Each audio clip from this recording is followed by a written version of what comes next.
السلام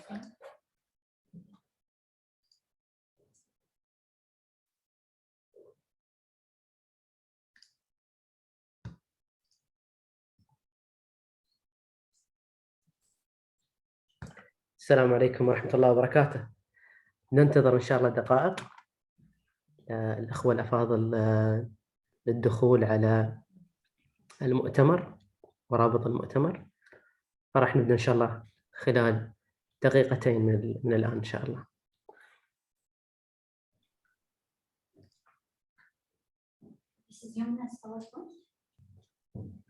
إذا بس نتأكد أن الأغلب ميوت على أساس نتأكد أن الصوت يصل بالشكل الصحيح.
دقائق إن شاء الله ننتظر دخول الأخوة والأخوات الحضور الكريم لنبدأ إن شاء الله هذا المؤتمر.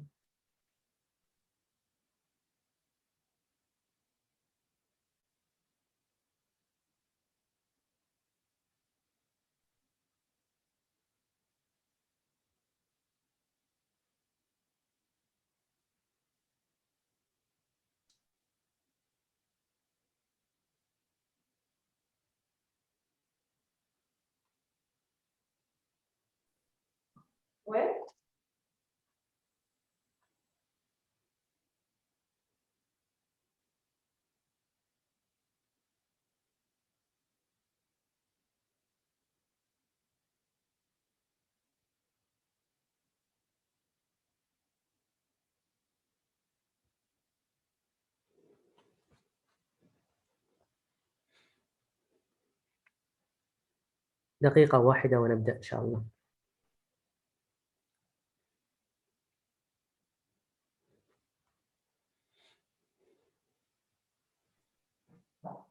السلام عليكم. وعليكم السلام ورحمة الله وبركاته. إذا نبدأ إن شاء الله. بسم الله الرحمن الرحيم. أصحاب المعالي، أصحاب السعادة، السيدات والسادة، الحضور الكريم، السلام عليكم ورحمة الله وبركاته. أسعد الله أوقاتكم جميعا. محدثكم حمد المطيري، مدير إدارة الأرشيفات بالأرشيف والمكتبة الوطنية في دولة الإمارات العربية المتحدة. نرحب بكم من العاصمة أبو ظبي في هذا المؤتمر الدولي الثاني للترجمة، الذي بعنوان الترجمة وحفظ ذاكرة الوطن، صورة الإمارات في الثقافات والآداب والتراث الفكري العالمي. الذي سيمتد من تاريخ 9 مايو إلى 13 مايو 2022. سيتضمن إن شاء الله هذا الحدث وهذه الفعالية سلسلة من ورش العمل والمحاضرات وأوراق العمل التي ستثري الساحة في مجالات الترجمة والنشر. وسنستمع إن شاء الله خلال هذا المؤتمر للكثير من الخبراء والمختصين في مجال الترجمة. مررت على أحد القراءات المهمة في هذا الجانب، حيث يقول أحد المفكرين أن الترجمة كرحلة بحرية تنقل الشخص أو الباحث من ضفة إلى ضفة أخرى، نستفيد من تجارب الآخرين بما كتبه الآخرين بلغات مختلفة. اسمحوا لي الآن أن أدعو السيد الأستاذ حمد الحميري مدير إدارة البحوث والخدمات المعرفية ليفتتح هذا المؤتمر بكلمة افتتاحية، فليتفضل مشكورا.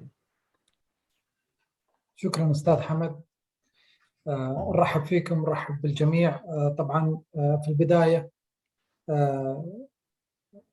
أود أن نبدأ بالشكر لجميع من انضم في هذا اللقاء وهذا المؤتمر الدولي للترجمة.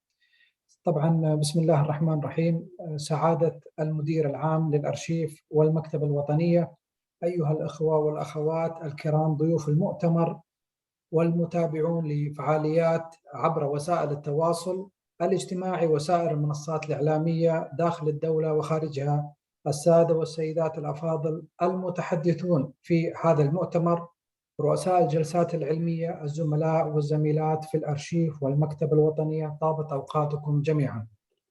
لا ريب أن تشجيع حركة الترجمة في الوطن العربي يساهم بشكل لا غبار عليه في التطور الفكري والتكنولوجي والعلمي الذي تصبو إليه البلدان العربية بأسرها.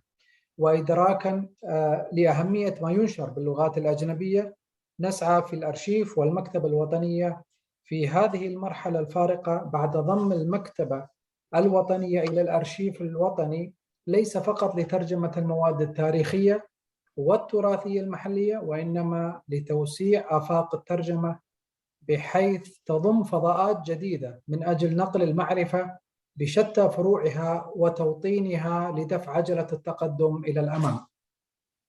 يشكل مؤتمر الترجمة السنوي الذي ينظمه الأرشيف والمكتبة الوطنية إضافة عظيمة في سد العجز المؤسسي الذي يعاني منه قطاعات الترجمة في الوطن العربي من المحيط إلى الخليج، خاصة في ظل الدراسات التي تنتقد واقع الترجمة في الدول العربية الموثق بمعلومات ودلائل نشرت في تقرير التنمية الإنسانية العربية تقارن حال الترجمة للعربية مع الترجمة لمختلف اللغات الأخرى.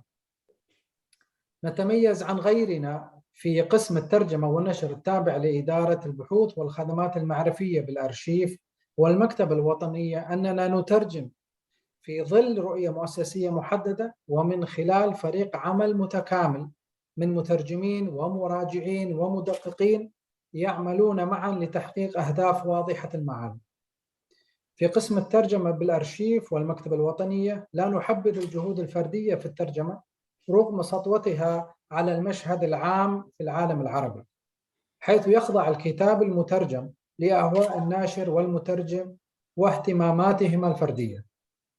تشكل جهود الترجمة التي يطلع بها الأرشيف والمكتبة الوطنية في الوقت الراهن من خلال مشروع ترجمات أو عن طريق تنظيم المؤتمرات الدولية في الترجمة أو من خلال نشر الكتب المترجمة إلى شتى لغات العالم، إضافة جديدة للمشهد الترجمي في محيطنا العربي الذي يفتقر إلى قاعدة بيانات شاملة وسياسات مؤسسية راسخة في مجال الترجمة، كما يفتقر إلى منهجية وآلية محددة لتنفيذ هذه السياسات، حيث تعاني قطاعات الترجمة في دول الجوار من معضلات ومشكلات لا يمكن تجاهلها. في العام الماضي نظم الأرشيف الوطني مؤتمر الترجمة الدولي الأول في سعيه لتعزيز حركة الترجمة على المستوى المحلي والإقليمي والدولي، وبفضل الله حقق المؤتمر نجاحا ساحقا لأنه ولد عملاقا حيث اجتذب نخبة من أفضل المترجمين والباحثين والأساتذة المتخصصين في الترجمة من أفضل الجامعات في العالم. وتمخض عن المؤتمر 37 بحثا علميا، تم اختيار 28 بحثا من بينها بعد عرضها على كوكب المحكمين الخارجيين المحايدين، وتم نشر البحوث المحكمة في مجلد يربو إلى 550 صفحة. وفي هذا العام بذلنا المزيد من الجهد في قسم الترجمة والنشر حتى يكون المؤتمر الدولي الثاني للترجمة أكثر ثراء وتنوعا في المحاور والموضوعات.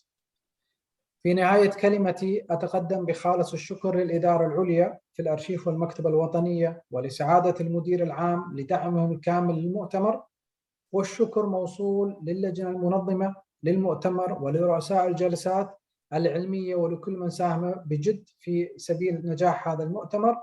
كما أشكر ضيوف المؤتمر من المتحدثين في الجلسات العلمية، وأشكر كذلك كل من يتابعنا عبر وسائل التواصل الاجتماعي.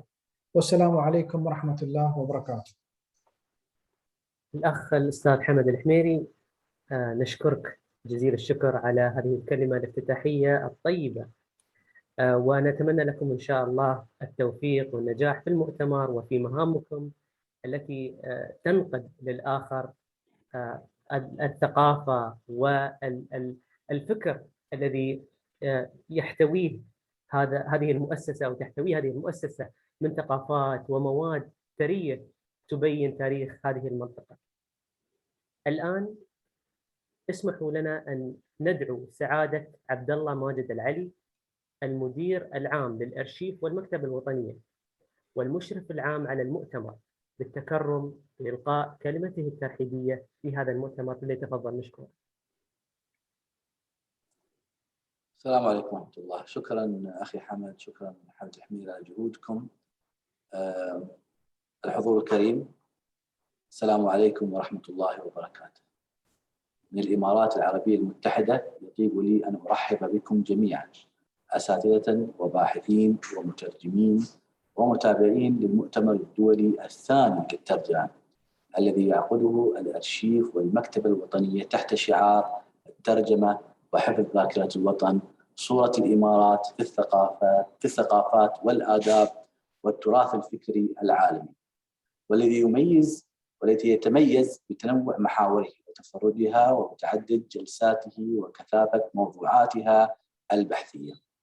الإخوة والأخوات الكرام، في البدء كانت الإمارات وعلى مر العصور أصبحت مرفأً وموئلاً لذوي العقول والألباب، وفي الأزمنة الماضية ثمة من قرأوا تاريخها فاتجهت أنظار العالم إليها، وازدادت وتيرة هذا الاهتمام تدريجياً حتى أصبحت دولة الإمارات نبراساً ثقافياً لنشر العلوم والمعارف والآداب وثقافة التسامح والإخاء، كما شهد العالم بأسره بروعة إنجازاتها على جميع الأصعدة.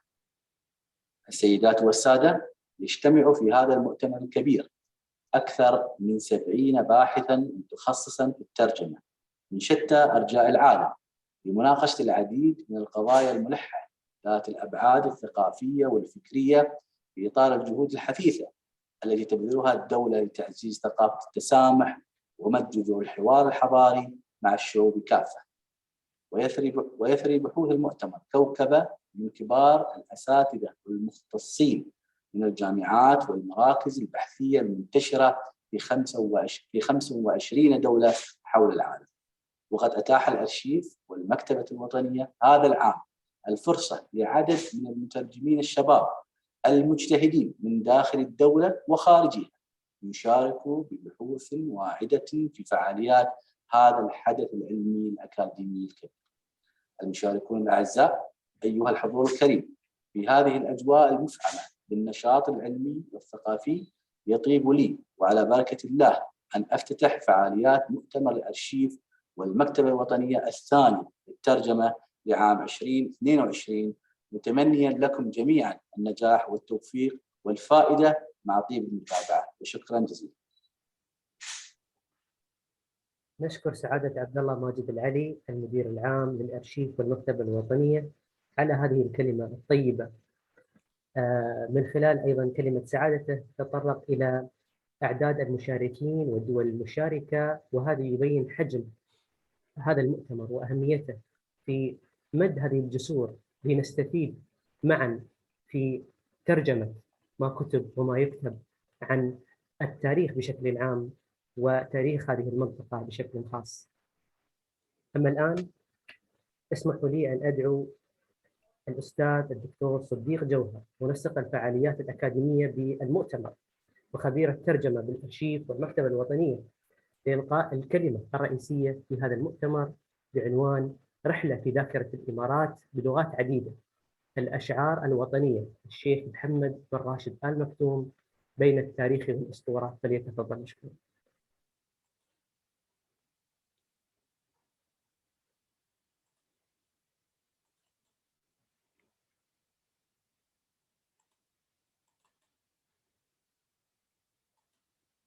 دكتور صديق الكلمة لك. شكرا أستاذ حمد. Thank you so much and welcome our guests from all over the world to this important academic event. My presentation today, which is the keynote speech of this conference, actually is titled Journey into the Memory of the Emirates in Many Languages, the National Poetry of Sheikh Mohammed bin Rashid Between History and Legend. In fact, the poetry, or in particular, the nationalist and patriotic poetry of Sheikh Mohammed bin Rashid Al Maktoum is considered as a historization of this country. It's a chronicle of the history of the Emirates since the pre-oil era until today. We'll start with the introduction. The poetic works and the national literary heritage of Sheikh Mohammed bin Rashid Al Maktoum constitute an overflowing stream of knowledge and intellectual flow over several decades. The poems epitomize an unparalleled national epic that monitors with the poetic word and in a high-level manner the tremendous developments the UAE has experienced since the early eras, which formed the existential pillars of the Emirati society during the stage preceding the foundation of the state, through the stage of establishment when the founding fathers laid the foundations of the nation, followed by the post-oil era where the process of progress and development began, and ending with the current stage in which the UAE occupies a prominent position at the regional and global levels thanks to the unprecedented Emirati civilizational achievements that reached the horizons of the sky. Since every great nation has its own poet who praised its glories, as Mallarmé acclaimed the glories of France, and Whitman appreciated the young American civilization, Sheikh Mohammed bin Rashid is the poet of the Emirates, who takes pride in its glories, achievements, history, present, past, heritage, folklore, sea and desert. Sheikh bin Rashid's classical and Nabatean poetic heritage, the topic of this presentation, falls under three pivotal categories that form the structure of his poetry: local national poems, Arab nationalist poems, and humanistic poetry with global overtones. In addition, the contemporary status of the poetry of Sheikh bin Rashid has well-established local characteristics, whether at the level of poetic form or content, as it includes in its entirety existential and human issues that overlap in their contexts with the main currents in Arabic poetry in general. In addition to the various symmetries at the level of poetic techniques, where the poems are marked by the presence of many intersections, overlaps, and similarities at the level of form, poetic structure, and artistic strategies. The poems also embody the spirit of tolerance that pertains to the Emirati society and reflect the society and its leaders' keenness to strengthen the bonds of human communication and the invigoration of civilized ties with all peoples and nations worldwide. In the same context, the poetic works of Sheikh bin Rashid are distinguished by a local specificity, highlighting the importance of preserving heritage. The speaking voice in the poems takes pride in the civilizational achievements of the UAE, and it takes pride in her national traditions and legacies. Moreover, Sheikh bin Rashid's poems are colored by a humanistic, conciliatory tinge that transcends narrow spaces with regional and chauvinistic orientations, without underestimating the contributions of the foreign others who live side by side with the local Emiratis. Al-Maktoum's poems also include other subdivisions that intersect intellectually with the prevailing legacies in contemporary Emirati poetry, as the poems monitor in a complex artistic way and in accumulated poetic images the wide-ranging developments achieved by the UAE in many fields. Many of the poems include paratexts underpinning topics related to respecting women and enhancing their role in society, and seeking to change and undermine stereotypes about Arab and Emirati women, with a focus on the civilized role currently played by women in pushing the UAE's march of development forward. Moreover, bin Rashid's poems are punctuated by a spectrum of human traits, which calls for civilizational dialogue, cultural pluralism, and the hybridity of cultures, all of which are original features rooted in the social structure of Emirati society. The poetic voice of Sheikh bin Rashid over the course of his marathon poetic career was never an expression of the clan or a trumpet for the tribe. The poet was not at any time a satirist or a banjerist or orator, but he was a voice expressing Emirati collective awareness. Bin Rashid has endowed his poetic voice to the soil of his country as a speaking voice on behalf of the developed nation that has achieved many miracles. The poet informs the whole world of the pioneering contributions that have been realized on the land of the Emirates. Bin Rashid's poems captured the lifestyle in Emirati society during the pre-oil eras, where the poet expresses his pride in that stage of his country's history. The early poems that embody the pre-oil stage constitute a wonderful symphony in which the narratives of the desert and the tales of the heroic stories of the founding fathers and the grandfathers overlap in a harmonious manner.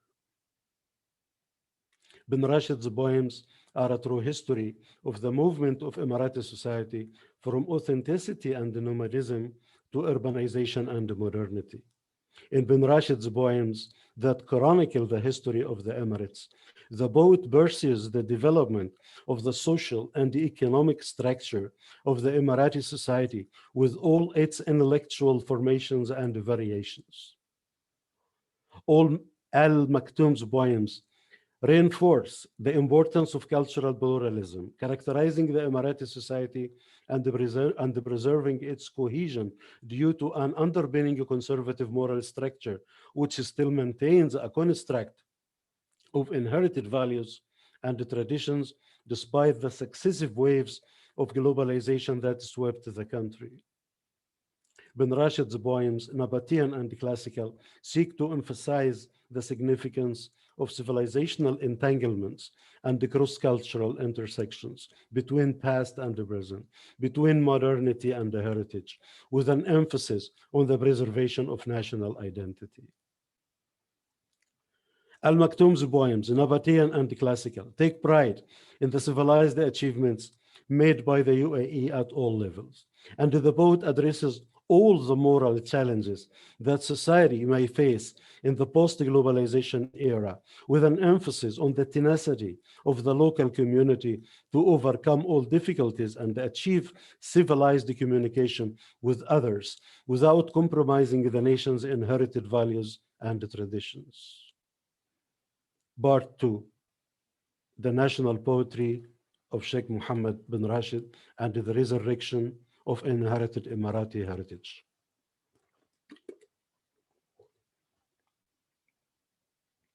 Bin Rashid's national poems are divided into two categories: rhythmic rhymed classical poetry, and Nabatean poetry. Nabatean poetry is the vernacular poetry in the GCC countries. As popular and Bedouin poetry, the Nabatean poetry genre is entrenched in local heritage. It has multiple forms mentioned by the medieval historian Ibn Khaldun in his introduction. Regardless of its local status as a national chronicle of an ascending country struggling to pass through the intersectional labyrinth of heritage and modernity, the national poetry of Sheikh Mohammed bin Rashid constitutes a mosaic of unprecedented patriotic narratives about the history and the cultural heritage of the Emirati society.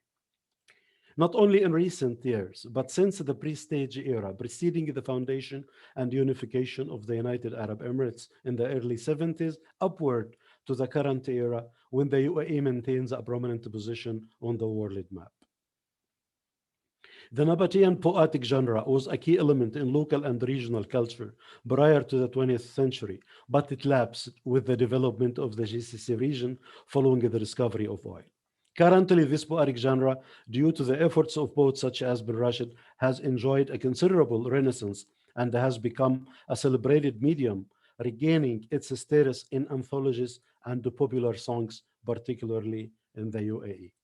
The Nabatean and the classical poetry of bin Rashid established an attempt to aesthetically articulate a variety of themes and entrench it in domestic Emirati heritage in order to resurrect genuine inherited tradition at the edge of erosion and extinction in an era of cultural invasion and modernization. Bin Rashid's poetics reveals an attachment to a deeply rooted inherited tradition associated with the UAE desert and the fishing communities in the past. Bin Rashid's poems emphasize the importance of preserving the popular culture and the folklore of local tribes and the well-established indigenous traditions, despite the cultural openness to the world, as the UAE is the host country of many foreign communities. Part 3. The national poetry of Sheikh Mohammed bin Rashid and the historical transformation in the UAE. There is no doubt that the process of rapid modernization in the UAE,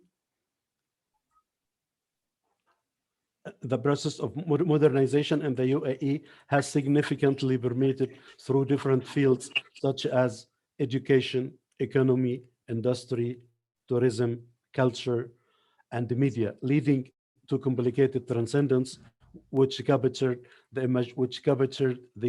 imagination of the Emirati poets led by Sheikh Mohammed bin Rashid Al Maktoum. Therefore, the national poetry of Sheikh Mohammed bin Rashid Al Maktoum occupied the forefront of the literary scene at a critical moment in the modern history of the UAE. Since the early 70s, and particularly after the establishment of the UAE Federation, the Emirati poetry has been gearing towards an era of modernization inherent in the radical developments and the transformations that took place in the aftermath of the discovery of oil in the region. The new economic technological developments accelerated the process of urbanization, paving the way for the rapid shift from a traditional way of existence to a more complicated lifestyle. This process of gigantic transitions attracted the attention of a generation of promising Emirati poets who were trapped in the labyrinth of conflicting cultures, expressing an ambivalent vision towards the new changes brought about by successive stages of urbanization and developments.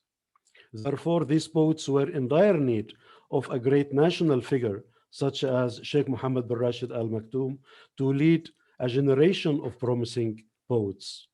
In his poems, Sheikh Mohammed bin Rashid Al Maktoum expressed his pride in the new strategic position that his country has acquired and the remarkable position it occupied on the world map of education, economy, politics, and tourism. Part 4, Emirati civilizational achievements in the poetry of Sheikh Mohammed bin Rashid Al Maktoum. In an ode for my homeland, Sheikh Mohammed bin Rashid Al Maktoum openly reveals his admiration of the contributions of his country as the homeland of peace, generosity, and advancement. Sheikh Mohammed bin Rashid Al Maktoum refers to the UAE as the land of security and the sanctuary of Arabism. He also expresses his pride in domestic accomplishments, not only made by his ancestors, but also by a generation of young and educated Emiratis. I'm giving you 2 seconds to take a look at the poetry of Sheikh Mohammed.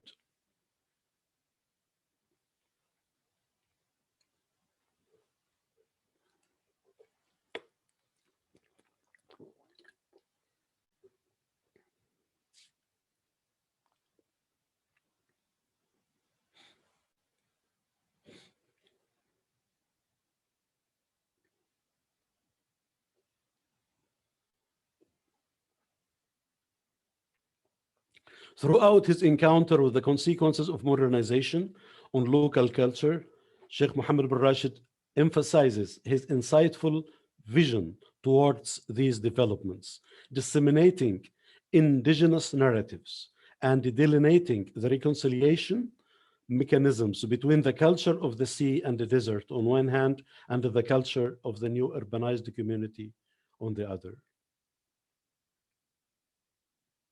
Viewing a society entangled in the labyrinth of modernity, a product of the process of urbanization and threatened by the conquest of alien cultures and the forces of globalization, Sheikh Mohammed bin Rashid, since the post-oil era, has been concerned with the reconstruction of national identity and indigenous traditions in his poetic innovations. The interplay between past and the present in modern UAE history has problematized the transcultural controversial issues lying at the center of the complex interaction between tradition and the heritage on one hand, and the modernity, post-modernity, and the globalization on the other. Therefore, the dialectical connection embedded in traditions and modernity formulated the core of the canvas of poetic narratives produced by prominent Emirati poets, particularly Sheikh Mohammed bin Rashid, who modernized the local Nabatean poetics, infusing it with new philosophical spirit.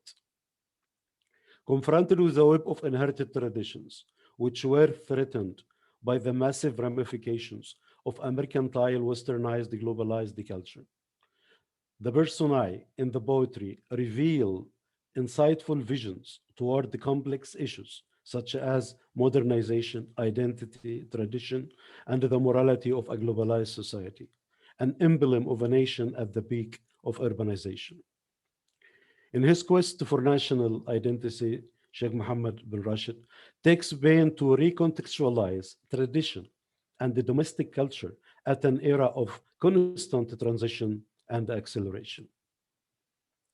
Taking into consideration local socio-economic transformations and external challenges, as well as the premise of domestic identity jeopardized by alien traditions.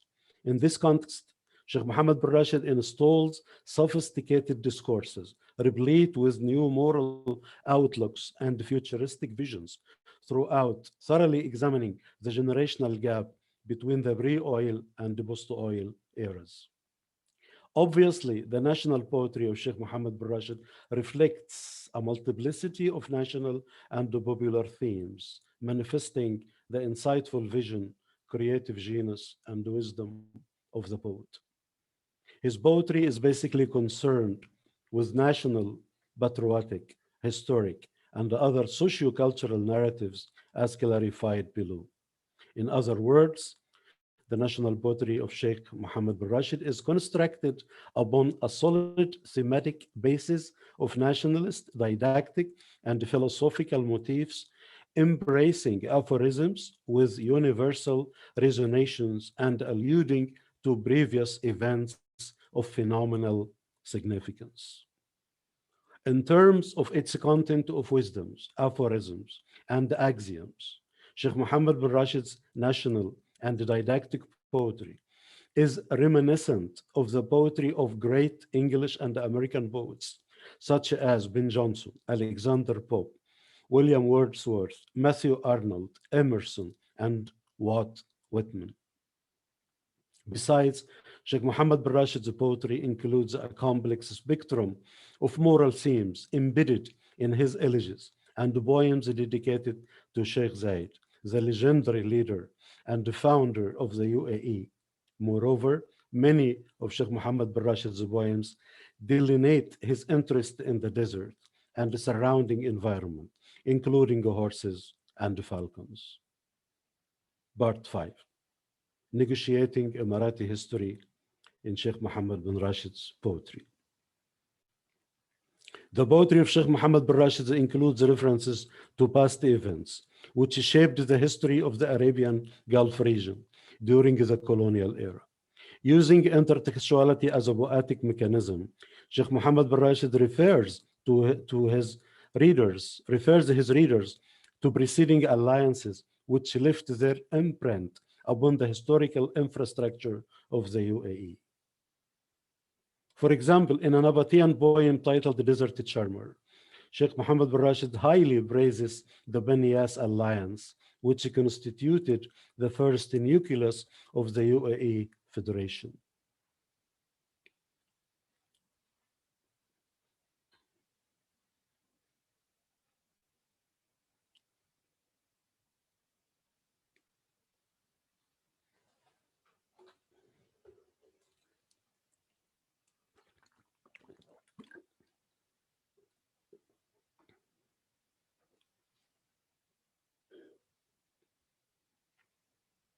Historically, the Bani Yas folks constitute one of the most well-established tribes in the Arabian Peninsula. The first reference to Bani Yas was found in the historical archives of the Venetian traveler Balbi, who made a tour around the region in 1580 and mentioned Sir Bani Yas Island. After half a century, the Omani historian Abdullah bin Khalfan bin Qaisar referred to the tribe of Bani Yas in his book titled The Biography of Imam Nasr bin Murshid. He alluded to Bani Yas in the context of his illumination of the major events that took place at the time of Imam Nasr bin Murshid al-Ya'rabi. He mentioned the strongholds of Bani Yas tribes in Al-Dhafra desert and the oasis of Liwa in the UAE territories, describing them as people with severe power and determination. They had strong ties with the Hilalis from Bani Saqr in Al-Ahsa region, located in the east of Saudi Arabia, which indicated that the Bani Yas tribes had been in the region for centuries prior to that epoch. The Bani Yas alliance initially included a number of Arab tribes and clans under the leadership of Al Nahyan, the ruling family in Abu Dhabi, affiliated with the tribe of Al Bu Falah. The Al Bu Falah sub-tribe also descended from the Bani Yas alliance, and most of them settled in the Emirate of Dubai, including the Al Maktoum family governing the Emirate of Dubai. Settling in Al-Dhafra and Liwa, the Bani Yas tribes erected several towers and castles. The remnants of these historical sites still exist until today. Several branches of these tribes roamed the inland and the coastal regions, but they mostly settled in Abu Dhabi after the discovery of fresh water in the Emirate in 1761. Early leaders such as Sheikh Ziyad bin Isa used Abu Dhabi as a headquarters, where he started to assume his political and administrative authorities. Part 6, the legend of history and the icon of the desert, the image of Sheikh Zayed in the poems of Sheikh Mohammed bin Rashid. Sheikh Zayed was the founder of the modern UAE, which was established on the 2nd of December 1971, and it was subsequently acknowledged by the entire world as a sovereign nation state.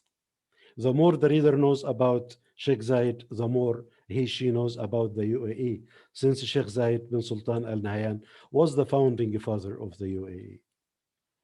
Sheikh Zayed ruled the country for 33 years until his death on the 2nd of November 2004. The Emirati people hadn't known any other ruler of their country. The UAE was the creation of the genius and the theoretical innovation of Sheikh Zayed. Therefore, his death in 2004 was an enormous loss, not only to the Emirati people, but also to all Arab and Islamic countries throughout the globe. In an Nabatean poem entitled To Zayed's Soul, Sheikh Mohammed bin Rashid aesthetically articulated an elegy punctuated with tears and peppered with highly charged emotions, which break the hearts. The mythic leader is poetically portrayed through spring and shade imagery, which underlines the contributions by Sheikh Zayed to his nation and to the Arab people. Give you 2 seconds to take a look at this poetry.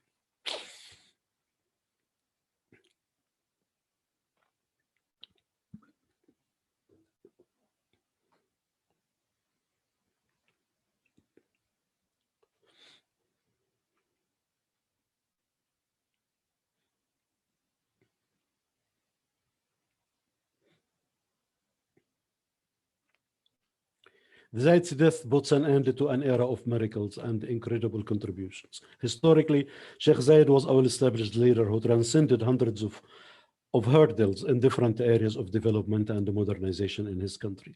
Due to his diligent efforts, the federal state was established and grew into a prosperous nation.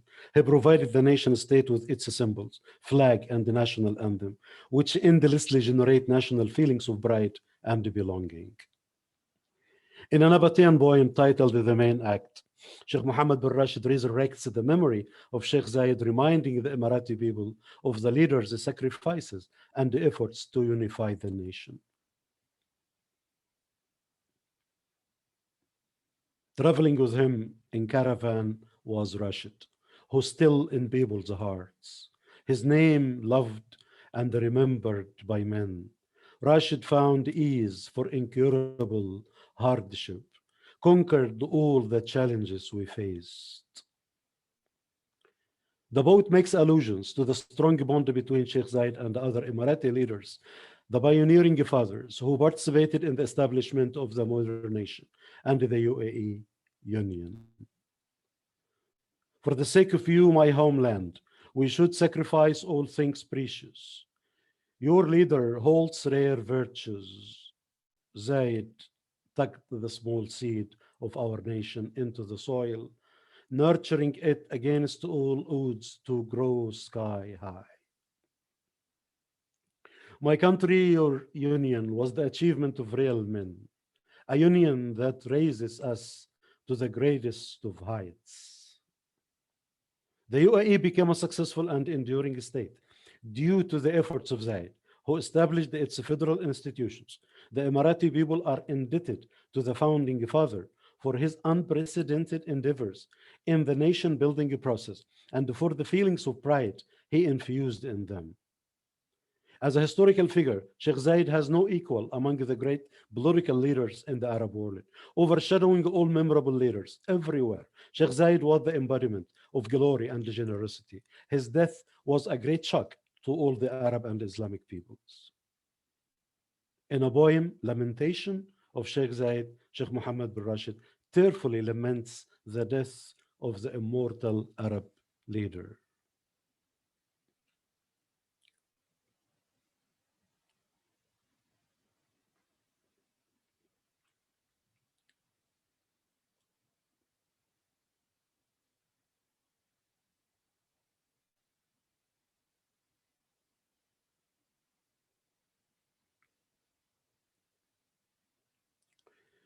In the political arena, Sheikh Zayed effectively made extraordinary achievements, contributing with his relentless efforts and the brilliant initiatives in the comprehensive development of the UAE. Further, the multi-layered political performance of Sheikh Zayed was unequal. Each layer of performance was determined by a parallel level of leadership, peculiar to his great personality. The multi-dimensions of his inimitable talent varied according to the multiplicity of concerns embraced by his matchless genius. The charismatic personality of Sheikh Zayed was a unique blend of sincere faith, social prestige, cognitive experience, mental capabilities, and emotional intelligence, forming an unparalleled example of political leadership. Moreover, Sheikh Zayed on the domestic level gave priority to the establishment of the modern federal state institutions. He was aware of the importance of building federal institutions as a constitutional link unifying the citizens of the 7 Emirates. He realized the positive consequences of establishing the federal structure on the present and the future of the Emirati people regionally and internationally. In a Nabatean poem titled Hidden Behind the Clouds, the poet wished that Sheikh Zayed was still living among the Emirati people to provide them with more wisdom and insight. Sheikh Zayed was visualized in the poem through moon and stars imagery as follows.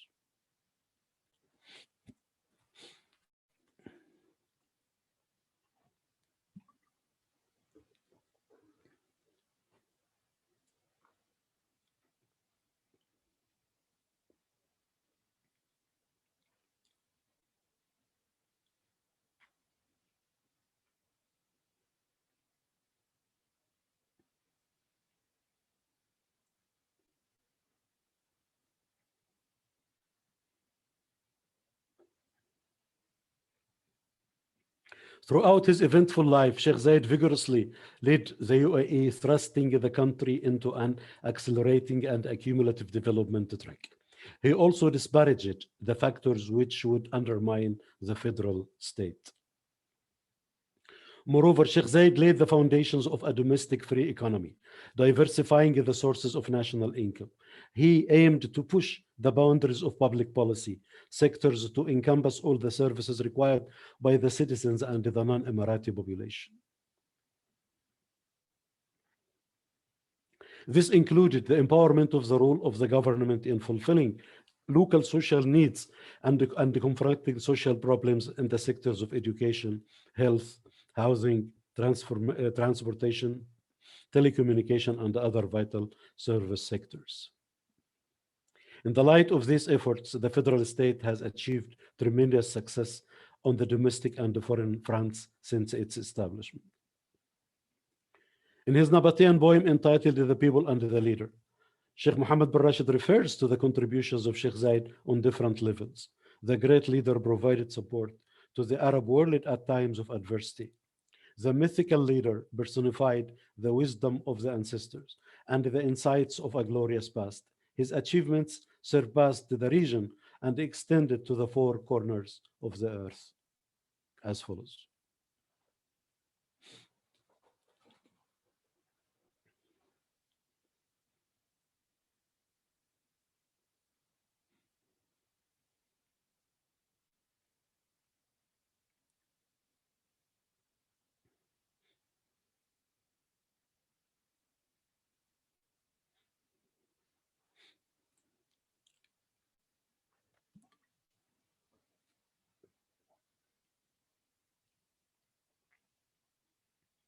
On the regional level, Sheikh Zayed performed a dynamic role in settling several Arab conflicts and disagreements. Thanks to his wisdom, the Emirati political leadership established bridges of cooperation with regional and international partners, offering humanitarian assistance and supporting relief to neighboring countries to alleviate their misery and suffering.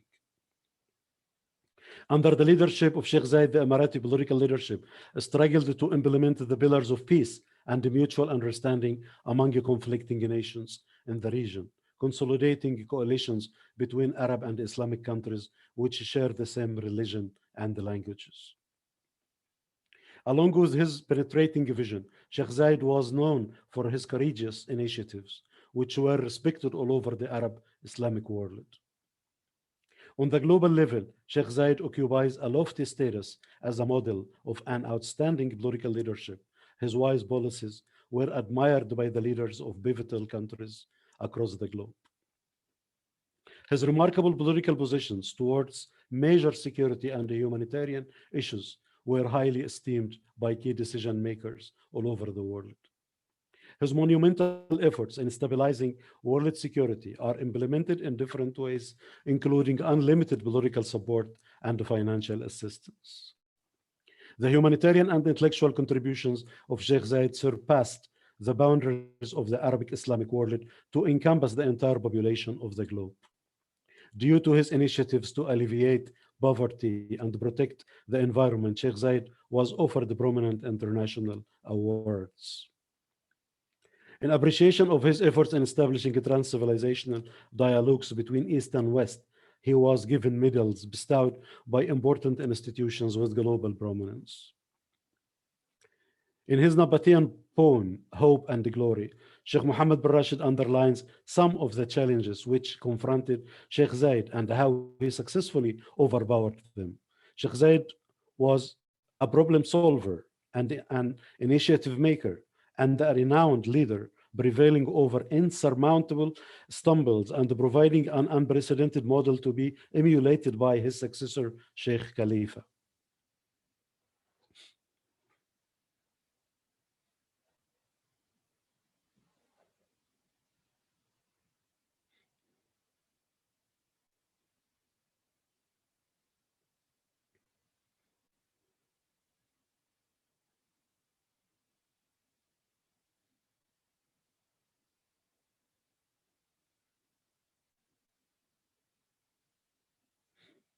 During his time, Sheikh Zayed encountered enormous challenges on the domestic, regional, and international level.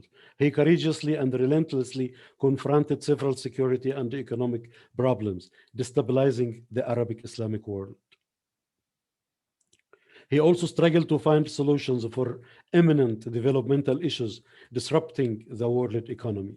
As a leader with universal vision and an example to be emulated, Sheikh Zayed always supported any efforts leading to the achievement of development, prosperity, and welfare for humanity.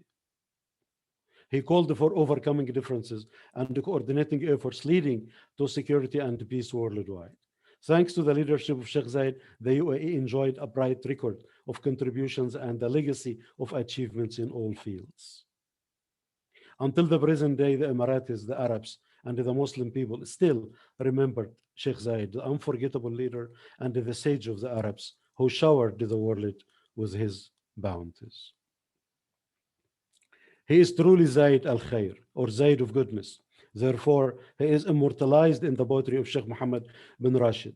In Hope and Glory, cited above, Sheikh Mohammed bin Rashid demonstrates how the Emirati leader has given priority to the interests of his people. My only care is for my people. All honor to them. They are beyond praise. My only care is for my people. All honor to them. They are beyond praise.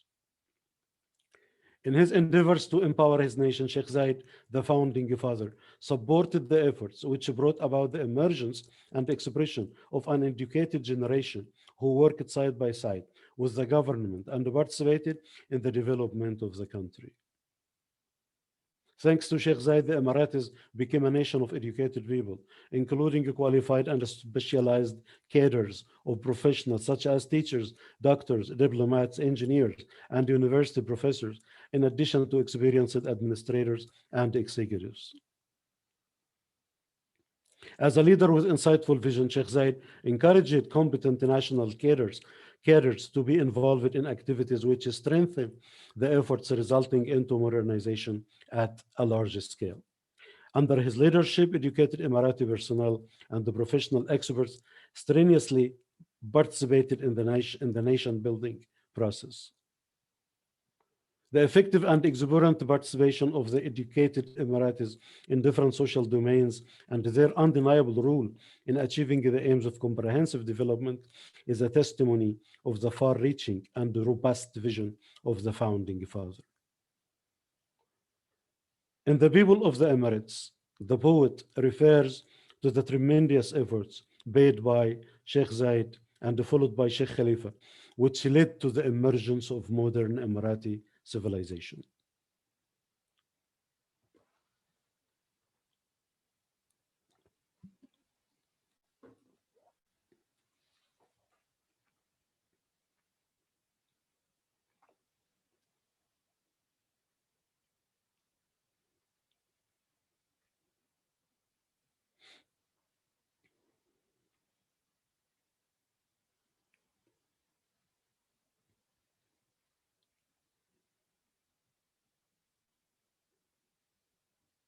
This is one of the best poems, actually.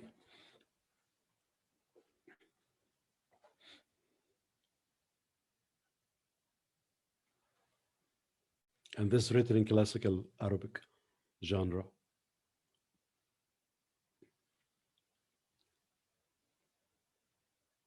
The poem reflects the wide-ranging civilized modernization, sweeping and overwhelming the Emirati society in all levels of development that could be traced back to the era witnessing the foundation of the UAE Union.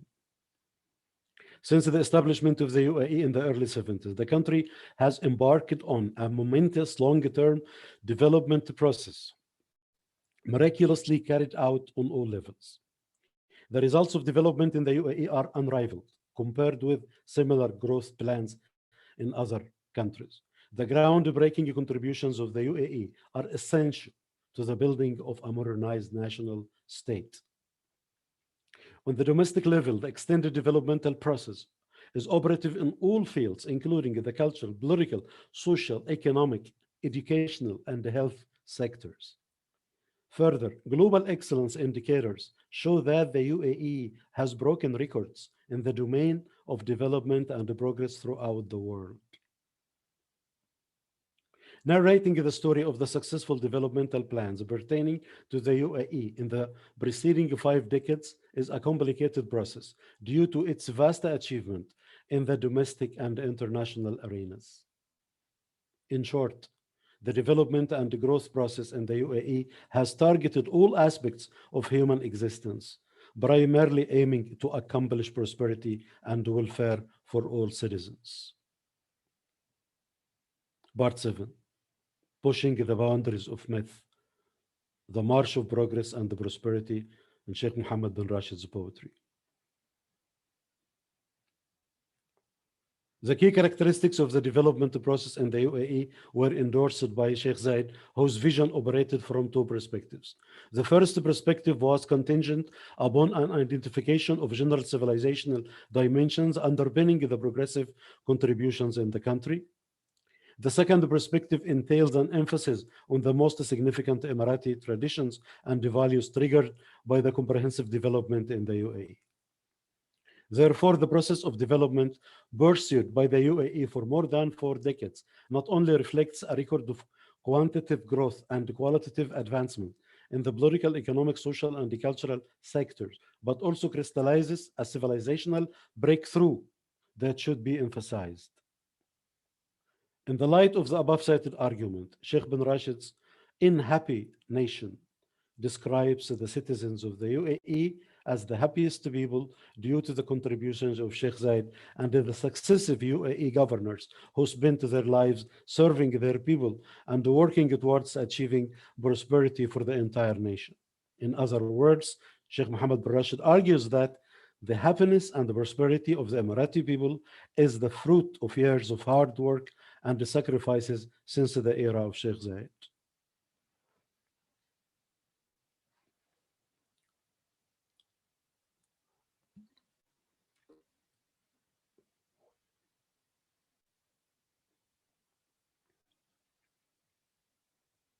This is an Nabatean poem.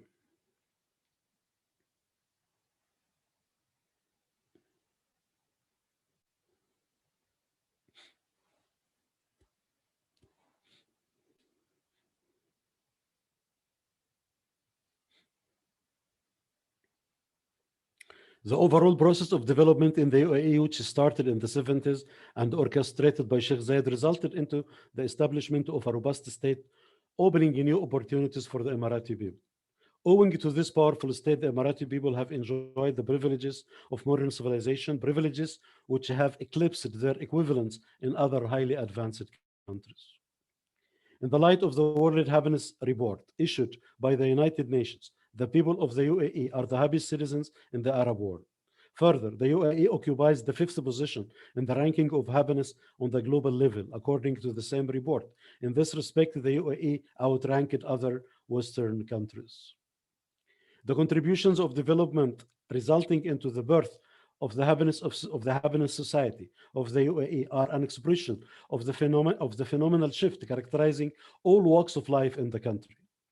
Unquestionably, these developmental transformations, which left their imprints on the political, economic, educational, service, and the health sectors in the UAE, have significantly improved the living circumstances of all people in the country.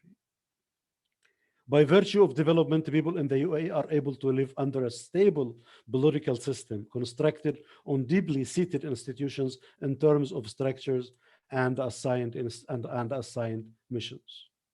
Both Emiratis and expats have reaped the fruits of a thriving economy, buttressed by an ultra-modern infrastructure and created in accordance to universal standards.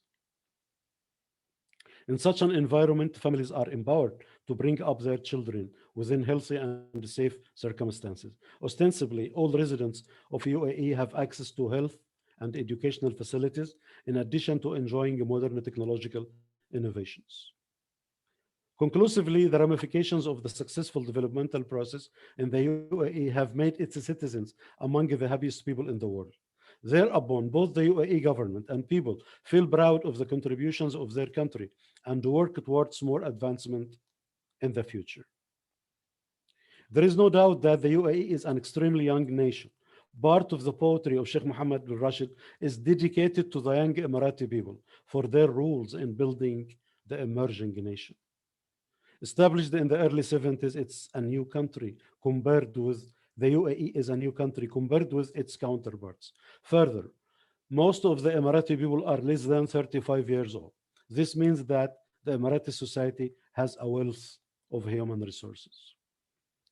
Clearly, the UAE is moving toward a glorious future, exploring new horizons of prosperity due to the vitality and innovation of the state institutions and administrative structure, whereas the society abounds with a young generation equipped with professional skills required for the future stages of development and progress. The UAE continuously invests in the energies and the personalities of the young generation who still shoulder the responsibilities of innovation and the progress both now and in the future.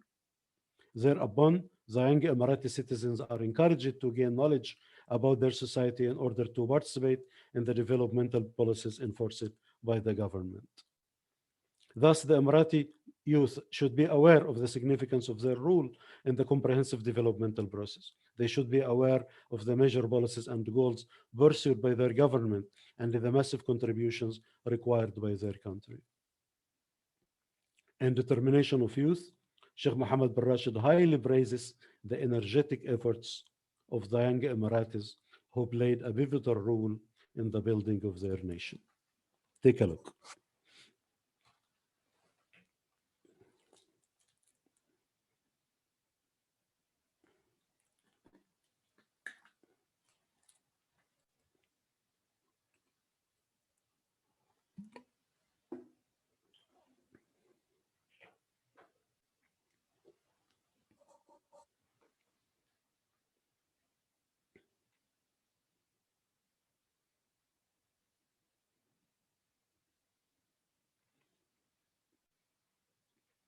Apparently, the poem demonstrates that the young Emirati generation should be acquainted with the knowledge of the uniqueness behind the genesis and the foundation of the UAE.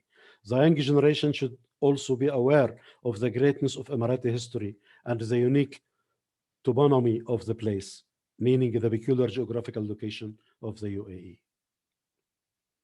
They should be aware of the mechanism and responsibility of the government in running the affairs of the people. Subsequently, they will appreciate the importance of the federal state and the uniqueness of its political reality. They should also have knowledge of the sophisticated methods used by the political institutions in administrating the affairs of the state and the society, and their role in promulgating social peace and realizing the goals of development, and to motivate people to play productive roles by pursuing welfare and prosperity. According to Sheikh Mohammed bin Rashid, the young Emirati should be provided with rich information and details affiliated with the domestic and social reality in the UAE. Above all, they should be familiarized with the various aspects of the social, economic, demographic, cultural, and educational structure underpinning the federal state.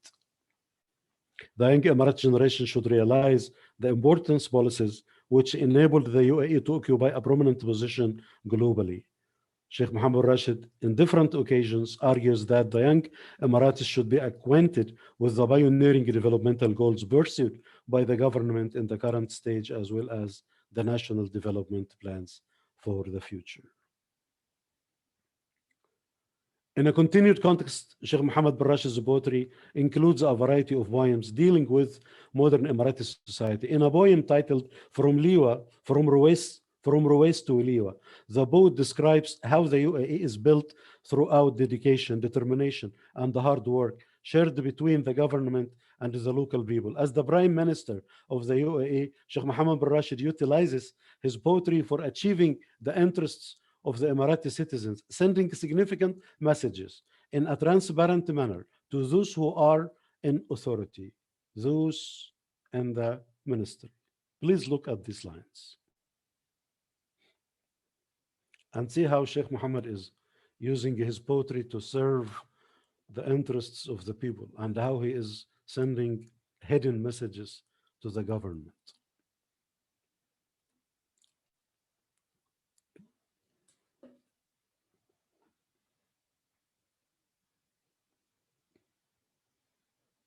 Look at this. But if the ministry is unjust or dictatorial, I will wash my hands of you.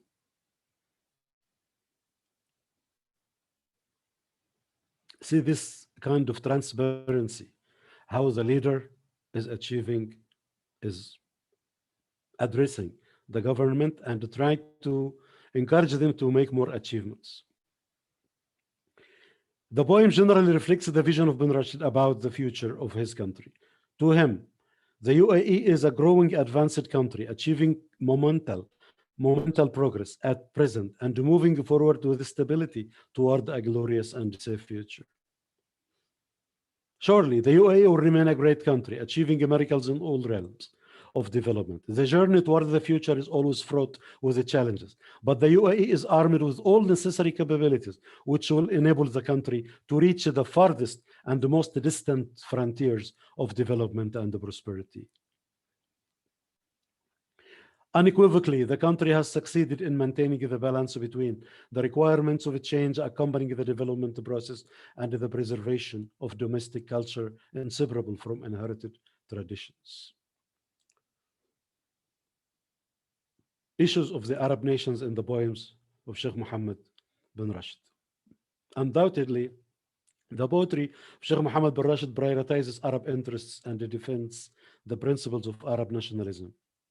His poetry is in line with policies personified by the pro-Arab positions taken by the UAE in international forums. Here there is a poem by Sheikh Mohammed bin Rashid. It's a kind of address to the Arabs to be unified. Look at these lines.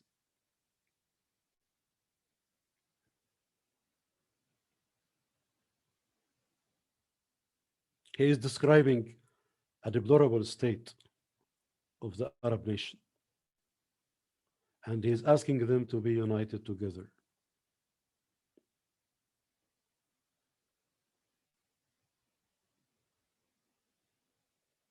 This is a wonderful poem, actually.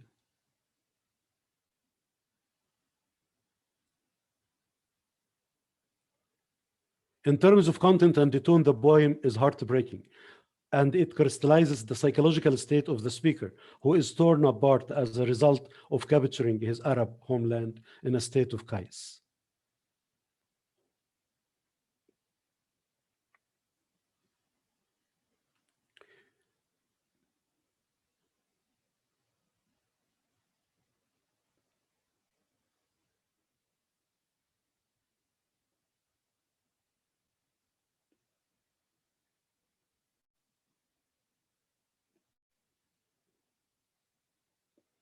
Lamenting a homeland fragmented by civil conflicts and devastated by armed disputes, which drag the Arab nations backward to the Stone Era, Sheikh Mohammed bin Rashid, in a poem titled To Arabs, calls for unity among all Arab countries.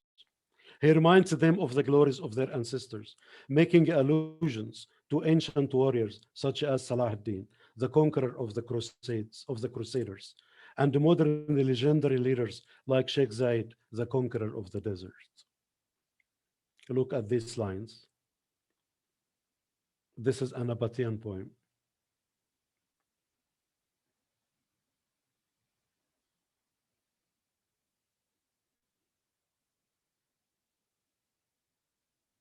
In the poem, he is calling from history the image of Salah ad-Din and also the image of Sheikh Zayed as a modern legend.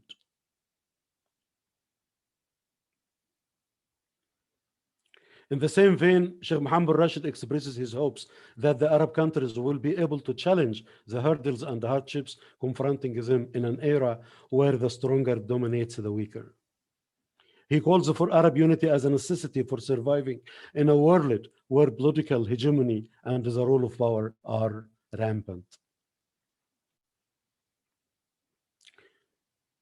In a challenge, Sheikh Mohammed bin Rashid, who represents the collective voice of all Arab people, draws a geopolitical roadmap for the Arab leaders and the decision makers.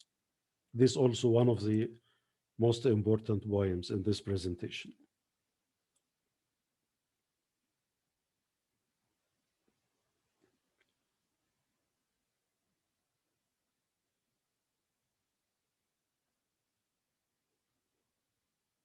The role played by the UAE on the regional level attracted the attention of Sheikh Mohammed bin Rashid, who discussed it poetically. The location of the UAE in the Arabian Gulf region is crucial to the of the GCC countries, which have been subjected to geopolitical events of manifold manifestations.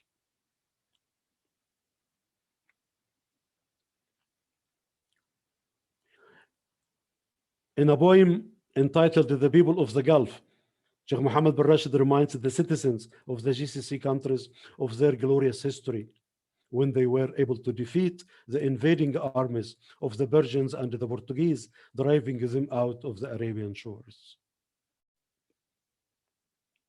This is also another important poem.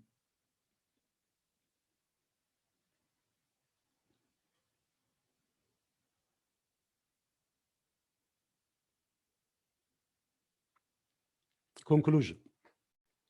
In the light of the preceding argument, the paper invades a virgin territory of academic research and cultural studies, which should open new visitors for the patriotic UAE poetry tradition, both classical and Nabatean, to be integrated into the map of world literature, pushing the boundaries of the local Emirati literature towards universalism, expanding its horizons, and increasing its ramifications on the global level.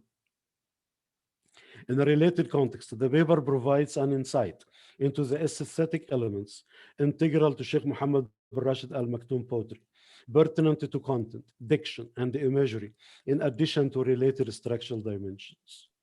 Explicitly, Sheikh Mohammed bin Rashid Al Maktoum has successfully modernized the ancient Nabatean poem by the use of a hybrid mechanism in terms of content and form. An analysis of his poems reveals a serious attempt to reform the modern Arabic Nabatean poem to fit the socio-political requirements of the modern times and adapt it to the conventions of modern poetry, liberating it from the archaic, outmoded traditions of classical Arabic poetry. Finally, it is relevant to conclude that this paper critically examines the poetry of Sheikh Mohammed bin Rashid Al Maktoum in order to locate it on the map of the world literature as an embodiment of a nation's long-distance journey toward achieving its aspirations and preserving its national heritage. The poetic innovations of the great Emirati poet Sheikh Mohammed bin Rashid Al Maktoum constitutes an intellectual stream of knowledge and a legend of success over 5 decades, reflecting an unprecedented national epic and standing as a testimony of a country at the threshold of optimal progress and ultimate advancement. Sheikh Mohammed bin Rashid's poetic contributions chronologically monitored the history of the UAE since the pre-oil era, documenting the tremendous developments witnessed by the country since the foundation of the UAE Union and archiving the accomplishments of the founding fathers. Therefore, selected texts from the patriotic poetry of Sheikh Mohammed bin Rashid should be incorporated in the school curriculum of the UAE at various levels, particularly in history, social studies, and Arabic literature textbooks, to equip the young generation with the poet's insightful vision at a critical era in which national security is jeopardized by regional conspiracies orchestrated by countries which provide logistic support to evil terror groups and the forces of darkness. Thank you so much. Thank you for watching. دكتور صديق، شكرا لك. فعلا الترجمة تأخذ أبعاد وأشكال كثيرة ومختلفة. من خلال هذا الطرح رأينا كيف للقصائد أن تعكس بيئة الشاعر، مشاعره، الحياة الاجتماعية، التطور والتنمية في الدولة، وكيف للشعر أيضا أن يوثق قصة شعب، قصة مكان، قصة زمان. وكما تفضلتم دكتور في كلمتكم أن أحيانا هذه القصائد تكون رسالة للشعب، رسالة للحكومة، رسالة للطرف الآخر. وترجمة هذه المادة مهمة جدا لإثراء الساحة والإيصال أيضا هذا الفكر للطرف الآخر. شكرا لك دكتور على هذه الكلمة. والآن أدعوكم لمشاهدة فيلم قصير عن دولة الإمارات والأرشيف والمكتبة الوطنية. فابقوا معنا.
أعتقد أن هناك خلل في الصوت، إذا ممكن التأكد من هذه الإشكالية.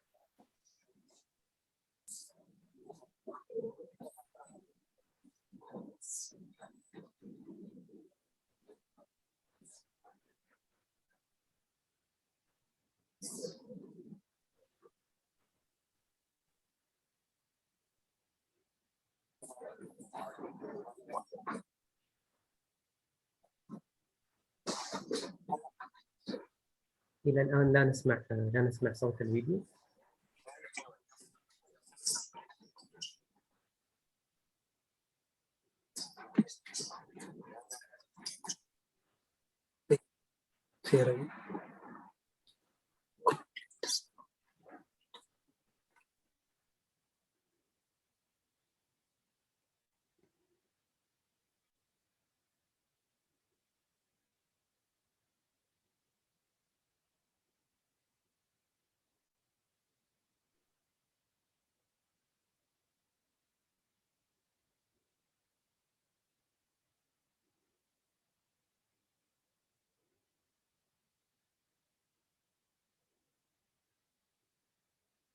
إلى أن نجد حل سأستفيد من هذا الوقت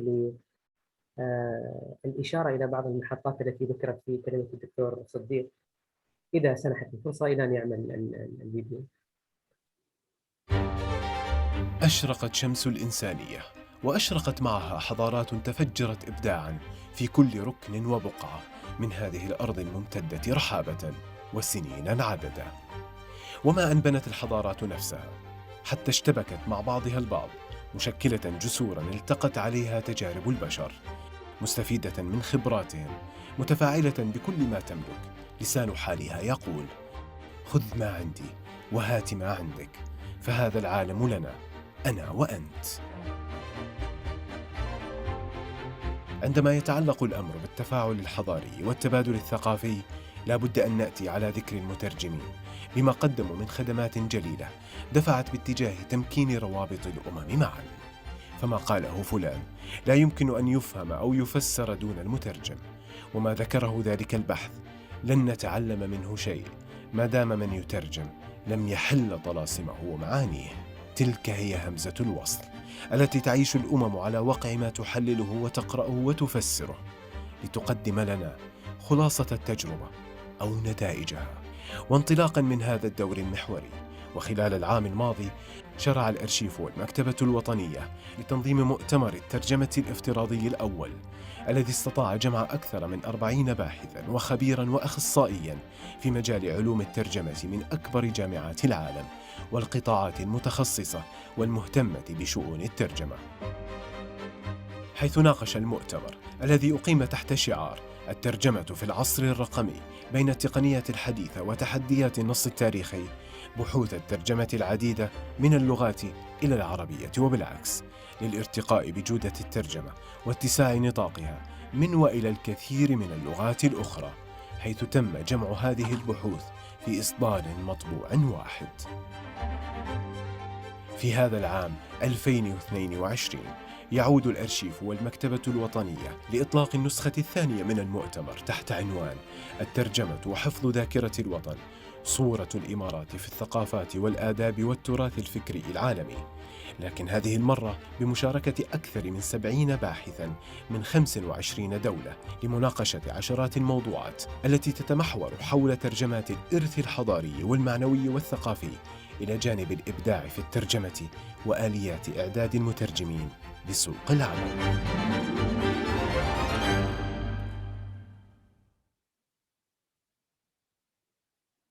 نشكركم جزيل الشكر على مشاهدة هذا الفيلم القصير.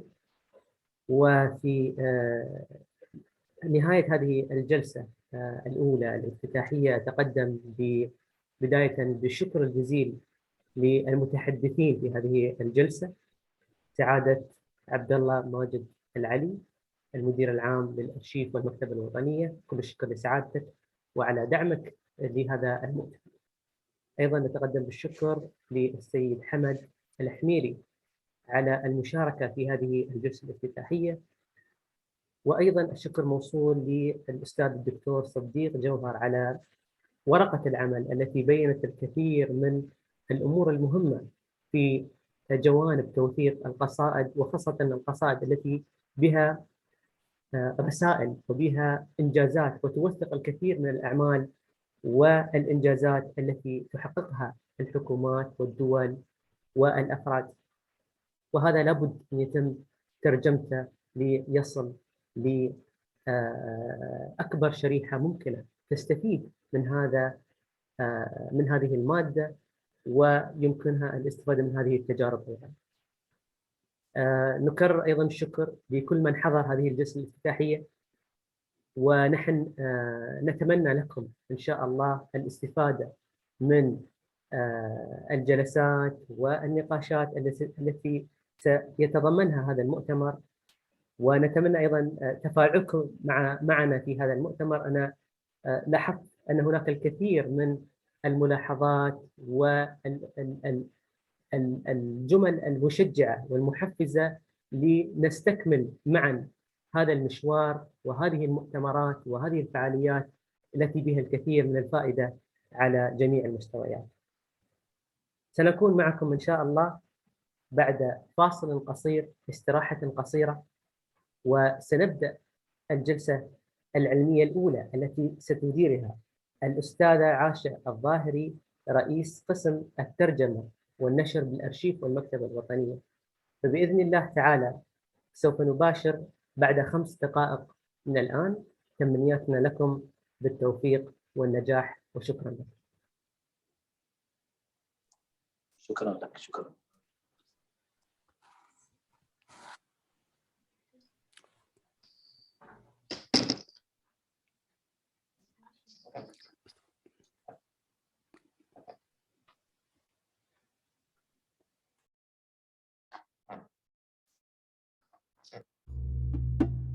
Hello. Hello.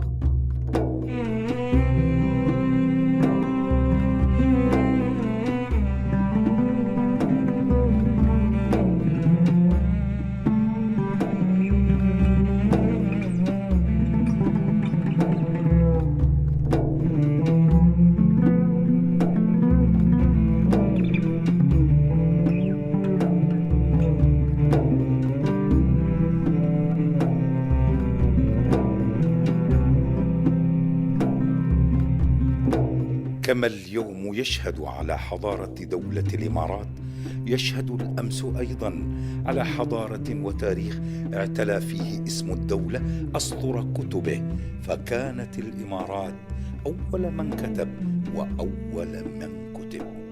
منذ بدء التاريخ شكل موقع الإمارات الهام في شرق الجزيرة العربية الخضراء التي كانت تغطيها الغابات وتملأها الأنهار في عصور التاريخ القديم، خير موقع لسكن الإنسان منذ أنزله الله سبحانه وتعالى على كوكب الأرض.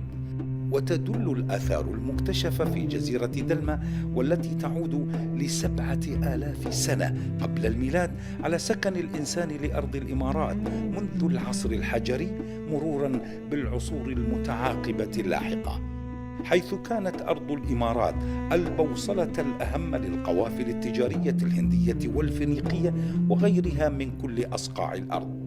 وكانت الإمارات خير منارة حضارية أضاءت بنورها بحر الخليج وبره.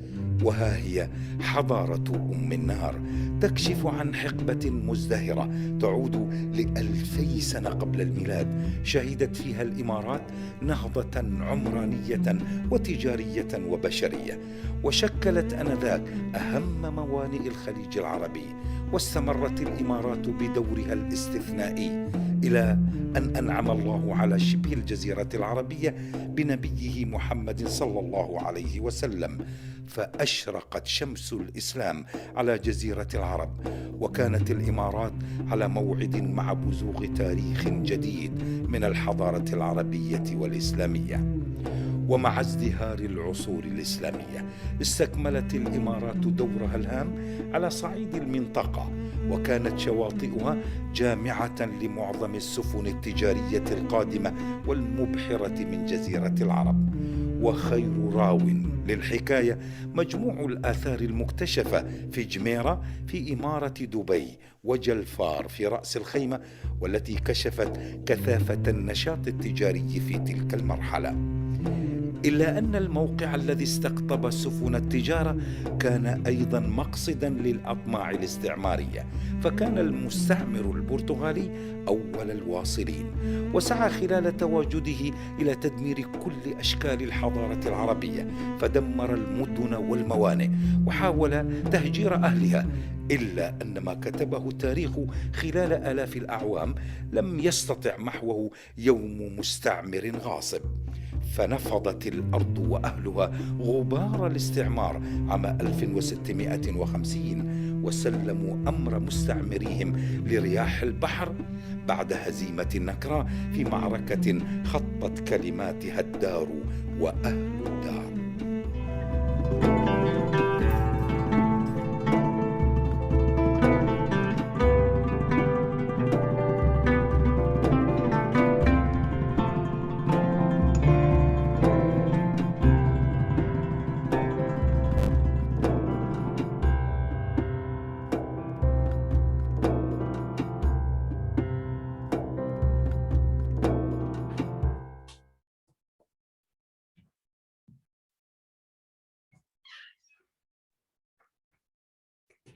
Dear respectable speakers and conference followers, welcome to the National Library and Archives Second Translation Conference.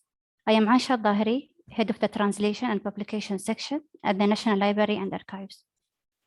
I'm speaking from Abu Dhabi and I'll chair the session titled The Trajectories of Translation Between Modernism and Heritage Authentication. Today we have 5 distinguished speakers who will present their papers in the session. Each one will be given 22 minutes. After the end of all presentations, 5 to 10 minutes will be given for short questions and short answers as well. We'll start the session with Professor Barbara Bukaleska from the Jagiellonian University, Krakow, Poland. Dr. Barbara is a professor of modern Arabic literature and has spent many years in the Gulf, and the fruits of her studies include tradition and innovation in the works of Layla al-Uthman, the contemporary Kuwaiti short stories in peacetime and war, and modern literature of the United Arab Emirates, as well as many papers on various aspects of contemporary Arabic literature. Professor Barbara has been a member of prestigious Polish and international academic associations, such as the Polish Oriental Society. She was a board member of the King Abdullah International Center for the Arabic Language in Riyadh and the foundation of Abdulaziz Saud Al-Babtins in Kuwait. In 2013, she was a member of the international jury for the International Prize for Arabic Fiction. In this session, her presentation is about the image of the Emirates in Poland, based on translated literature and cultural heritage. Dear Professor Barbara, the microphone is yours. Thank you very much. Assalamu alaikum. I greet you from beautiful and sunny today, Krakow in Poland. I like to thank you very much to National Library and Archive for your kind invitation and for organizers for kind cooperation. I am very honored to participate in the second International Translation Conference. I will start my presentation. I have already sent you yesterday. Could you please share? Yes, sure, Professor. Yeah, I'm sorry. Yes, thank you very much. So I will just give you a note. Please change the slide, okay? So thank you for your cooperation in this matter. Translation is one of the most important issues in comparing other cultures equally in their enrichment. The greater the number of translations, the greater the awareness among readers around the world of the experience and understanding of Arab culture. Translation has a significant impact on interpersonal relationships and allows one to learn about phenomena and concepts that were previously unknown or outlandish. It enables communication and understanding between members of two separate communities. Undoubtedly, we can talk about it as an intercultural bridge, which is even indispensable in everyday functioning. In translating literature from one language into another, we bring people closer together. This has been subject of much research, both theoretical and practical. In the theoretical approach to translation, it is important to realize the importance on the cultural transfer that we deal with in translation, and on the other hand, to show the cultural differences between communities that use the given language. The 21st century, could you please change the slide? Yeah, thank you. The 21st century saw a gradual increase in the number of translations from contemporary Arabic literature, and the Polish readers can also acquaint themselves with numerous translations of classical and contemporary Arabic writers and poets. There have appeared, among others, the short stories and novels of Tawfiq al-Hakim, Najib Mahfouz, Taha Hussein, Yusuf Idris, Ghassan Kanafani, Layla al-Uthman, Ali al-Aswani, Tayyib Salih, and many others. Old Arabic muallaqat and an intensive anthology of Arabic poetry from the 16th to 13th century as well as the anthology of contemporary Arabic poetry, have been also translated into the Polish language. Despite this, the image of contemporary Arabic literature that emerges from the reading of works translated into Polish up until the end of the 70s leads one to the conclusion that they are chiefly realistic short stories that primarily focus on the society and social relations. The turn of the 21st century brought some changes. New publishing houses were established, promoting also Oriental and in particular Arabic literature, such as Biuro Literackie or Smak Słowa. So the number of translations increased. Next slide, please. I am the author of 2 books on contemporary Emirati literature. The first, entitled Contemporary Poetry of the United Arab Emirates, was published in 2010 in Polish language. It consists of 3 parts: classical poetry, At-Taf'ila, and Qasidat al-Nathar. The second book, published in 2012, was written in English and is entitled Modern Literature of the United Arab Emirates. The 3 parts discuss prose, poetry, and theater. In the prose parts of my book, I presented the works of the most important Emirati writers like Abdelhamid Ahmed, Abdelaziz Sharhan, Ibrahim Mubarak, Muhammad Al-Mour, and many others. Regarding poetry, I discussed the works of the most outstanding contemporary Emirati poets, including Karim Ma'touk, Salih Al-Ghabish, Nasir Jubran, Dhabia Khamis, Khalid Baddour, Harib Al-Dhahiri, Maysoon Sakr, Shihab Ghanim, and others. The themes taken up by the poets include love, ghazaliyat, poems on homeland, wataniyat, panegyrics in honors of rulers such as Sheikh Zayed, Madih, poems about social issues and changes taking place in the Emirates, ijtimaiyat, poems involved in the certain subjects, for instance, Palestinian affairs, Shiar Multazim. The translation can be philological, that is, in its literal sense, where first of all, the grammar and exact meaning of words are conveyed in it. On the other hand, the literary translation tries to capture the atmosphere and content in such a way that a reader from a different culture can most accurately understand what the author of the original work wanted to convey. And in Arabic, also exists a doglossia, that is the functioning of the literary Arabic language, Fusha, and its dialects, Lahjat, side by side. They complement each other in the areas of social life. Some authors use words and dialectal phrases in their works. Certainly, it makes the translator's work more difficult.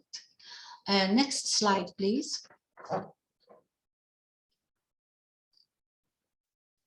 Emirati poets sometimes use English words in poems, as for example, Dhabia Khamis, who is considered one of the most outstanding contemporary Emirati poets. She has published dozens of volumes of poetry and critical literary works devoted to culture. Her works have been translated into many languages.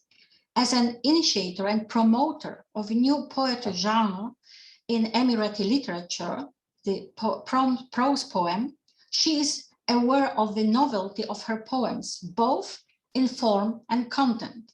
Thus, a collection of poems published in 2005, entitled Shaghaf Rasail Hub, is considered one of the best of her writing. The author draws attention to the irrelevance of cultural differences in relation to the power of love in the textual layer, it also occurs on a different level. The use of inclusions in English is an interesting procedure.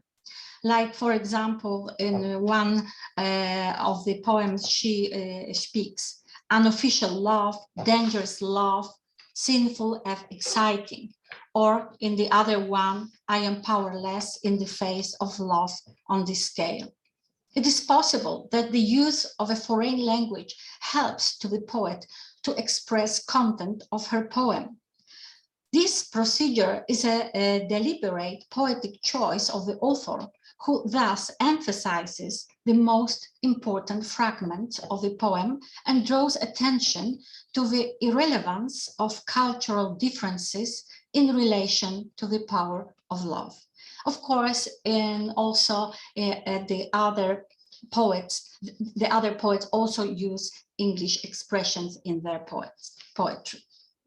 The translation is a kind of bridge between the foreign culture and one's own culture, because it not only presents the subject and content of the work, but also acquaints the recipient with elements of a culture unknown to him.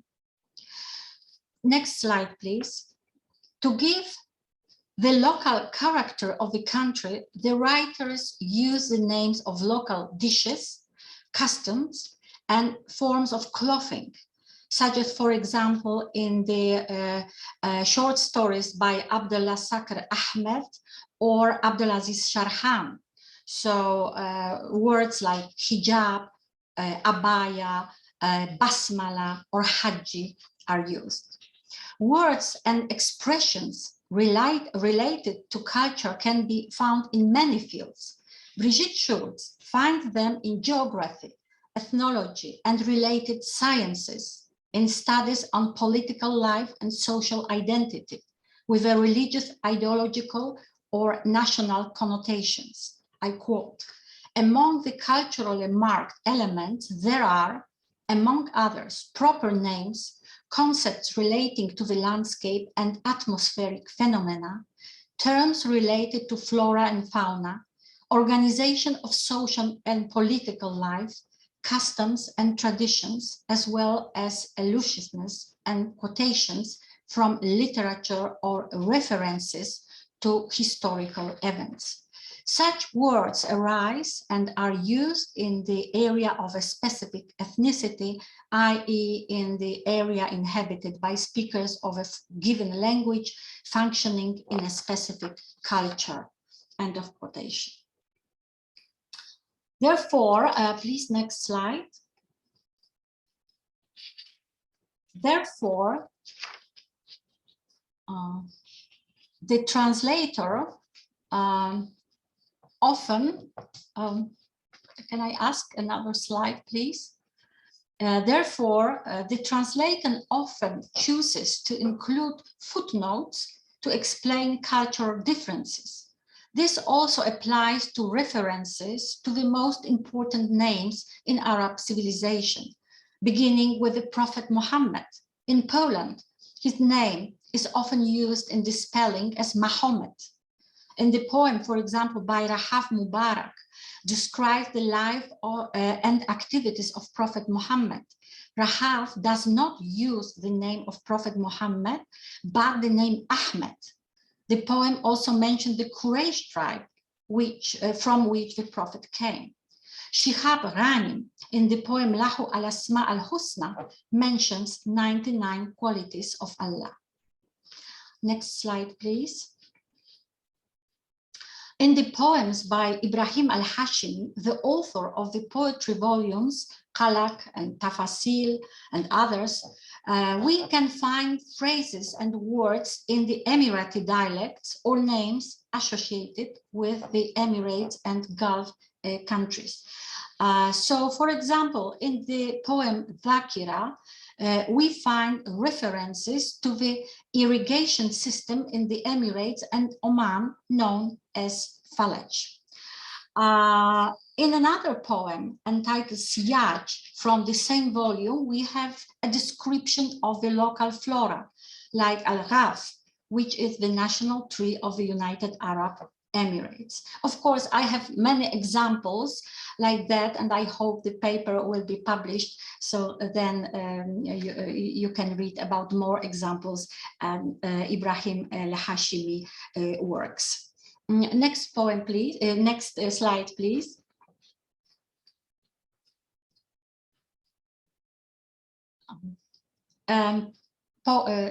Next slide, please. Thank you. Poets also refer to well-known historical figures like Caliph Harun al-Rashid or great leaders pointing to the wonderful past of the Arabs, which they compare with the Palestinian defeat, as in the poem by Ahmed Rashid al-Thani entitled Sabra wa Shatila, which are the names of Palestinian camps in the suburbs of Beirut. The poet describes the events of 1982, in which thousands of people died. Shihab Ghanim, in the poem Al-Madhhaba Qabla Akhira, alludes to the massacres in Sabra and Shatila, as well as in other places like Deir Yassin, Hebron, Qana, and Jinan. The extremely painful story of a boy named Muhammad al-Durra was described by Ibrahim Muhammad Ibrahim in the poem Ad-Durra Qal. The role of the interpreter is to provide information of the suffering of Palestinian civilians. Furthermore, the Palestinian context appears in the works of many poets, not only from the United Arab Emirates, but also from other Arab countries. Next slide, please. In translation, it is impossible not to refer to the meaning of poetry rooted in the minds of Arabs. In Karim Ma'touk's poem Maut Mu'aqqat, there are references, for example, to the great name, the greatest poet Imrul Qais. Poetry and its importance to Arabs requires a lot of commentary. It has accompanied the Arabs from the very beginning in the most important moments of their lives and history. It not only illustrates feelings, as in the poem by Ahmed Muhammad Ubaid entitled Layla, in which the poet refers to the story of Udra love, but it is also a chronicle of historical events. Texts characterized by interculturality, which are designed to evoke specific emotions among readers, should be considered a special case. The translator often acts as a cultural mediator. Therefore, his knowledge of society of both cultures, including history, traditions, and folklore, customs, important historical figures, is essential. Next slide, please. Thank you. Panegyrics, that is poems of praise written in honor of the greatest personalities in the Emirates or the Arab world, play an essential role.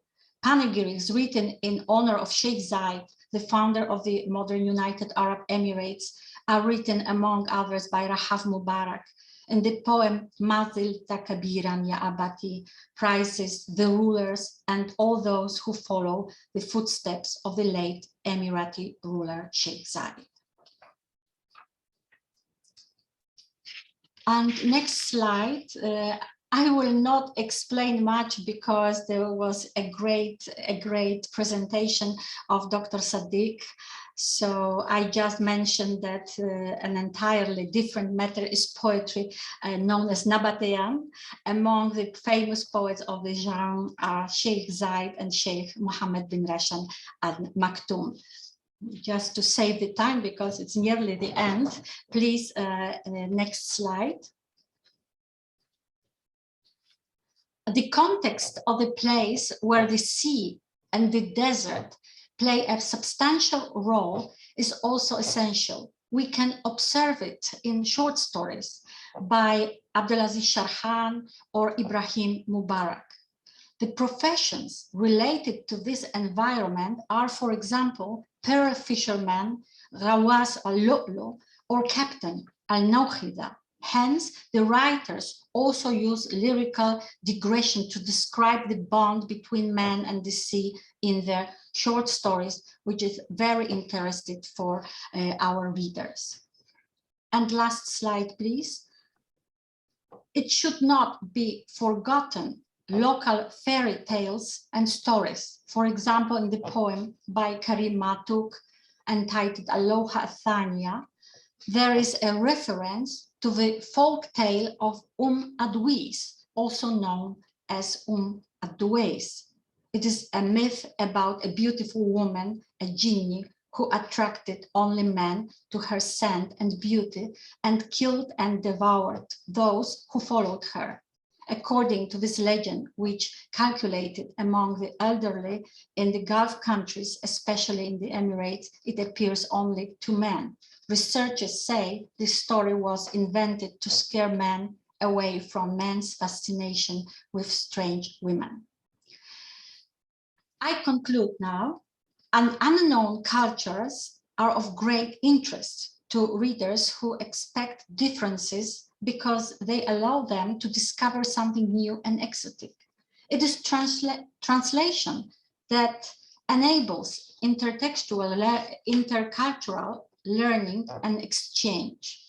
The Polish reader is interested in learning about the culture and literature of Arab countries, especially United Arab Emirates. Poets and writers have become translators of this reality, and my role is to bring it to all Polish readers in the most clear and close way. For the translation of literature, we can refer to the words of the French writer and philosopher Voltaire, who believed that, I quote, "The translation was like a woman, either beautiful or fightful." Thank you very much. I would like to thank Professor Barbara for her insightful research and commitment to presentation time. Now let me invite our second speaker, Professor Igor Mavir, to present his paper titled Lord Byron's Verse in 19th Century Slovenian Translations as a Form of National Literary Articulation and Identification. Professor Mavir is a full professor of English and American literature and the head of the literature in the English department at the University of Ljubljana in Slovenia. He was elected a member of the Slovenian Academy of Sciences and Arts and is an elected full member of the European Academy of Sciences, Academia Europaea. For several years, he has been an elected member of the International Executive Board of the International Association of Full University Professors of English in London. He has taught on the various aspects of Anglophone William Shakespeare's drama, post-colonial literatures in English, early colonial writing in English, a transnational contemporary Anglophone writing, Canadian literature, Australian literature, interdisciplinary American studies, and American Hispanic literature. Professor Mavir has published over 10 books and a great number of articles, mostly in English. Dear Professor Mavir, the microphone is yours.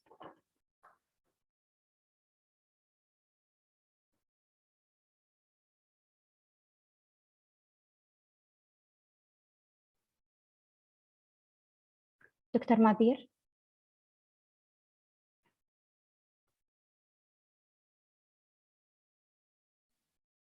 Hello, Dr. Mavir. Hello, I'm sorry for this because I wasn't expecting to be on the program right now. Anyway, okay, so can I share something with you? Is this possible or? Yes, Doctor. Okay, just by way of introduction. I don't see it here now.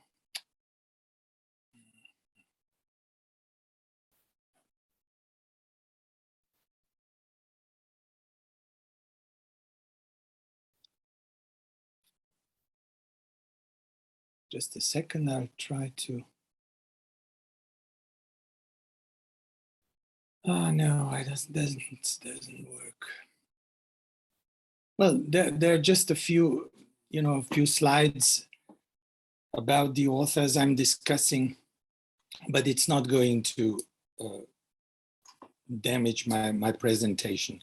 So in my paper, I am going to talk not specifically about Arabic or Emirati literature and translation, because this is not really my field. But let me say at the beginning that I'm really grateful for being invited, as I am dealing with translation studies in general. And I really enjoyed the plenary lecture by Professor Woha. Many new things, I have learned from it, and I'm sure also from the rest of the presentations here today, and my predecessor, of course, Professor Bikulska.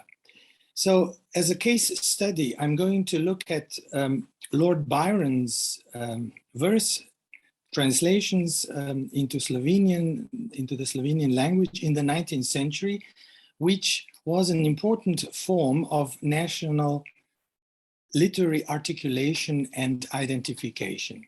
So you can see this as a kind of case study as how important translations are for an individual culture, for an individual nation and its formation, especially when I'm talking about not a small nation, but I prefer to call it, because we are not talking about greatness or smallness, but let's say minority nation, so not so huge in terms of numbers. So it is, as we have also learned today, very important. Studying verse translation always means being aware of the many parallel processes that shape a culture at a given point of time, taking into account the economic, political, social, etc. needs implicit in the choice of texts for translation and consequent cultural mediation and dissemination. This dimension has still, up to this point, all too often been ignored in investigations of various translation processes, even though it would substantially enrich the general knowledge of a cultural history. Here we can only, we can look at Susan Bassnett, the English, theorist of translation, who started back in the 1990s by looking into these issues. Because, of course, the role of cultural exchange and cultural diffusion by translation is undeniable. This study that I'm going to report briefly on is based on the results of my research of 19th century so-called Byronism, so the influence of Byron and his translations in the Slovenian cultural space, concentrating on the metalinguistic complexity of a particular verse translation into the target language and its significance in a metatextual sense in terms of a modified cultural, that is, national understanding and valuation of Lord Byron's verse originals. So basically affiliations and influences of these, of the translations of his poetry that have been on the Slovenian authors of the 19th century. But let's proceed with some of the translation issues. So regardless of the complex ambiguity of the meta language of verse translation, I'm talking here of verse translation because of Byron, of course, its importance in a metatextual sense remains unchallenged, as was also propagated in the polysystem theory that some of you are surely familiar with by Turi and Hermans back in the late 1980s and 1990s, or the more recent interdisciplinary or integrated approach in translation studies. This is why the analysis of the translations of Byron's verse, in my specific case, is first and foremost macrotextual, for it is intended to point to some of the specificities of Slovenian translations from English Romantic poetry in the 19th century and the socio-political reasons for them. It stresses the translation, the complexity of a verse translation into a target language, which is Slovenian, and its significance due to a different cultural reading and understanding of the English originals rather, that is Byron's originals. Lawrence Venuti, who is another important theorist or theoretician of translation studies, And his concept of the invisibility of the translator is very useful here, as he describes also the foreignizing and the domesticating tendencies in the process of creating, in this instance, a verse translation. So this is Venuti back in the mid-1990s. So to go to the Byronism in Slovenia and its cultural, political, if you want, importance. There were three major 19th century translation projects from Byron's verse into the Slovenian language.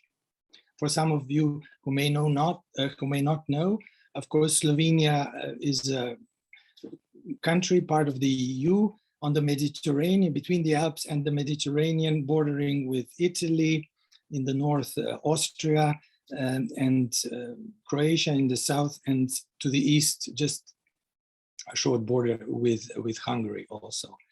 So the first project of Byronism, so translation of Byron in the 19th century, was done by the Slovenian Romantic poet, the founder of its national literary tradition, of the Slovenian national literary tradition, Dr. France Prešeren, who started translating Parisina, so and another one, but Parisina was his main, the verse tale by Byron. And then the second project, to just enumerate them first, the second project was by Fran Jerisha, who translated Hebrew melodies by Byron, and the third one was Jovan Koseski, who translated Mazepa, so another of Byron's verse tales. All three of them, all the three works that are important, as we will see, and I would like to show, subsequently also influenced their own verse production and writing poetry, of course, and the Slovenian national literary orientation in the 19th century, especially from the 1830s onwards, as I'll try to show.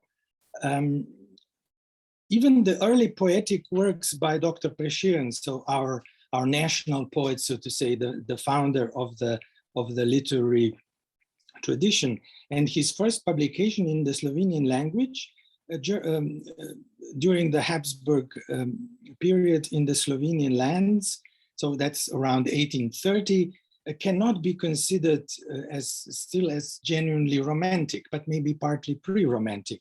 It is generally accepted that the period between 1830 and the revolutionary year 1848 throughout Europe at the time coincided with the spring, so-called Spring of Nations throughout Europe, marks the Slovenian high romanticism and the leading movement in literature, delayed, of course, with regard to Britain by some 3 or 4 decades. So we're talking also about the delayed literature and delayed influence in terms of romanticism. In art, it is best represented by Prešeren's fine lyrical poetry that aimed at and contributed greatly to Slovenian national unification and identification in that particular period. So I'm talking 1830s up until 1848.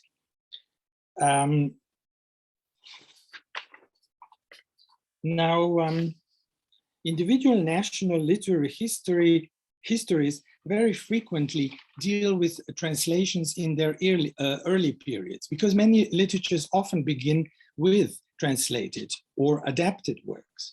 In Slovenian lands, it was the period of Reformation that represented the beginnings of national literature, in which translations predominated. The first ever published translation from English poetry into Slovenian, however, was Thomas Gray's poem, a famous elegy, an elegy written in a country churchyard. Despite its late publication, but of course this is not Byron, I'm just mentioning it, it was early in the 19th century. Despite its publication so many years after the original English publication, it can be considered a delayed echo of pre-Romantic literature, together with the less influential pre-Romantic trend of Ossianism in Slovenia, you know, Ossian as the invented poet. The translation by somebody called Zemlja, he was the translation of this elegy, despite its deficiencies and adaptations, represented an important impetus for the emerging Slovenian Romanticism, and in a way paved the way for Dr. Prešeren to trigger off the coming of age of Slovenian literature in the mid 19th century.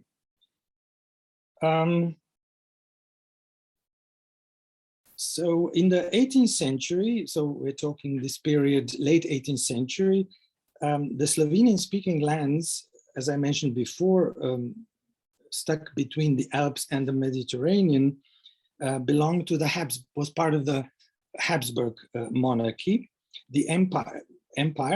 The empire was introducing fewer and fewer much-needed social reforms, and was forced eventually to yield the Slovenian territory to Napoleon in 1809. And this period of the so-called occupation, so Napoleonic occupation between 1809 and 1813, saw the French rule, during which the intelligentsia, which was acquainted with the ideas of the French Revolution, was in fact supportive of the French insistence on using, apart from French, but on using the Slovenian language as the second official language in the country, which had not been the case before, and neither after after Napoleon was defeated and left, of course. So the intelligentsia, the writers, they accepted with relative enthusiasm the French rule, just because of the language issue and because of the possibility to also produce literature and use officially the language and develop it and so on. So in a way, this was an impetus for the Slovenian national revival, which gave way then and was politically articulated later in 1848 with Prešeren and his work, original work. First, of course, translations, among them Byron, and then original work. In such complex situation, the first admirer of Byron in Slovenia, who also, as we know, supported the Greek independence movement in early 19th century, was Franz Prešeren, who was the herald of free-thinking ideas of the national revival in the country, in the Slovenian lands, as they were called then. Of course, Slovenia today is, as I said, an independent country for about 30 years now only, before being part of other entities, political entities such as Yugoslavia, and before that the Kingdom of Yugoslavia, and before that the Austro-Hungarian Empire, and so on. But of course, in the Middle Ages, there had been Carniolan kingdom also, but going all the way back in the early Middle Ages, that we are not concerned with here. For example, Prešeren is also famous for his poem, but that's of course his original poem, we're not talking about Byron here, called A Toast, which is his chef-d'oeuvre, really. It's a relatively long poem, but part of it really is today the national anthem of Slovenia, and represents and champions the ideas of national liberation, democracy, tolerance among peoples of the world. So it is a very fitting, part of it, not because it's a long poem, toasting to all the nations of the world and all the neighbors, etc. So kind of a very tolerant and a very positive, on a very positive theme, if you want, of this poem. So it is reasonable to believe that Prešeren became interested in Byron when he was studying in Vienna in the 1820s, and then in the early 20s, in the early 1830s, so after his return, he was to become, and he did become later, he became a lawyer. And in the early, so in 1833, thus Parisina, the verse tale, was translated by him, and we know that he translated it from English, but he helped he helped himself, so to say. He used alongside the English translation also the German translation, because he was not so very proficient in English. This manuscript, it was never really published. It was published after his death, but there is the manuscript, which is very interesting, and of course, only parts of Parisina, because it's too long, only parts of Parisina were published in 1848 and then 49, so that various sections, not in total, not the whole verse tale, it's a very good translation, we can say, and he, of course, he published in the various journals that were at that time already starting to emerge in Slovenia, in the Slovenian language. So I'm talking 1830s and onwards to the end of the century, and then of course the 20th century. But he says in a letter that, so he fears, or he feared that he was not going to, that his translation might not have been published because of the censorship, because he chose those sections to be printed in journals that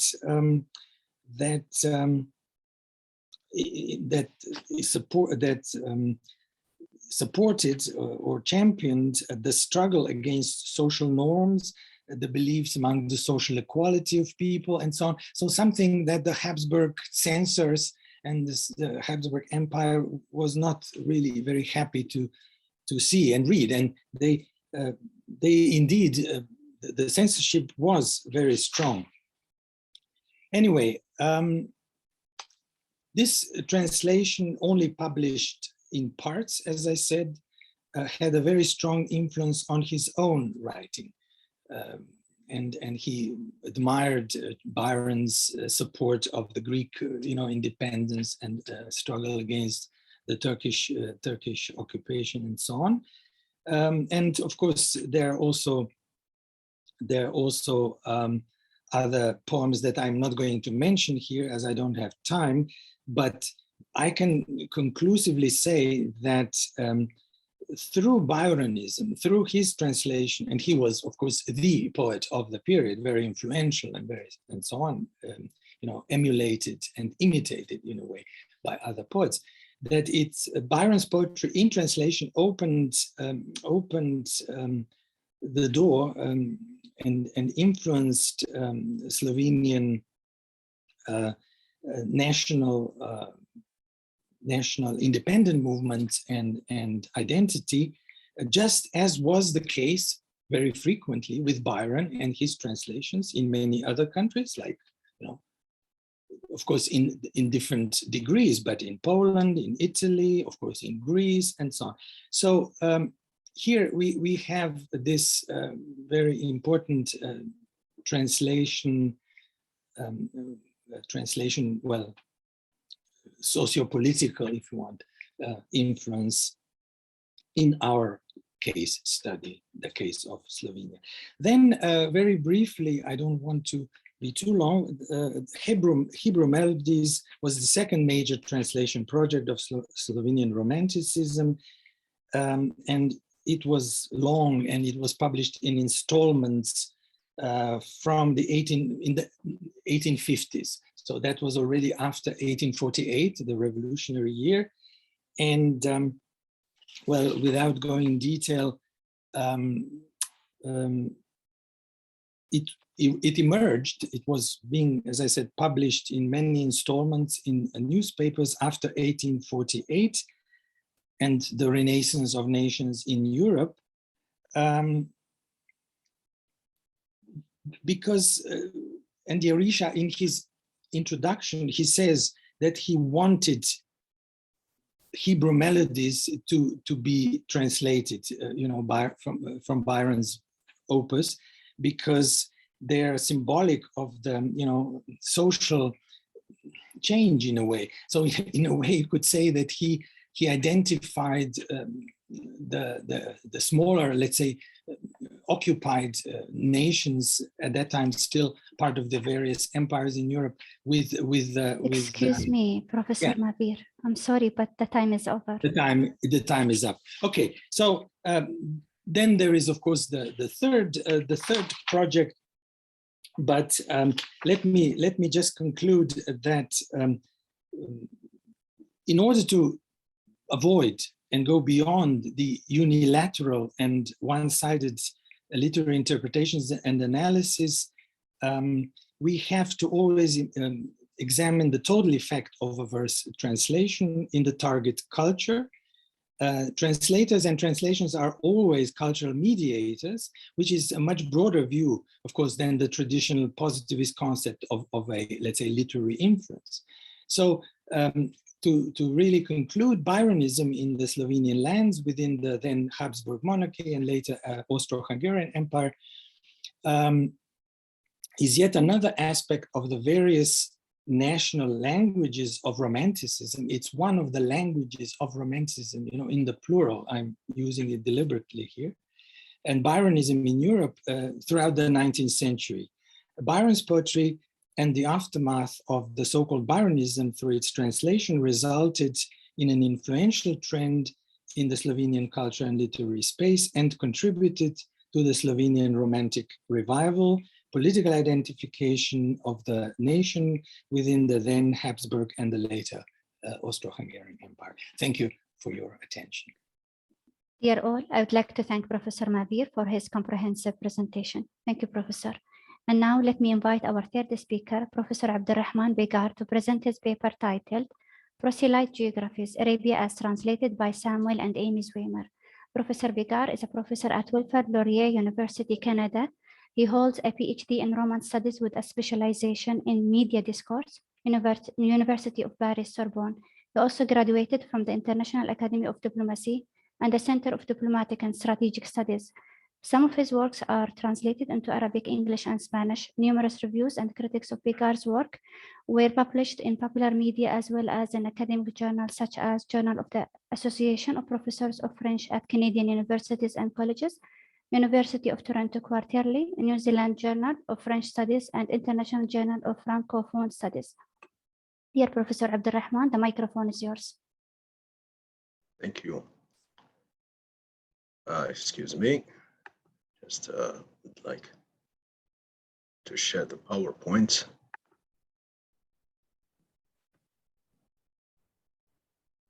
Okay.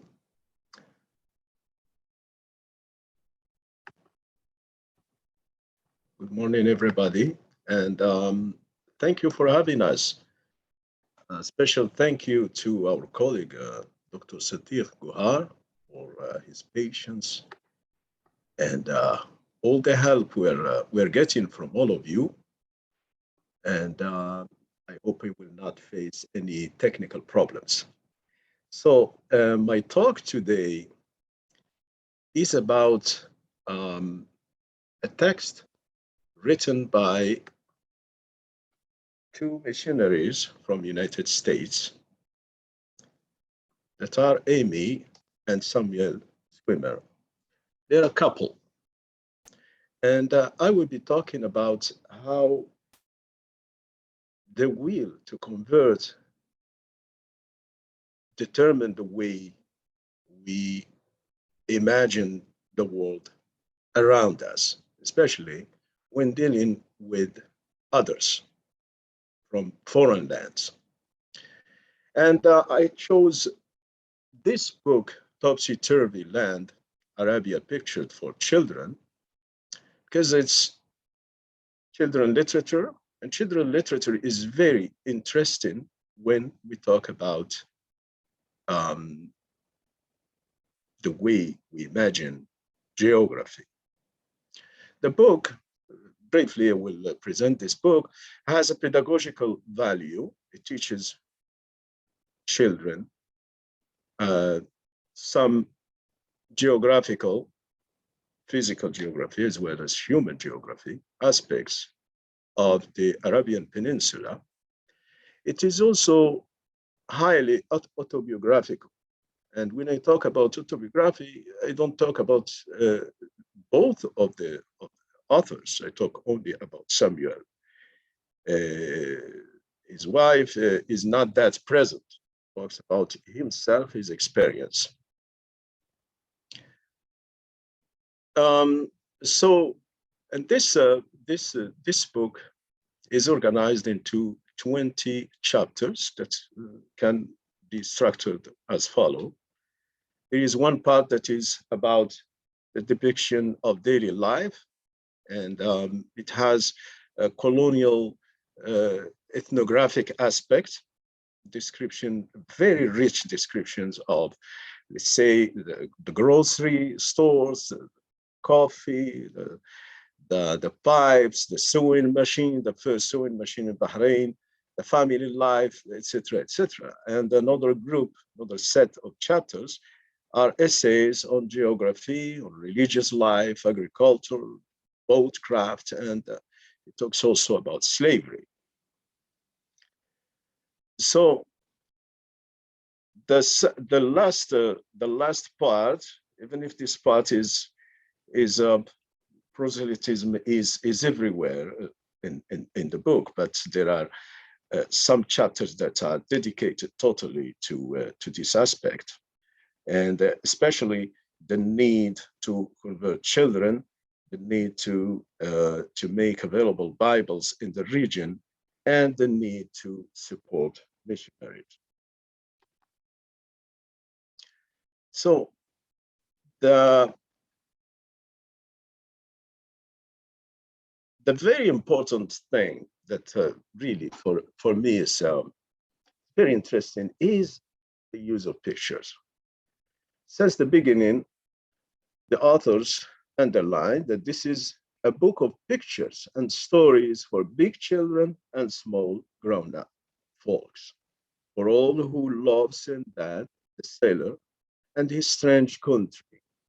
We'll be talking about the idea of strangeness. So there are, you have every chapter is illustrated by one or two photographs, and the dates are missing. Some photographs have a date, and it's around 1894, 1895, 1892. So I just want to give you an idea on the importance of these photographies. First of all, we know that photography had been invented in France by Daguerre around 1848. So from that time to the commercialization of cameras, you see, it's really a relative short time. It was a highly luxurious thing, possession of a camera. Not only that, camera was also a tool, and a tool that is that was loaded with power, and it's still. And I am taking an extract from a speech by the Minister of Interior in France, just when cameras, when Daguerre invented the first camera. And I will just go to the translation of the quote. He, in his speech, he talks about the authors, when they use cameras, they have the power to compose the geographical parts of their books. So camera gives the power to compose geography, with the meaning of reinventing geography and reinventing the entire planet, and that's what that's the basic element in in the colonial power of what would be born later, that is the Third Republic in France. So the camera was as efficient as any other tool to reinvent the world, and by the world meaning the world outside of France and the West, about Asia, Africa, and all the colonies, French colonies. The second element is that it says that in front of the most extensive size, the author, will obtain on the spot a real facsimile. It means that we can simplify and reproduce reality. So once you have a camera, you can reduce the complexity of cultures, you can reduce diversity of these cultures to one simple thing. And that simple thing, which is a photography, is 100% a reproduction of reality. So photography is not only there to simplify, but also to give you the supreme authority to reinvent geography. So I want just to show you these pictures briefly.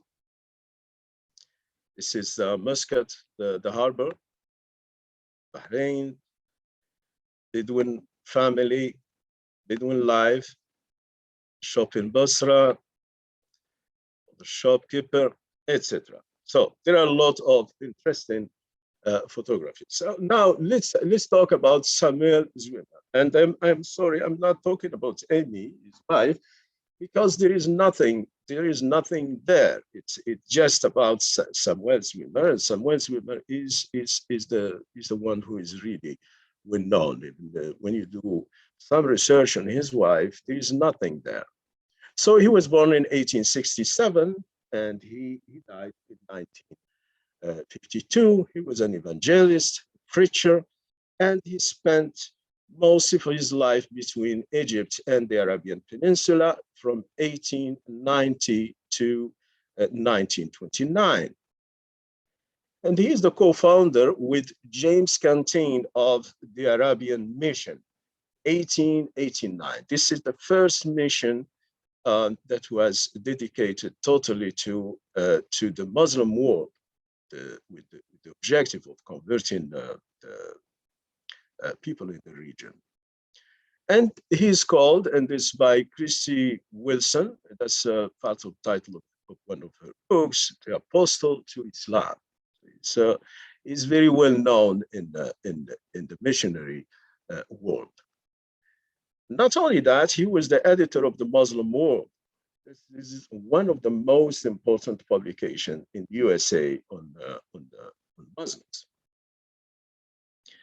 And he was so influential that Kidd, and I'm taking this quote from his work, exercises great influence over American Christians' views of Islam. So when we talk about imagined geographies, we cannot skip the question of positionality. And here, let's talk a little bit about the evangelical movement in the USA and its importance. Just some points, some brief points. So it was really the religion number one by the end of the 19th century. And evangelicals were engaged in a global mission to convert the whole planet. And it's not only the business of priests, but also merchants, mechanics, bankers. The whole society should engage in this mission. And this engagement is around a Christian utopia that I be exploring in my paper.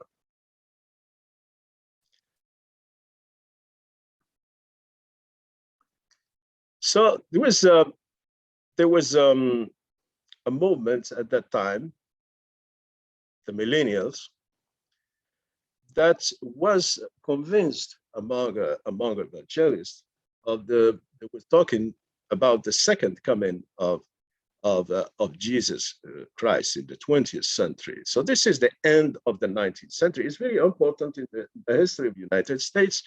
United States, we're talking about imperialist presence.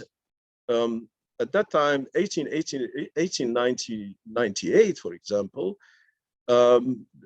United States occupied Cuba, occupied Puerto Rico, and the war in Filipinas that was waging wars against the Spanish Empire at that time. And the 20th century was a century of hope. So for the second coming of Jesus and the creation of the new utopic Christian society, peaceful one. So, but in the case of Zwimmer, he used to consider himself as a post-millennial, and he published so much, dedicated all his life talking about Muslims and Islam, and he came with the idea that, you know, there would be no need for an apocalypse, because there was the idea of, you know, the second coming, there will be a kind of apocalypse, and from the ashes there will be a new society. He said, no, Muslims, they're scrambling, and it's in their religion will collapse by itself. So if you look at his writings, and here I went through this his books, and you can see a lot of books on the need to convert all Muslims, and also his virulent critique of Islam and Muslims. It's really a very harsh critique, and I give you a list of books, and that's all in my paper. So the thing that I'm exploring here is just to give outlines of the paper that I worked on, is the question of proselytism and its relation with imagined geographies. And as we know, the concept was launched by Edward Said in Orientalism, and from there you can see there's always in this domain of research is the West imagining the rest of the world. And you have the question of active and passive. West is active, is building, imagining the rest of the world, and the rest is there to serve for this imagination. This, you can find it in works by MacArthur Seal, by Klassen, and others. So my work is about engaging with this imagined geographies and engaging with the narcissistic gaze behind this imagination. Because if you look at Zwimmer, for example, his attacks are not only against the people of the Arabian Peninsula, but the entire planet. Because in the book, he imagined Earth like a watermelon, and humanity as flies crawling around the watermelon, on top of the watermelon. There is also there are also metaphors about weeds, about the rest of humanity as weeds, and how he is there in charge of the weeds to prepare the soil for a better society. So my work is on that narcissistic gaze, and the reaction of the narcissistic mind to a reality that resists his own imagination. Because is trying to recreate reality, but that reality often doesn't allow us to recreate it, to do what we want to do, to follow a certain program. And that's my purpose, is this fight between, and as we know, narcissism is about a conflict between the self and the image of the self. Here, how, when we interact with the world, it disturbs this, deepens the conflict between the self and the image of the self. And the last point is how all of this translates into flaws in reasoning. You can see it in the book. There are many contradictions. There is also even a problem with the use of the I. The author of a work says I, but suddenly that I become we. And there is a sense of belonging, especially to the Bahraini society. There are moments when he just gives up and he says we, and he's very proud of being a Bahraini. And yeah, that's these are the outlines of mainly of the paper. And, yeah, this is yeah. I am done. Thank you. I would like to thank Professor Abdulrahman for his profound presentation. Thank you, Doctor. Now let me invite our fourth speaker, Professor Wael Hassan, to present his paper titled The Translation of Mahjar Literature in Brazil. Dr. Wael Hassan is a professor of comparative literature and English and the director of the Center for South Asian and Middle Eastern Studies at the University of Illinois at Urbana-Champaign. He is a past president of the American Comparative Literature Association, a specialist in modern Arabic and Arab diaspora literature and intellectual history. Professor Hassan is the author of Tayyib Saleh Ideology and the Craft of Fiction and Immigrant Narratives, Orientalism and Cultural Translation in Arab American and Arab British Literature. He has translated Abdul Fattah Kilutu's Thou Shalt Not Speak My Language from Arabic into English. He has edited several books and special issues, including Approaches to Teaching the Works of Najib Mahfouz with Susan Darraj. Professor Wael is currently writing a book entitled Arab Brazil, Literature, Culture, and Orientalism. Dear Professor Wael, kindly start your presentation. Thank you very much, Dr. Aisha, and Assalamu alaikum. I would like to begin by thanking the National Archive and the organizers of this conference for inviting my participation. I'm very honored and delighted to be on this distinguished panel. The subject of my paper is related to my work on the relations, the representation really of Arabic literature and Arab culture and Islam in Brazil.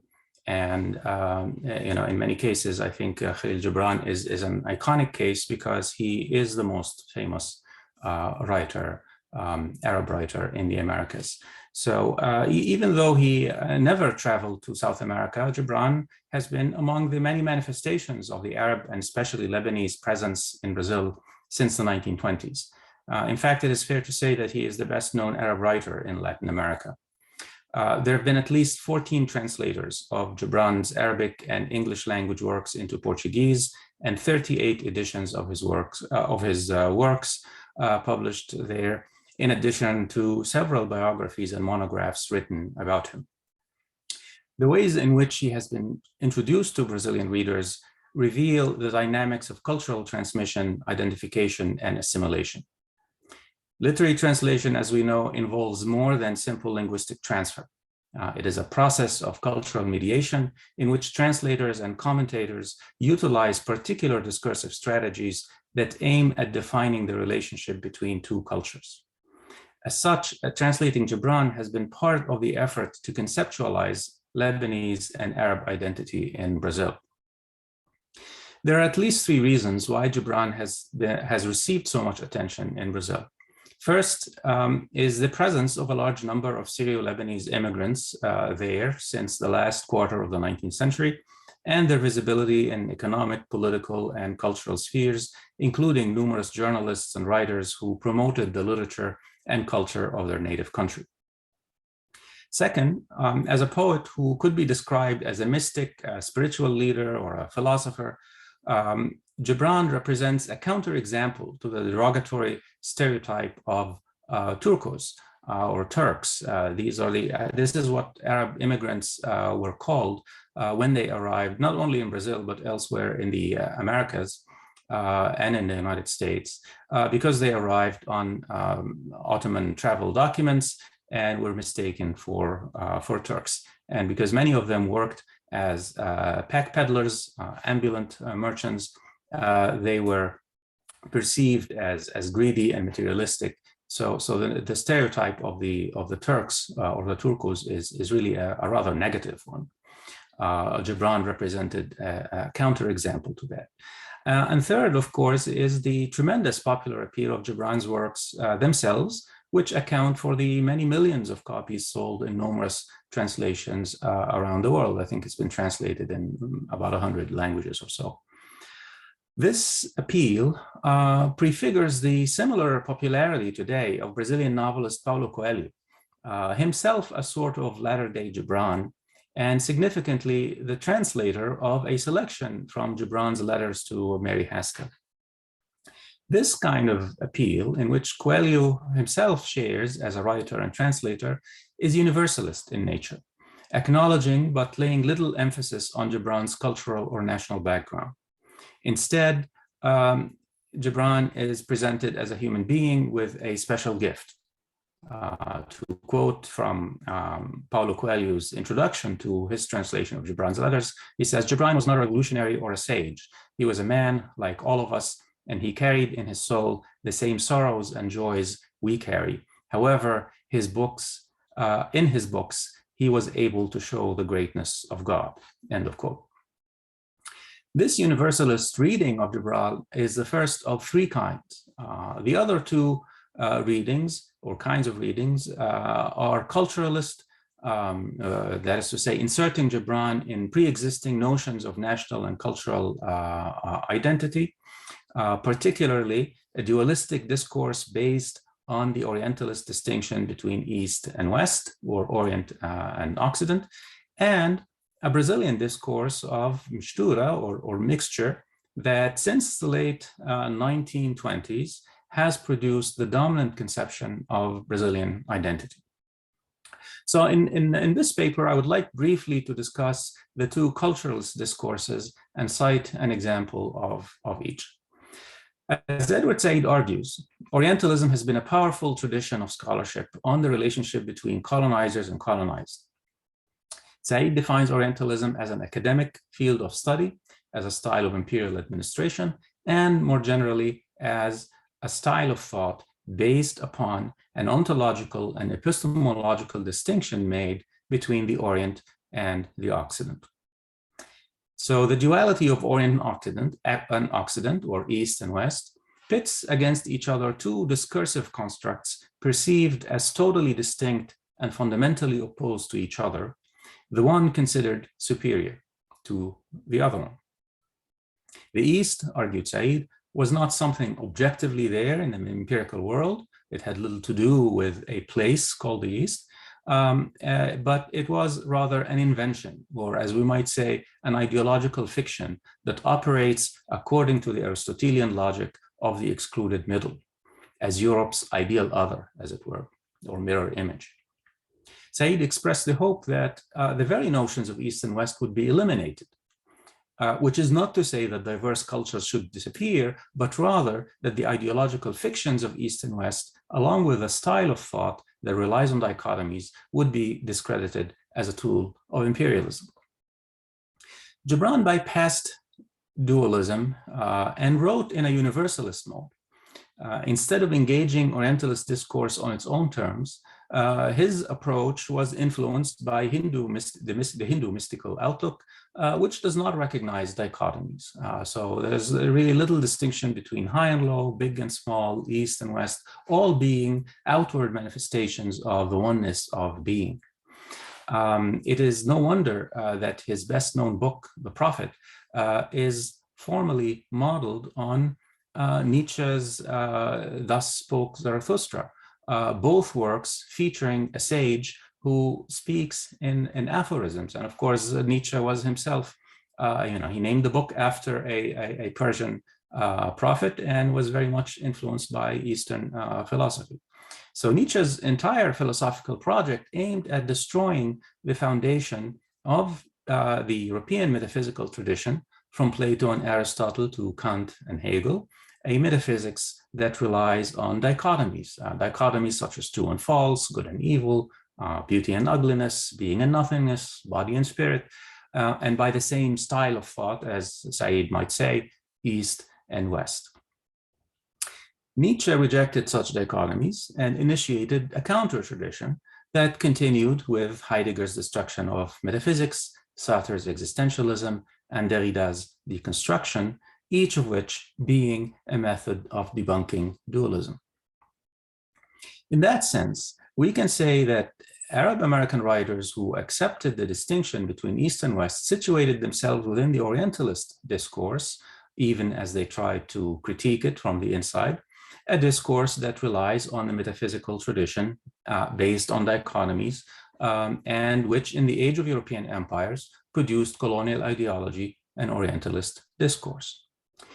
By contrast, Gibran placed himself within the Nietzschean counter-tradition, which rejects dualism, a rejection that lends itself to the approximation with Hindu philosophy's emphasis on the oneness of being.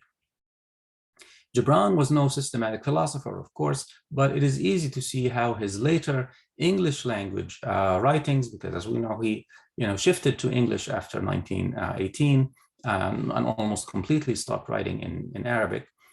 His English language writings were premised on the fusion of Nietzschean and anti-foundationalism and Hindu monism. From this standpoint, it becomes clear that to describe Gibran as a bridge between East and West is to misconstrue his intellectual orientation. Yet this is how Gibran was presented by some of his translators and commentators in Brazil. The rhetorical appeal of this metaphor of the bridge between East and West, which was a common way of describing that relationship, must have been very difficult to resist. So among the most active of those translators and commentators was Mansour Shalita. Educated in Lebanon, France, and the United States, and fluent in Arabic, English, French, and Portuguese, Shalita imbibed European Orientalist ideas and transmitted them in the course of promoting Arabic literature in Brazil. This is clear in the unmitigated binarism evident in many of his writings, not only on Gibran, but also on Arabic literature and on Orientals as a whole. For example, this is how he prefaces an anthology of Arabic literature that he translated into Portuguese. He writes, "Fundamental differences between Eastern and Western minds explain the preponderant role of the imagination in Arabic literature. The Occidental is more Cartesian. He perceives things using reason and observation and argues using syllogisms, experiments, and statistics. His favorite domain is science. His golden age is the present age era of technology. Almost all great scientists are Occidentals. The Oriental is more intuitive. His greatest gift are imagination, inspiration, vision, and prophecy. The truths he discovers are not those hidden in laboratories and which patient research reveals, but those perceived at a glance by intuition, or which fantasy seeks in unknown worlds. His favorite domain is religion, philosophy, literature. His golden age was the age of faith." So obviously, for all its neat symmetry and equal distribution of positive and negative values between the two artificial constructs, the style of thought is reductive of both European and Arab cultures. For instance, it negates Arab scientific achievements and also negates European imaginative literature. It also lacks the kind of nuance that someone like Amin Rihani introduced when he tried to relativize Oriental and Occidental traits by arguing that they are the variable products of class, political system, and historical period, or the skepticism of a well-informed Brazilian politician like Célio Borja, who in the preface to one of Shalita's own books reminds readers of Arab contributions to mathematics, astronomy, medicine, the natural sciences, engineering, and architecture. So Shalita's efforts to promote Gibran and Arabic literature in Brazil were nothing short of heroic, but the way he framed their interpretation was rigid and outmoded, not to mention that given the uniqueness of Brazilian culture, cultural, historical, and intellectual context, the East-West discourse he mobilized could not have resonated deeply with Brazilian readers, to whom it had little relevance. While Edward Said noted, as Edward Said noted, Orientalism allowed Europe to define itself in opposition to what it dubbed the East or the Orient, identity in Brazil was conceived not in dualistic, but in tertiary terms. Commentators on Brazil have long observed that the country's population is the result of the hybridization and interbreeding among three races: native Brazilians, European settlers, and African slaves. Consequently, and in light of 19th century racial theory that posited the superiority of white Europeans, many Brazilian intellectuals believed that their country would never progress. However, from the late 1920s onwards, racial and cultural mixture came to be interpreted as the source of Brazil's special strength, and the dismantling of Eurocentric concepts and theories became an intellectual and artistic project. This rejection of Eurocentrism had no use for metaphors that conceded the existence of disparate or autonomous cultures, such as that of the bridge, utilizing instead metaphors of hybridization and intermingling, such as cannibalism, and the concept of mistura, or mixture. Thus, in 1928, Oswald de Andrade's famous Cannibalist Manifesto proudly declared Brazil as a country that devours and digests all influences, and influential sociologist Gilberto Freire turned, a few years later in the early 1930s, Freire turned 19th century racialist theory on its head by forcefully arguing that the special richness and unique character of Brazil was the result of racial and cultural mixture of those three races. And he further argued that the Portuguese element, the Portuguese race as such, was itself already hybridized because of the Arab Moorish presence in Iberia for nearly 8 centuries. So since then, the celebration of mixture has been the salient feature of the dominant discourse of Brazilian identity. One consequence of Freire's work is that Arabness became not something alien that is superimposed on a uniform formation, but as something inherent to it. First of all, because it is embedded in the Portuguese element, and secondly, because Brazil welcomes and incorporates new influences, including Arab immigration. Within this intellectual environment, the metaphor of the bridge between East and West does not speak to Brazilian discourses of identity in which ideas of East and West do not play a part. In fact, by the time it was an outmoded way of referring to the Arab world and the United States in the middle of the 20th century, the idea of the East was still rather vague, even among Brazil's educated elites. For example, here is what Cesar Salgado writes in his preface to Musa Kraim's Poetas y Califas, or Poets and Caliphs, a book that recounts incidents from the lives of Abbasid caliphs and poets. He says, when we speak among ourselves of Arab civilization, we soon think of something legendary and marvelous, but distant and inaccessible, like Allah's paradise. That is because, as a rule, we do not know any literary testimony from that golden age in the history of humanity other than 1001 Nights. And if we search the bookshelves of our intellectuals, we will rarely find any kind of works about Arabs, whether scientific or merely descriptive.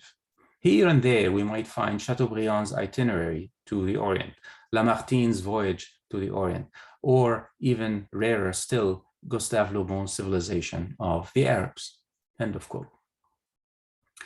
The knowledge vacuum about the Arab world in Brazil was only very partially filled by a few French Orientalist texts, evidencing not only the dearth of information, but also its derivative, refracted nature. This is a feature of what I would call Brazilian Orientalism, which is not the result of direct study or experience of the Arab world, as in the case of British and French Orientalism that Edward Said analyzed, but of reading mainly French and to a lesser extent American sources. As such, when they are found in Brazilian texts, Orientalist tropes can be traced back to those sources rather than to Brazilian discourses of identity. But what did Gibran signify within those discourses? He was, first of all, an important counterexample, as I mentioned before, to the popular stereotype of the Turcos. He represented so-called Oriental wisdom, a notion that became popular in Brazil in the 1920s, possibly as a result of Tagore's fame in Europe and the United States after winning the Nobel Prize for Literature in 1913, fame that would resonate with the Brazilian modernist rejection of Eurocentrism as proof that Europe has no monopoly on wisdom. Secondly, and more subtly, Brazilians of Lebanese descent could easily represent Gibran's work as the product of a culture that, in its hybridization, is akin to Brazil's own. So here, for instance, is what Mustafa Yazbek writes in his book on Gibran in 1984. Not long ago, Aldous Huxley wrote, "The Phoenicians, heaven knows why, appear to have been incapable of producing anything but monstrosities. Something they were able to produce, sometimes they were able to produce sculptures, but art was not their forte. It was certainly commerce." So, Yazbek comments by saying the inheritance of the pack peddler was of little use for Khalil Gibran. For him, the only path to follow was that of art. Fortunately for Gibran, there was a flux of other inheritances after the Phoenicians. The centuries fertilized Lebanon with other peoples, Assyrians, Persians, Greeks, Romans, Arabs, Turks. Born in the mountains of Lebanon, he would imbibe, that is Gibran, he would imbibe a culture nourished from various springs, complex and contradictory as he himself was, end of quote. So for Yazbek, Gibran is a painter, poet, and mystic who knew nothing of commerce and who contradicts the stereotype expressed by Huxley and widely represented in Brazil. Significantly, however, Yazbek does not contest Huxley's representation of the Phoenicians, for example, by pointing out their invention of the alphabet or their contributions to astronomy. Rather, he claims for Gibran other cultural influences that came after the Phoenicians in Lebanon's long history. As such, the image of the Phoenicians as a people of commerce and commerce alone stands unchallenged, but what is implied is Lebanese identity as something much larger than Phoenician influence, a richly layered, complex mixture of diverse cultural elements that cannot be separated or reduced to a single image or stereotype. More subtly, Lebanon in this formulation becomes quite similar to Brazil, a country that defines itself by having received and incorporated cultural and racial influences from a wide variety of sources. By mobilizing the discourse of mixture to describe Lebanon, Yazbek is implicitly saying that Lebanon is another Brazil, or rather that Brazil is another Lebanon. This parallel drawn between Lebanon and Brazil through the discourse of mixture clearly does not map onto the Orientalist dichotomy of East and West, which was transferred almost intact to the different cultural climate of Brazil by some translators and commentators on Gibran, such as Mansour Shalito. For Yazbek, by contrast, Gibran speaks to Brazilians with a similar voice because he comes from a country that is similarly mixed and hybridized. So to conclude, I have described two kinds of approaches to Gibran in the Brazilian context. A universalist approach that emphasizes the spiritual message of his works, especially those of his later English language works, and a cultural approach that in turn splits into two distinct discourses: an Orientalist discourse that relies on the East-West dichotomy, and a Brazilian discourse of racial and cultural mixture. The Brazilian context explains what those two culturalist versions of Gibran have in common, namely the desire by Lebanese immigrants and second-generation Lebanese Brazilians to shed a favorable light on their country of origin by presenting Gibran as a great poet and cultural ambassador, added to the remarkable economic and political success of the Lebanese community in Brazil. And this status of Gibran has been readily acknowledged by his Brazilian readers. Thank you.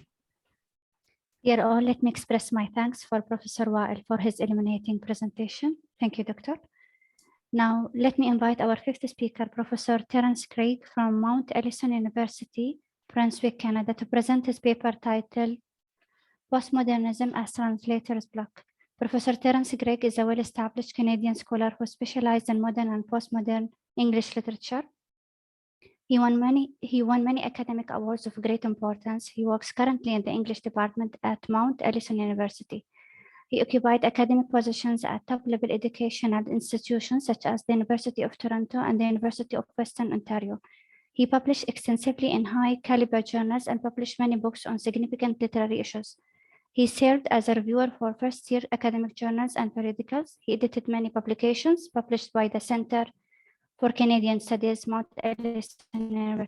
He's a member of different associations such as the Canadian Association of Commonwealth Literature and Language Studies, the Association of Canadian and Quebec Literatures, and the Association for Canadian Studies in the United States.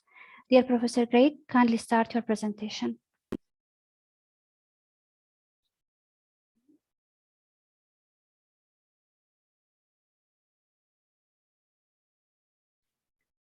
Professor Craig, I hope you are not facing technical issues. Can you hear me? Yes, we can hear you. There we go. You have my picture? Doctor, can you fix a little bit the camera? Yes. It's a side-mounted camera. It's a bit of a problem. How's that? Better. Much Yes. better, Doctor. Thank you. All right, thank you. Good day to you. Good day to all participants and all attendees. Thank you for inviting me to this conference.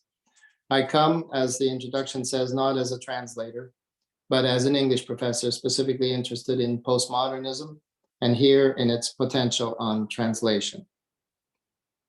The traditional ways of organizing literature is in ages, for example, a Romantic age, based not just on a set of shared terms and styles, but also on a shared Weltanschauung of nature and of politics. Modernism defined itself, as Ezra Pound famously said, by making it new, by resetting against the Victorian and Edwardian ages. Such expressions of what the age demanded, again to invoke Pound, were as much as what the age rejected.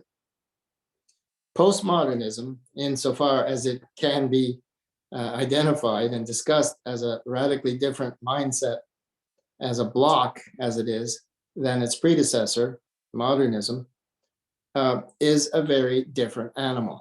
Modernism was and is based on realism, which is probably why we are returning to it now. It is epistemological in that it accepts a shared sense of reality.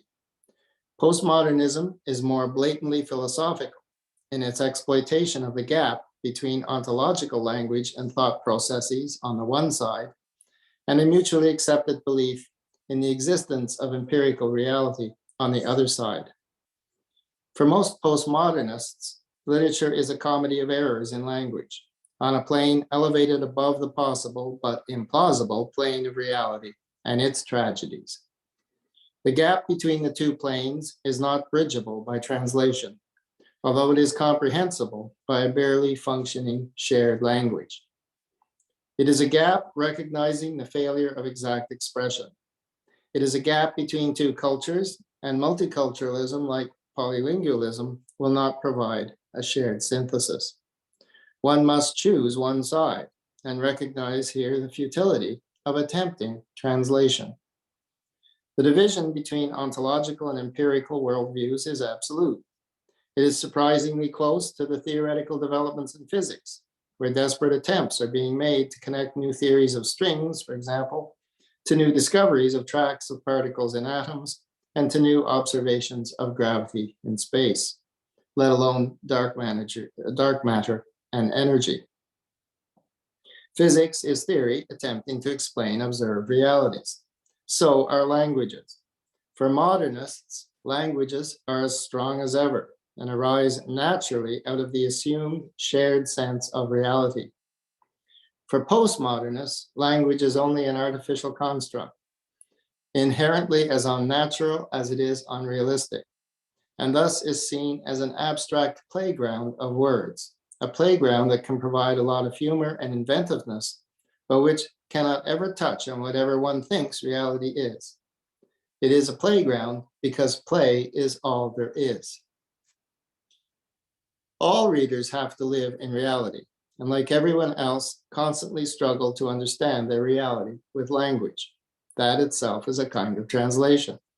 But to live on the postmodernist side and reject reality as relative and unprovable, and ultimately disconnected to language, is like choosing a country to live in because other countries, like other languages, are ultimately and inevitably incomprehensible. The country of empiricism is incompatible with the country of ontology. Ontological literature forces a choice upon the reader. That choice exists in theory, but not in practice, and probably we are stuck with that impasse. The inherent failure of language to be anything more than imaginative experiments is useless when we find ourselves dealing with hard news, with relationships, with contracts. Yet translation lives as a concept devoted to connecting two cultures and two languages. Translation cannot survive the absolutist nature of postmodernism. Ironically, it is likely that postmodernism cannot survive it either. The failure to communicate across this gulf is that on one side is a belief system, and on the other, the belief that no belief system is tenable or provable. Communication, like translation, is a crossing between cultures or belief systems, and if one side is quit on the possibility of communication, then translation cannot happen. Translation between theories is a given. Translation when one side just refuses to admit the existence of sides is not. This is not a kind of fundamentalism, rather it is a giving up on isms of any kind. This is not an issue of censorship, which involves ostracizing a text for its belief system. Such a response to a text is inherently epistemological, in that it identifies other systems while insisting on the unique validity of its own.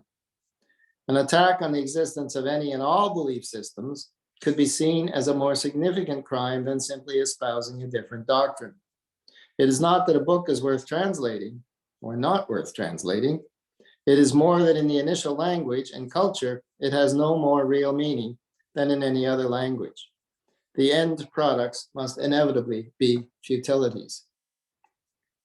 Meaningless is heavily ironic here. Being meaningless is itself a meaning. Postmodernism usually does inscribe meaning, primarily in that it is inevitably self-referential. It is about language pointing out language's failure to disclose reality and its fantasies, its play instead. That is thematic and therefore meaningful and translatable. One would be translating and deconstructing the premises of translation and further recognizing its futility. Language to postmodernists is a closed circuit. Its only possible subject is itself. Translation between languages simply highlights the shades of difference. Translation is an imaginative exercise on top of the imaginary experience of literature. However, there is a flaw in the literature that does emerge from this conundrum. Perhaps because literature has always been supposed to have its roots in reality and in the real business of human interaction, postmodernism is fettered by a stubborn adherence to themes of such interaction. Marriage is, I believe, the most frequent subject, and themes of disappointment and confusion arise out of it. Love and romance as fantasies performed allegorically to emphasize language as fictive desire, rather than as in any mirror of reality. Perhaps this is why love, a word with many meanings, is so frequently a topic for postmodernists. Love as a fiction we build with one another, sharing it as an imaginative concept of desire. This is translatable up to a point, a literal point.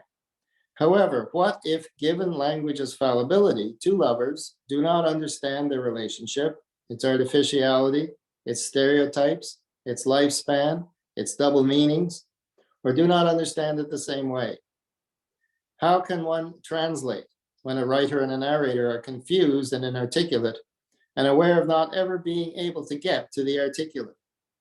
And when words demonstrate their fallibility as soon as they appear, and when characters know they are caught in webs of failed language. When a translator, whose goal is to pick the right word and meaning, becomes aware that there are no right words or absolute meanings, then that dilemma becomes the point of the literary exercise. When what is being translated is in part about the impossibility of translation, then a postmodern point becomes obvious. Silence, or trying not to understand / misunderstand, becomes the point of the literary exercise, and thus the act of translation also. The ambidextrous /, which accepts the contradictions in language, the inevitable contradictions according to de Saussure and Derrida, is a grammatical attempt to cover all meaning, not just supply one correct meaning, to signal vague comprehensiveness instead of absolute precision, and to expose failures of communication, not successes. Both love and hate as words are quite translatable, but the linguistic dilemma that makes the combination comprehensible undermines the literal meaning. Love / hate, a love-hate relationship, is an amalgam that strives to make the epistemological sense of a condition we all recognize, but which ends up being based on that desperate / that admits neither word by itself works, and that the concept behind either is impossible to pin down. However, such resignation seems better, or at least more defensible in logic, than silence, and better than the half-life of magic realism, a term which simplistically represents a contradiction within the theory. We have postmodern theory based on de Saussure's century-old declaration of the relativity of all language, plus now the ontological epistemological findings of Brian McHale. Going back to before these critics would be like going back to pre-Copernicus astronomy, both for writing and the translation of writing. Translation is premised on passing meaning across a language barrier. If there is no trustable meaning to pass, except the inevitability of disappointed expectations about meaning, then translation is just an empty exchange of signs, producing the postmodern nihilistic landscape. Proving that impossibility of translation, or of any communication at all, is the endpoint of postmodern literature. If a text is just subjective play, then the accuracy of the translation process is itself a futile endeavor. As postmodern texts are about this inevitable futility, So the best the translator can do is reproduce failure in a different language. Postmodernist brick wall of translation is the recognition that meaning is a fiction or many fictions, and that communication can only be a temporary pretense. The absolute irony here is that meaning, even about unmeaning, does come across one way or another. Postmodern literature is dependent upon language to reveal language's innate weaknesses, where strength is most needed. The texts themselves show the authors striving to do something they can never succeed in. Postmodernism cannot live up to its ideals. The act of writing anything, just like the act of reading anything, is an investment in language with the expectation of a meaningful return on that investment. The self-contradictory basis for postmodernism makes it impossible to be what it is supposed to be. The philosophical ideals of ontology over epistemology are quietly ignored. In consequence, postmodernism has thrived on its ingenious products of late empiricist modernism, instead relapsing back into an area where translation could work again with some tentative confidence. Thank you.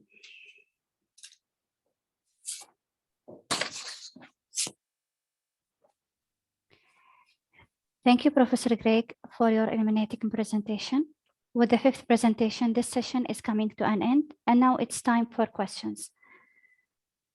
I have few questions here, and I hope you will answer me in a very short answers.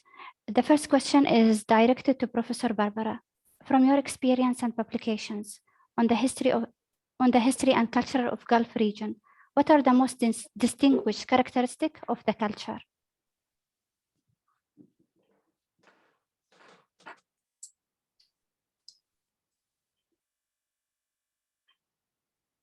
Hello, do you hear me? Yes, Doctor. Yeah. Thank you very much, and I would like to thank for all this presentation. Were very interesting, and of course I do work with Gulf literature, and it's really the answer need a really lecture in my opinion. But as a translator and a scholar, I have not only to translate, but also explain culture and social context. So, of course, I'm trying to be as often as possible in the Gulf countries to see myself the changes in social changes, cultural, literary development, and of course I am very much interested in the United Arab Emirates, and I wrote these two books. So for me it was very interesting to see how this literature developed. It's really big progress from the literature in the 60s or 70s, and right now we have really very strong names which appeared in the literature area. For example, while watching the contest International Prize for Arabic Fiction, last years we observed very interesting names from Kuwait, from Emirates, from Saudi Arabia, from Oman as well. So this contest helped a lot for them to show in the international area their productions, their literary productions. So of course I have while presenting, because I'm not translator by myself, the most I am writing the book about literature to show the names, to show the mainstreams in literature, of course, of the Gulf countries. So I have to explain to the readers, for Polish reader, names, history, religion, Islam. So it is everything for us is different and very exotic. And last year's Polish reader is very much interested in Gulf literature, especially Emirati literature and culture, because of the tourist movement to this country. So they would like to have a heritage background and cultural background. So this is just in few words what I can say about it. Thank you, Professor. Professor Abdulrahman, would you please give us an overall comment of the book you discussed today in terms of Western approaches towards Gulf region?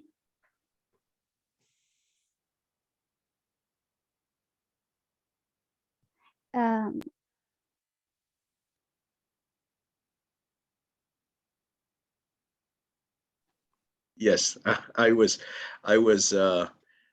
muted. I am highly interested in travel literature. I find travel literature very important, because travelers are the first ones to inform a nation about other nations. They can build bridges as well as create conflicts. And for me, this book is part of many other books written by the author. It translates his own views on the Arabian Peninsula, and also it translates a contradiction, because at the time, United States was relatively new as a country and was in the process of building its own identity. Let's not forget that the relations between United States and the majority Muslim countries is old and based on a contradiction. The first country to recognize the independence of the United States from the British was a Muslim country, was the Kingdom of Morocco.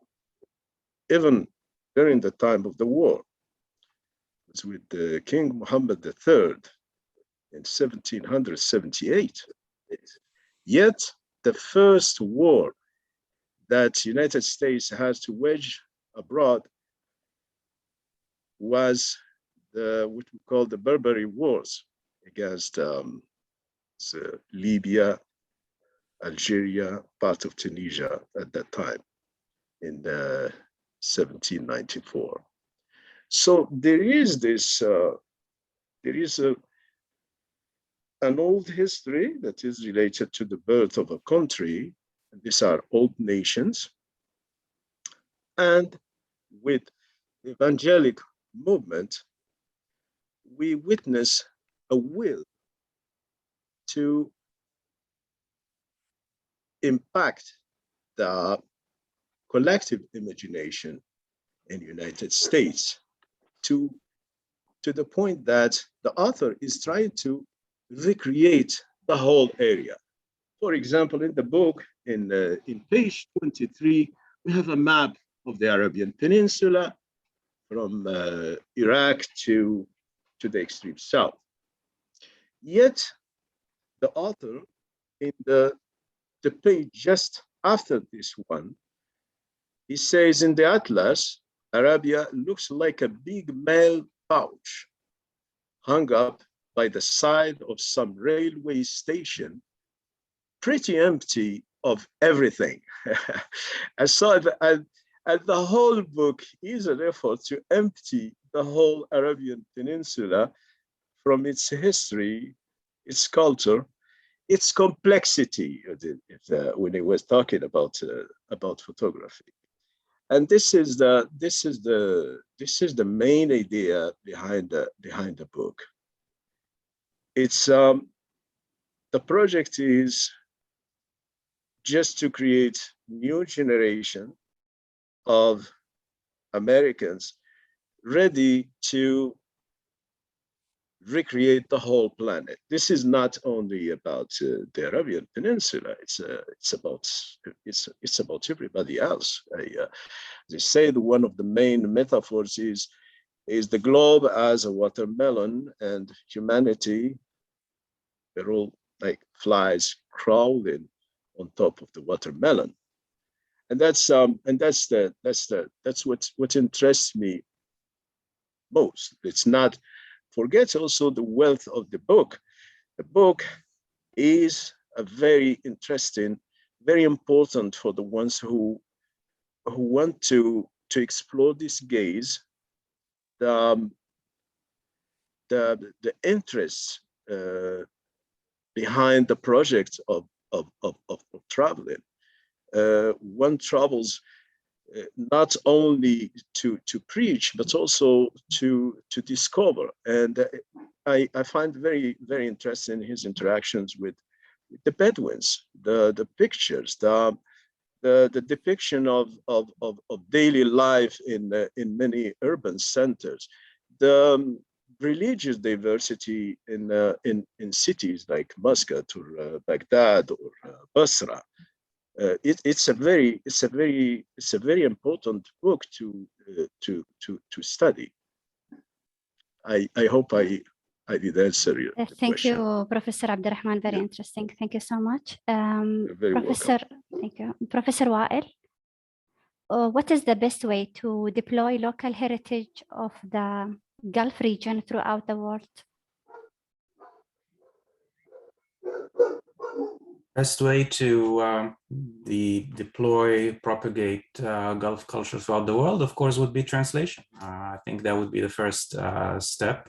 Translations done well, and well-chosen texts rendered, I think, competently, and pitched in the correct way. I mean, I think what I was talking about was two strategies of translating, to take the example that I was discussing, Khalil Gibran, one of them completely missed the mark because it was using a discourse that, could not resonate for the target audience. And that was the Orientalist, approach. So I think translation, is, as I said, is not only a question of linguistic transfer, but it's also a question of cultural mediation, and for that it's very important to understand not only the source culture, but as translation theorists like to say, but also the target culture, and to understand the dynamics of mediation, what happens when a text comes across that linguistic barrier, which is also a cultural barrier, and that is the important part, to make that journey across the linguistic cultural barrier effectively in a way that addresses the readers in the other language in a way in which they can to which they can relate. Very comprehensive, Professor Wael. Thank you very much. My last question, because I'm afraid I'm running out of time. My last question for Professor Terence Craig. I hear that you visited the UAE and you went to different historical places. What are your impressions about the UAE society? Well, firstly, I would say thank you very much to Professor Gohar for his hospitality and generosity when I did visit. I cannot say that I really entered very much into UAE society, but I got a very positive impression of it from everybody that I spoke with. And to be honest, I'm very disappointed that I'm not there today. I think you have a lot to be proud of, a great deal to be proud of. And I wish you all the very best for the future. Thank you, Professor Terence. Dear all, in the end, let me say that I enjoyed this session, and I would like to thank the speakers and followers for their participation. Now we have a short break, and the coming session titled Academic Approaches to Translation, Culture, and literature will start shortly. Please do not go away and keep following the conference activities. Thank you and goodbye.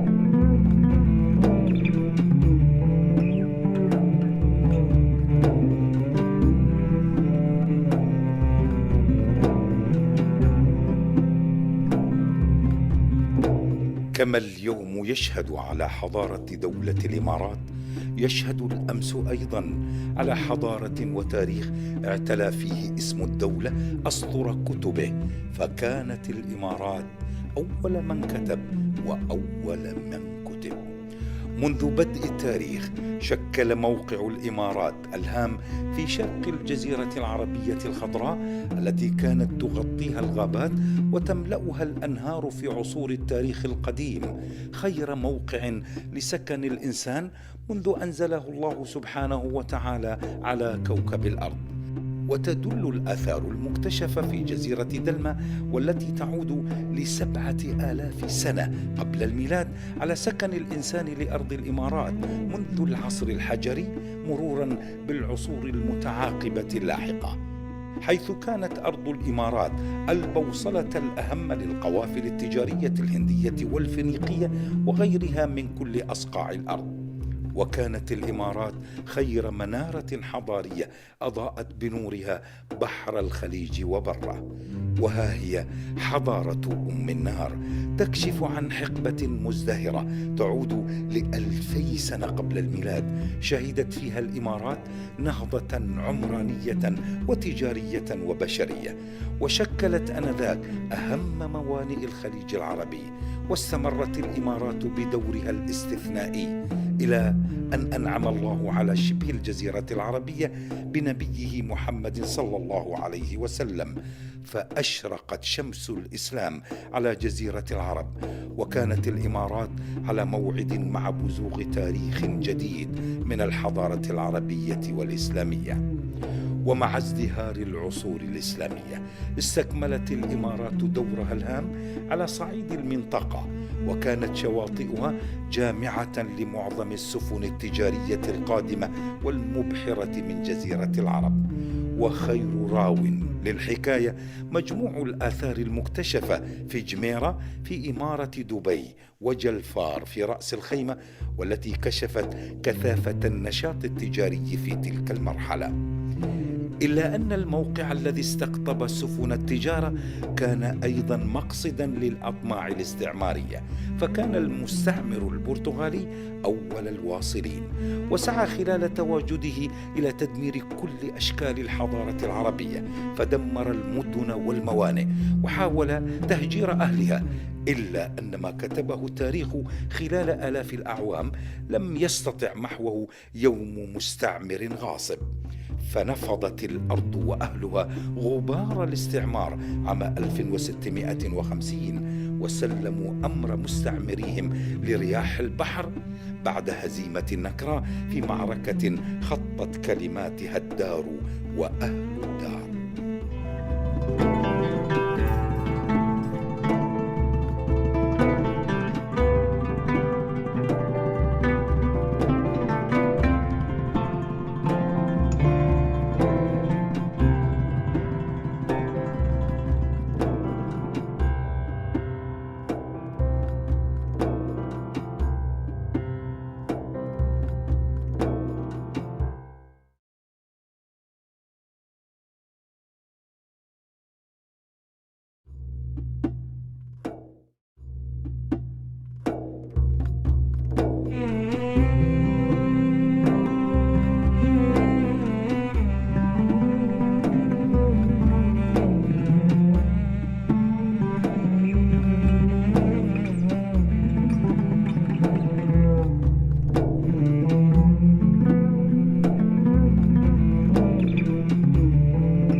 كما اليوم يشهد على حضارة دولة الإمارات، يشهد الأمس أيضا على حضارة وتاريخ اعتلى فيه اسم الدولة أسطر كتبه، فكانت الإمارات أول من كتب وأول من كتب. منذ بدء التاريخ شكل موقع الإمارات الهام في شرق الجزيرة العربية الخضراء التي كانت تغطيها الغابات وتملأها الأنهار في عصور التاريخ القديم، خير موقع لسكن الإنسان منذ أنزله الله سبحانه وتعالى على كوكب الأرض.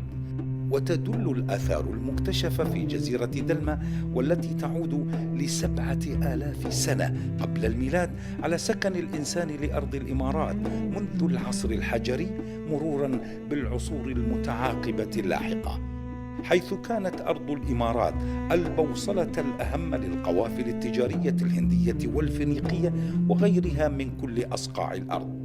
وكانت الإمارات خير منارة حضارية أضاءت بنورها بحر الخليج وبره. وها هي حضارة أم النار تكشف عن حقبة مزدهرة تعود ل2000 سنة قبل الميلاد، شهدت فيها الإمارات نهضة عمرانية وتجارية وبشرية، وشكلت آنذاك أهم موانئ الخليج العربي. واستمرت الإمارات بدورها الاستثنائي إلى أن أنعم الله على شبه الجزيرة العربية بنبيه محمد صلى الله عليه وسلم، فأشرقت شمس الإسلام على جزيرة العرب. وكانت الإمارات على موعد مع بزوغ تاريخ جديد من الحضارة العربية والإسلامية. ومع ازدهار العصور الإسلامية استكملت الإمارات دورها الهام على صعيد المنطقة، وكانت شواطئها جامعة لمعظم السفن التجارية القادمة والمبحرة من جزيرة العرب. وخير راو للحكاية مجموع الآثار المكتشفة في جميرة في إمارة دبي وجلفار في رأس الخيمة، والتي كشفت كثافة النشاط التجاري في تلك المرحلة.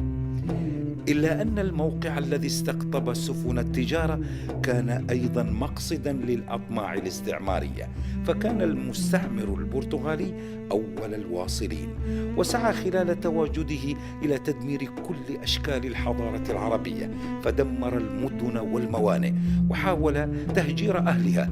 إلا أن ما كتبه التاريخ خلال آلاف الأعوام لم يستطع محوه يوم مستعمر غاصب، فنفضت الأرض وأهلها غبار الاستعمار عام 1650 وسلموا أمر مستعمريهم لرياح البحر بعد هزيمة النكراء في معركة خطت كلماتها الدار وأهل الدار.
كما اليوم يشهد على حضارة دولة الإمارات، يشهد الأمس أيضا على حضارة وتاريخ اعتلى فيه اسم الدولة أسطر كتبه، فكانت الإمارات أول من كتب وأول من كتب.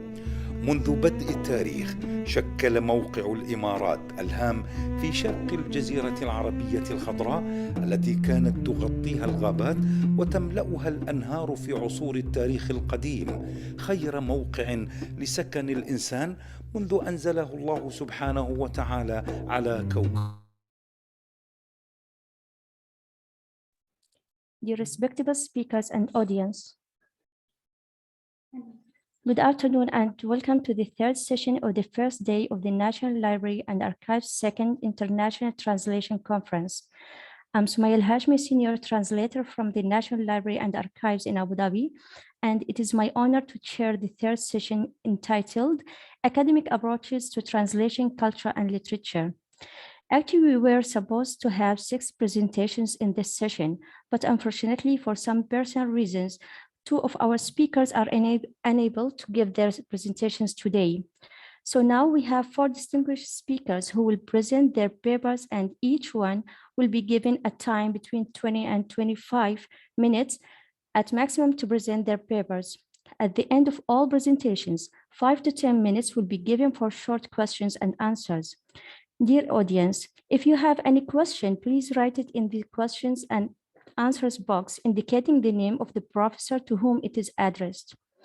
Now, I'd like to invite Dr. Lamia Mahmoud Nabil, a lecturer in translation studies, to present her paper entitled Narrative Translation in Dramatic Texts. Dr. Lamia is specialized in linguistics and translation studies. She has many research interests with focus on the field of computational linguistics. She participated with research papers in many scientific symposia and specialized academic conferences.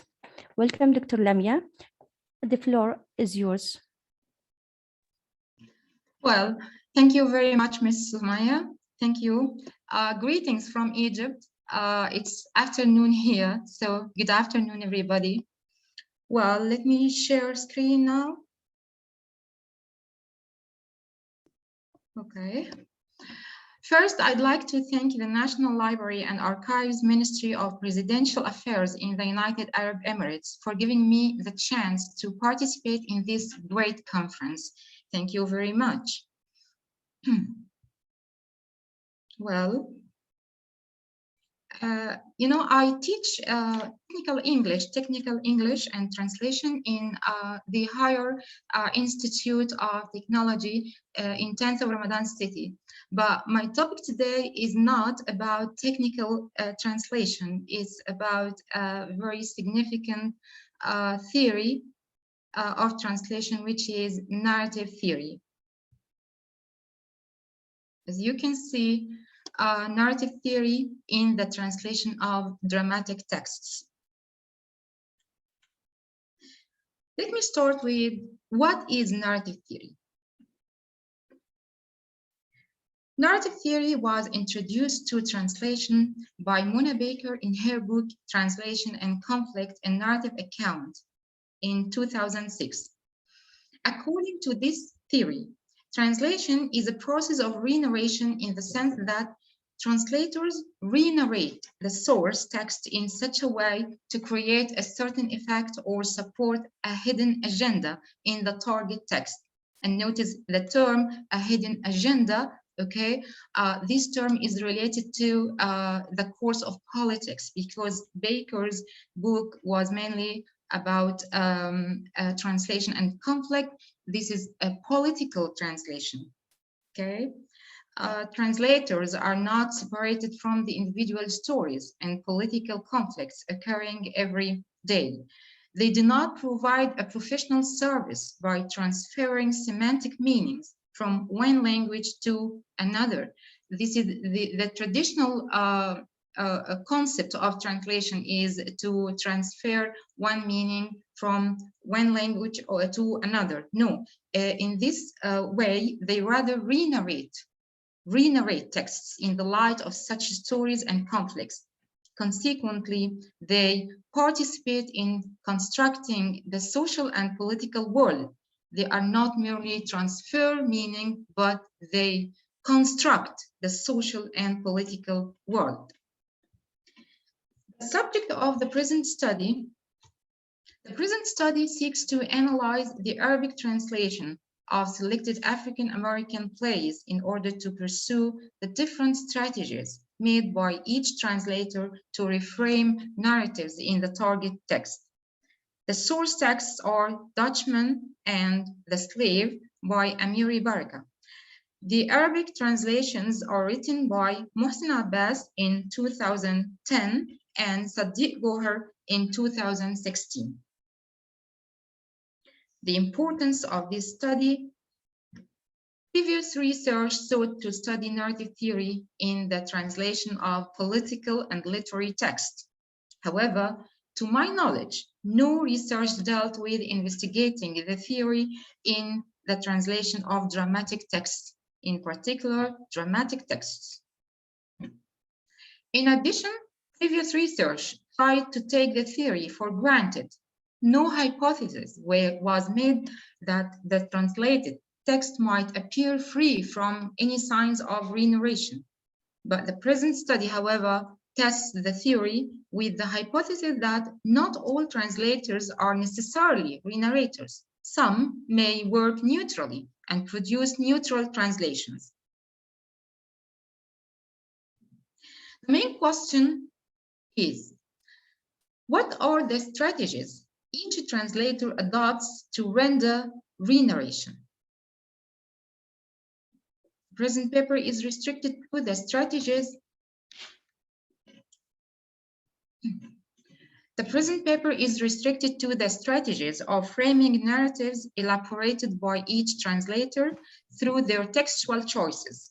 The scope is extended to paratextual elements such as introduction, footnotes, and preface, or outer paratext, such as the cover or blurb. Let's cast light on literature review of the theory. Beyond fiction, the term narrative has been intersecting different areas of human studies. As described by Fladornik in 2009, narratives are all around us. Narrative is no longer a fiction genre that may be grouped alongside poems, lyrics, theater, short stories, and other genres of literature. It has expanded beyond literary studies, novels, and historical texts to include subjects such as history, biology, philosophy, sociology, and others, as claimed by Sue N. Harding, 2013. In translation and interpretation studies, the narrative approach to sociolinguistic and cognitive disciplines has also been used. This approach urges the analyst to treat translational choices not as local linguistic challenges, but as having a direct contribution to the narration, and hence a direct impact on the social political world, as claimed by Baker, 2010. Now let's have a look at Fisher's narrative paradigm. Walter Fisher in 1984, 1985, 1983, and 1987 developed an influential paradigm by which any narrative can be assessed. All types of narrative, whether individual or institutional, ontological, public, conceptual, or meta-narrative elaborated in any individual text or cut across several texts of different sources, can all be tested or assessed. Unlike any traditional views, Fisher in 1985 assumes that all types of our communication can be primarily viewed as a form of a storytelling or giving a report of events. As such, all human comprehension or experience of the world or reality can be studied as a series of narratives. People tell daily stories with a beginning, middle, and end, with even characters, plot, and setting in order to report, assess, and even justify their actions. This is the daily stories told by everybody. According to Fisher, 1985, human reason and convictions are mainly influenced by stories of our culture and history. He draws on the subjectivity of human reason. People make their decisions according to the stories they believe. People are fundamentally some storytellers. Now, framing features of narratives. A thorough review of the Arabic translations reveals that the suitable framing features that can be applied to trace re-narration in the work of the translators are temporal and spatial framing, relationality, and selective appropriation. So what's temporal and spatial framing? One of the significant strategies of framing narrative can be formed through temporal and spatial contexts, time and location. Time and location of the original narrative in the source text do not always remain the same in translated versions. Their settings may be projected into other different ones in order to accentuate other different narratives, again, in order to make or support the hidden agenda made by the translator, according to Baker, of course. In other more precise words, translators may draw links between the original temporal and spatial settings and their own current narratives that touch their lives. Baker, 2006. This type of framing can be possible through different channels by the translators, such as outer paratext, the cover of the translated version, and inner paratext, the preface and the translator's introduction or commentary, in addition to the translator's choices in or around translation, claimed by Baker, 2007. In the deduction to his translation, Gohar, starting with Nasser and ending with Bourguiba and Arafat, tries to shift the focus from the African-American struggle against white people to the Arab struggle against the US government and Israel. This is an example of temporal and spatial framing of narratives. Let's read it in Arabic. الإهداء إلى الأحرار في جميع أرجاء العالم، إلى ناصر، جيفارا، مانديلا، هوشيمان، إلى كينياتا، لومومبا، نكروما، كاسترو، إلى توشيمبي، بورقيبة، عرفات. You see, this is something which is not related to the American struggle, okay? But it is the same struggle for freedom all over the world. On the level of the outer paratext, the designs of the covers are worth consideration. Each translator includes the translation of the two plays, Dutchman and the Slave, into one book with one cover. Abbas' cover can hardly be related to the temporal and spatial framing of narrative. The picture of a sailing boat with figures of slaves on board refers to another story or narration. It is the mythical story of the Dutch sailors whose boat would never find a harbor or a shore. The setting cannot be assumed to indicate the Arab or Middle East case. Okay, of course, this is not related to Arab or Middle East struggle by any means. Okay, look at the cover. There's nothing to do with the Arabic struggle with the American administration or Israel. Yes, this is the cover by Abbas. It can be rather related to the myth from which Baraka has inspired the title of the play, Dutchman. The cover, along with the title, will be elaborately explained in a later part under framing through relationality after this part. Gohar's cover is a good example of framing narrative through outer paratexts. It shows a yellow page with two blue hands in the middle.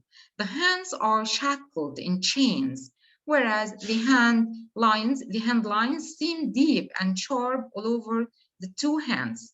There are also some yellow touches randomly placed on the fingers. Look at this cover. Two yellow hands in chains. Okay, it's worth referring to the dark and red background on which the title of the whole book is text in white. Look at this red, the dark red background, okay, and the title in white. The dark red space may refer to how much blood has been shed for the purpose of liberty. Red here may refer to or is a symbol of blood, yes? And the white text, though, keeps some sort of hope throughout the whole way. There is a hope, okay? The use of the colors plays a significant role in order to depict the message of both the author and the translator. Yes, it is Baraka and Gohar's view. Hope, okay, the struggle and the hope at the same time. Struggling for liberty may cause the death of many human beings, not only on the American land, but all over the world. However, there is always a hope of getting free and building new liberal communities. It cannot be assumed that such a cover refers only to the narration of the Afro-American inside the USA. The yellow page may refer to the deserts spread over the Arab countries. The two blue hands in chains can generally represent slavery all over the world, not only inside the USA. The blue color of the hands transferred the narration from inside America overseas to different places in the world where the US Marines cross the blue ocean and seas to occupy different lands. The deep sharp lines on the blue hands indicate how deeply people under the American control are suffering in different parts of the world, not necessarily on the American lands. In this way, Gohar's cover projects the temporal and spatial narrative into a new setting. It frames a different narrative rather than the African American one. Relationality. This is the second feature or framing feature of narrative. Simply, relationality indicates that it is impossible to understand the translation.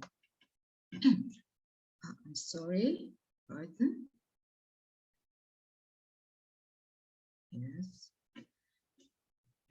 Of a word or term, it's impossible to understand the translation of a word or any term without involving the coherent whole. I mean the whole story, the big story, okay, or the related event. An example of this strategy can be given from the translation of the title of Dutchman made by Mohsen Abbas. Source Dutchman, this is the source word, the title. The Arabic translation by Abbas is Al-Mallah al-Ta'ir. Abbas tries to relate the title to the coherent whole of the legend of the Flying Dutchman on which the whole play is based. It is the myth of a Dutch ship whose sailors were doomed to sail forever. The ship can never moor to the shore. Baraka tries to depict the same story of the African American people who are doomed to be maltreated forever by the white Americans.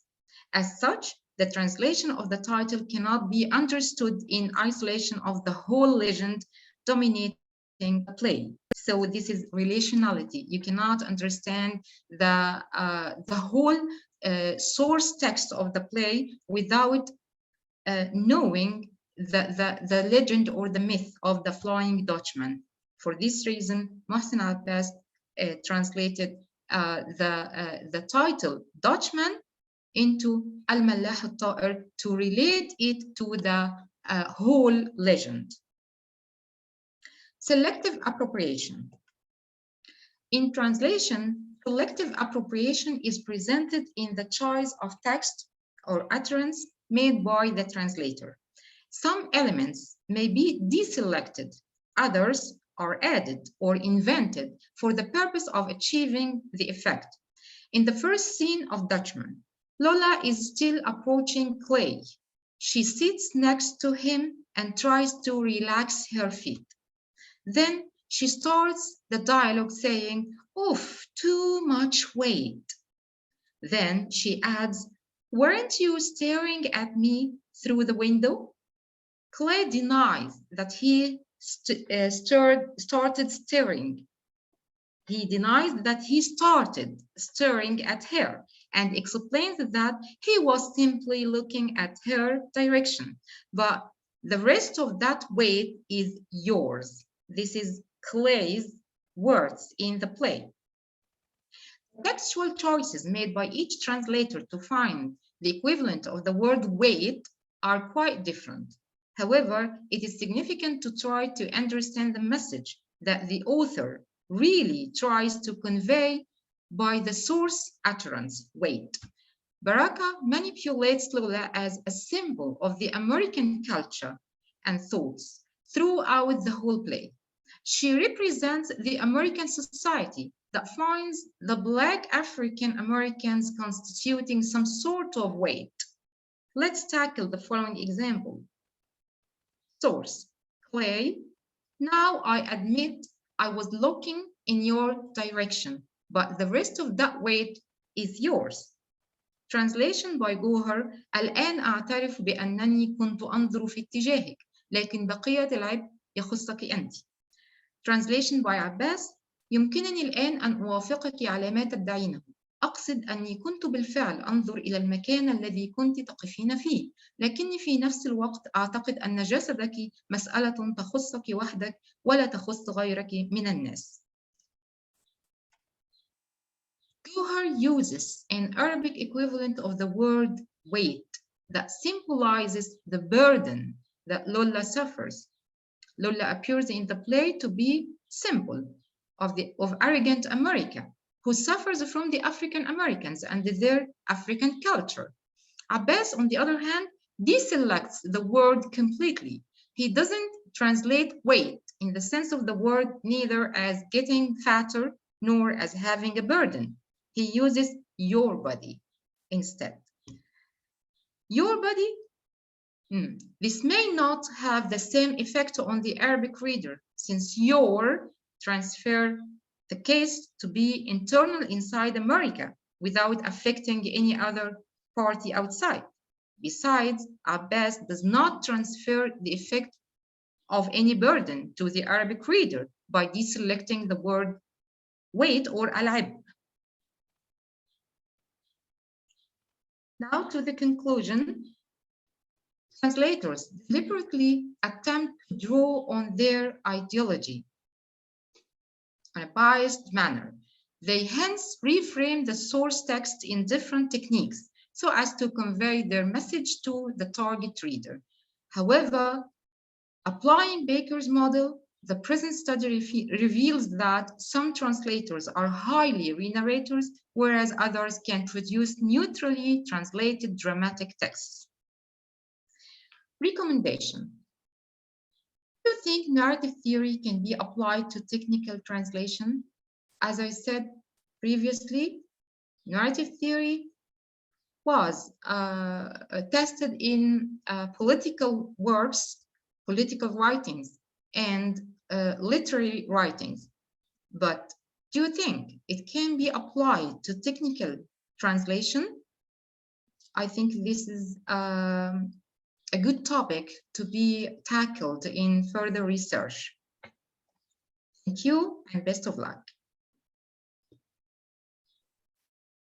Thank you, Dr. Lamia, so much for your insightful and profound research and your commitment to the presentation time. And now, let me invite our next speaker, Ms. Shireen Abdul Wahab, to present her paper entitled Translation of Ibsen's Plays, Challenges and Comparative Perspectives. Ms. Shireen is working mainly with translation, communication, network building, and motivation while using her two cultural backgrounds, Norwegian and Egyptian, which have always been beneficial to her previous working experience. She has translated many Norwegian literature into Arabic. Ms. Shireen, the microphone is yours. Thank you very much, and thank you for inviting me to such an important conference. It has been very interesting to listen to all the papers and all the presenters. It really adds a lot. It seems like that I will not be able to share my PowerPoint presentation. I don't get the sign up, but that's okay, no problem.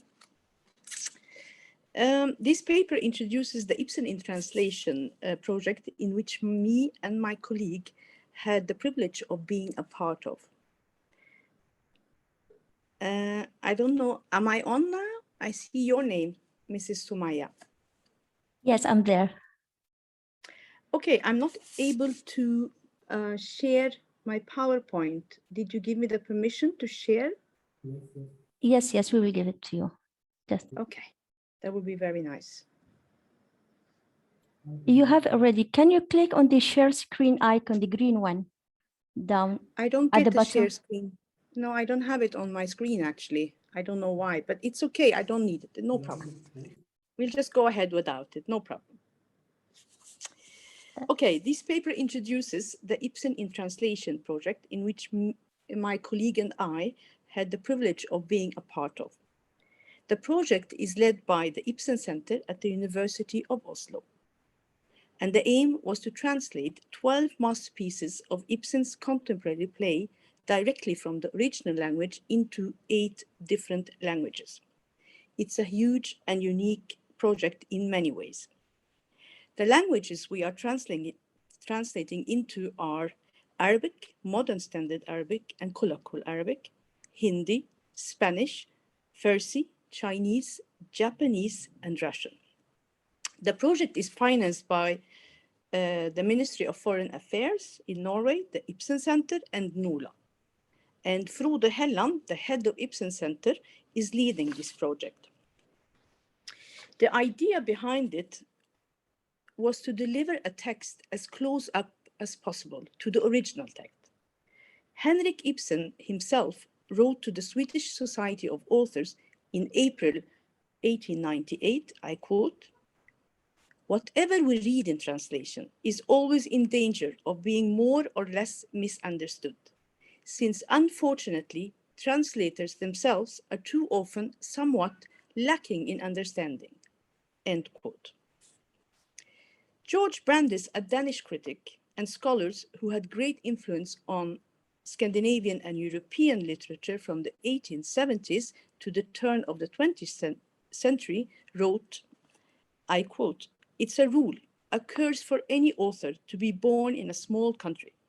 It's easier for a third-rate talent who command a world language to win general renown than it is for a mind of the highest type dependent on translation." Ibsen had in this respect a great disadvantage. In order to reach an international public, it didn't only help to write good books. He also had to make sure that he was translated. He had to find the right translators of the right languages and hope that they could open the right doors for him, end quote. This is exactly the aim of the Ibsen in Translation project. Through this wonderful project, we try to avoid any misunderstanding by using several methods. First of all, we translate directly from Norwegian into Arabic or any other language. We translate directly from the original language. Cooperating with other translators on the text through seminars where we discuss the challenges related to each play we translate. The words and the phrases we are not sure of are discussed during the seminars. And this is an important process which helps the translator to gain a sort of verification for his or her translation. It also limits the subjectivity that might harm a translation. Third, and which is very important, an expert group that contains of experts from different fields like theater, drama, literature, and the Arabic and Norwegian language that reads through the final text. This is to ensure the quality of the final translation. The method we are using is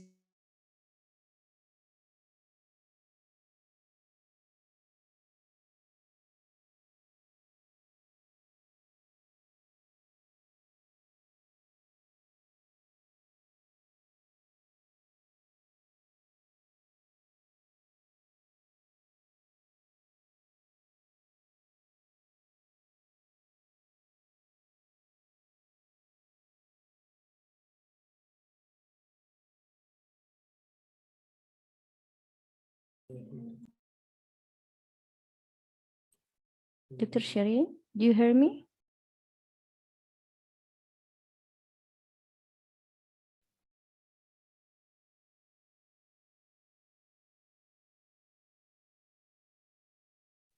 Dr. Shireen, do you hear me? I think we lost the internet connection with you all.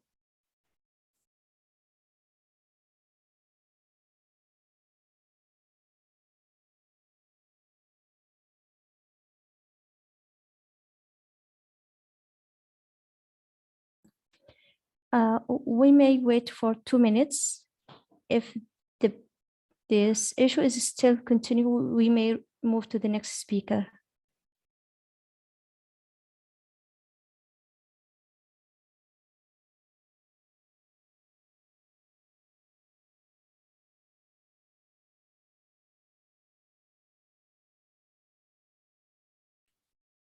Ms. Shireen, you may have an internet connection issue. Do you hear me, Ms. Shireen?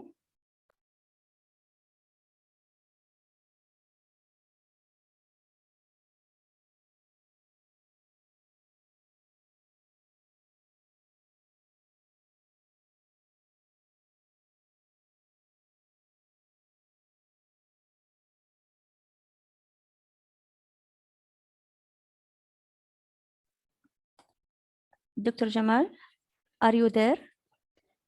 Can we start with your presentation? Yes, I am. Okay. Make sure Dr. Shireen is not coming back. Do we need to wait for more 2 minutes? Yeah, give her more 2 or 3 minutes, I think. Okay. Thank you. You're welcome.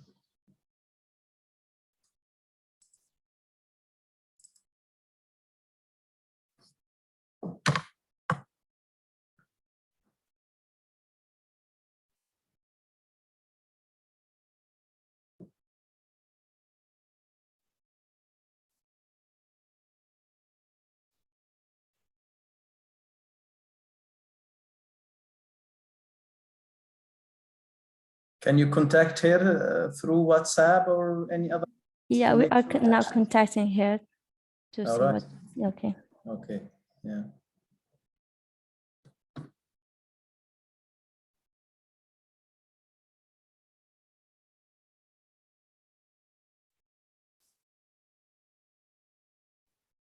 Dr. Jamal, we can now start with your presentation.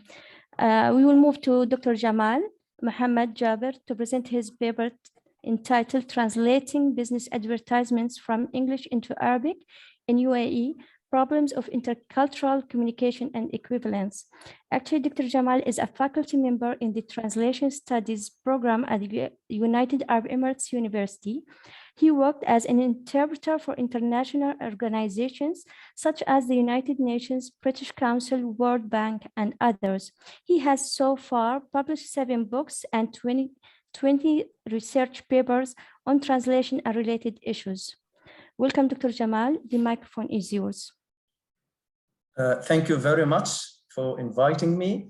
This is my second time I participate in this in the conference organized by the National Library and Archives. in UAE. As you have already mentioned, my presentation is about translating business advertisements from English into Arabic in UAE, problems of intercultural communication and equivalence.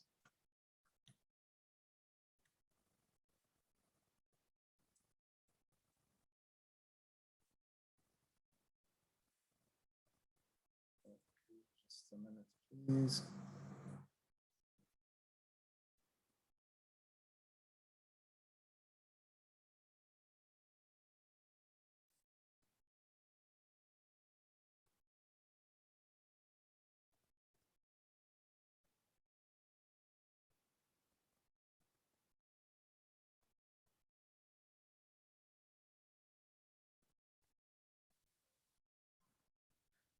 Okay. The research issue.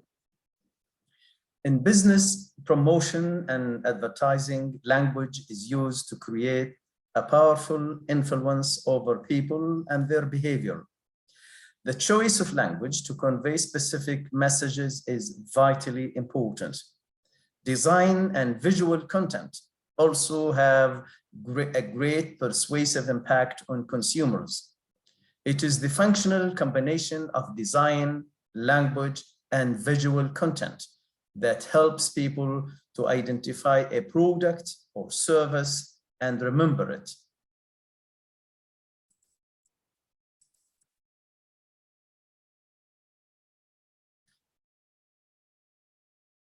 I can't see.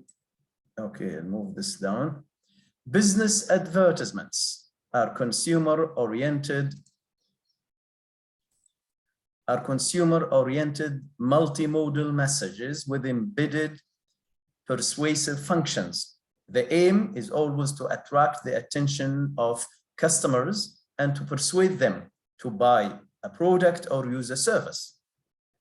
To achieve this, advertisers use linguistic and non-linguistic elements, such as pictures, symbols, colors, and logos. Specific advertising texts are created for specific products and services, depending on the target, context, and audience. Because culture is part of any context and audience, advertising relies heavily on cultural implications through visual and non-visual elements that have cultural connotations. When products and services are to be marketed in a culturally diverse context with a different language, their advertising texts are translated into that language to target the different audience.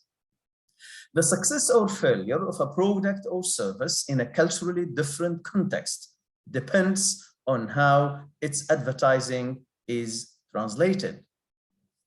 English and Arabic belong to different language families.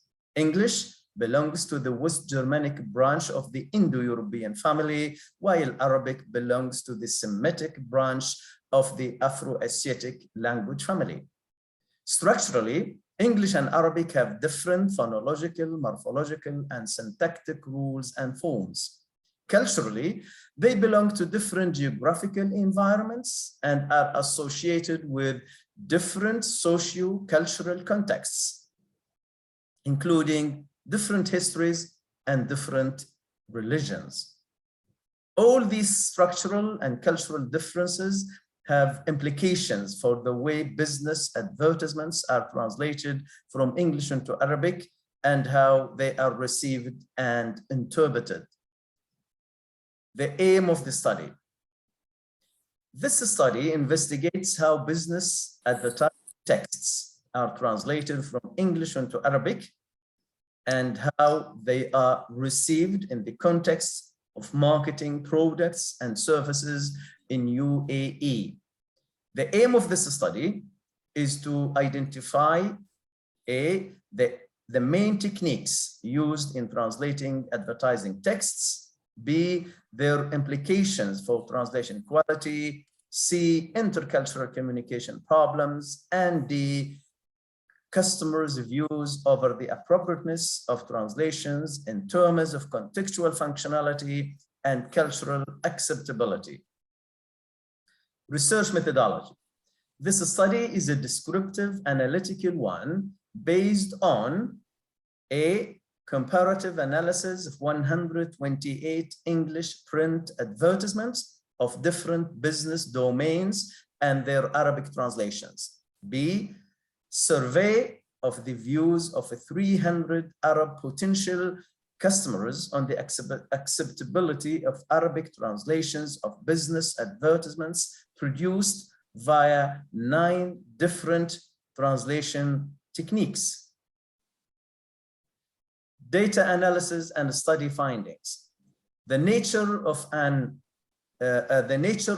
and variation in the structural and semantic features of English advertisements and the pragmatic interaction between language and images have resulted in the use of 9 different translation techniques, or maybe 10, with varying degrees of quality.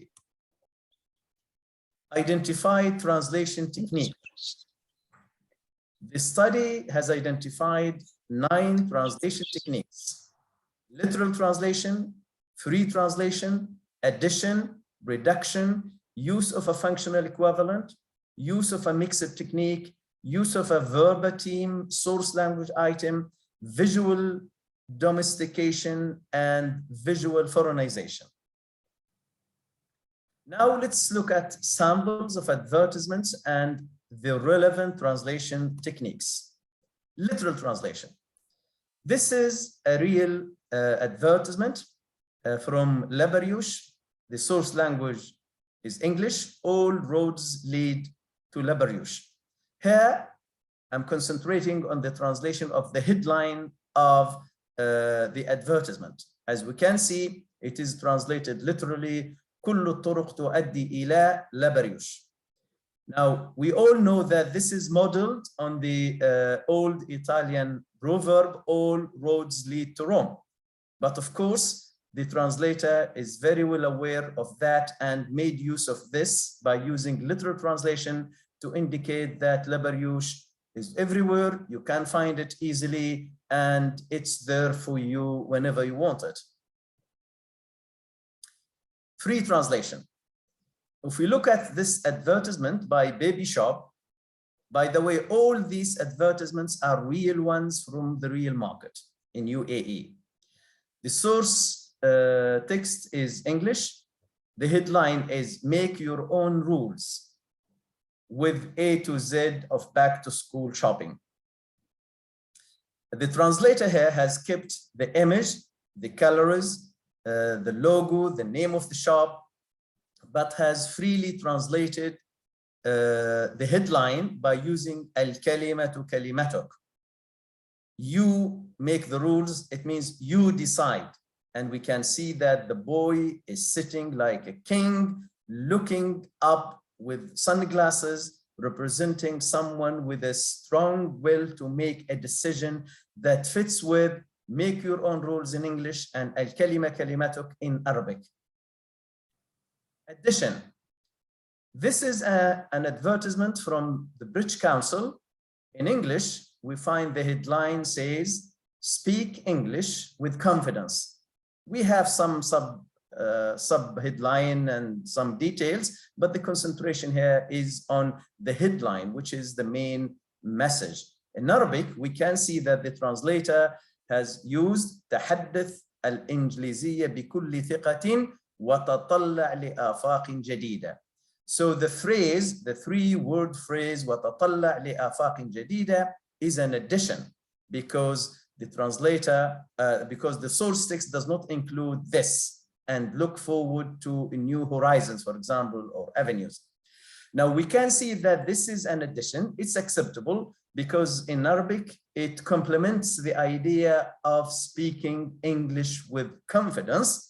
So in Arabic, they are giving the result. What is the result of speaking English with confidence? It means you will guarantee some future jobs or you will have some future opportunities. So there is addition here to make the Arabic version of the advertisement strong. Reduction. Sometimes translators reduce the headline. The English, create a garden resort of your dreams. We can see that this is a Danube home advertisement. In Arabic, صمم حديقة أحلامك. We can see that there is no retreat.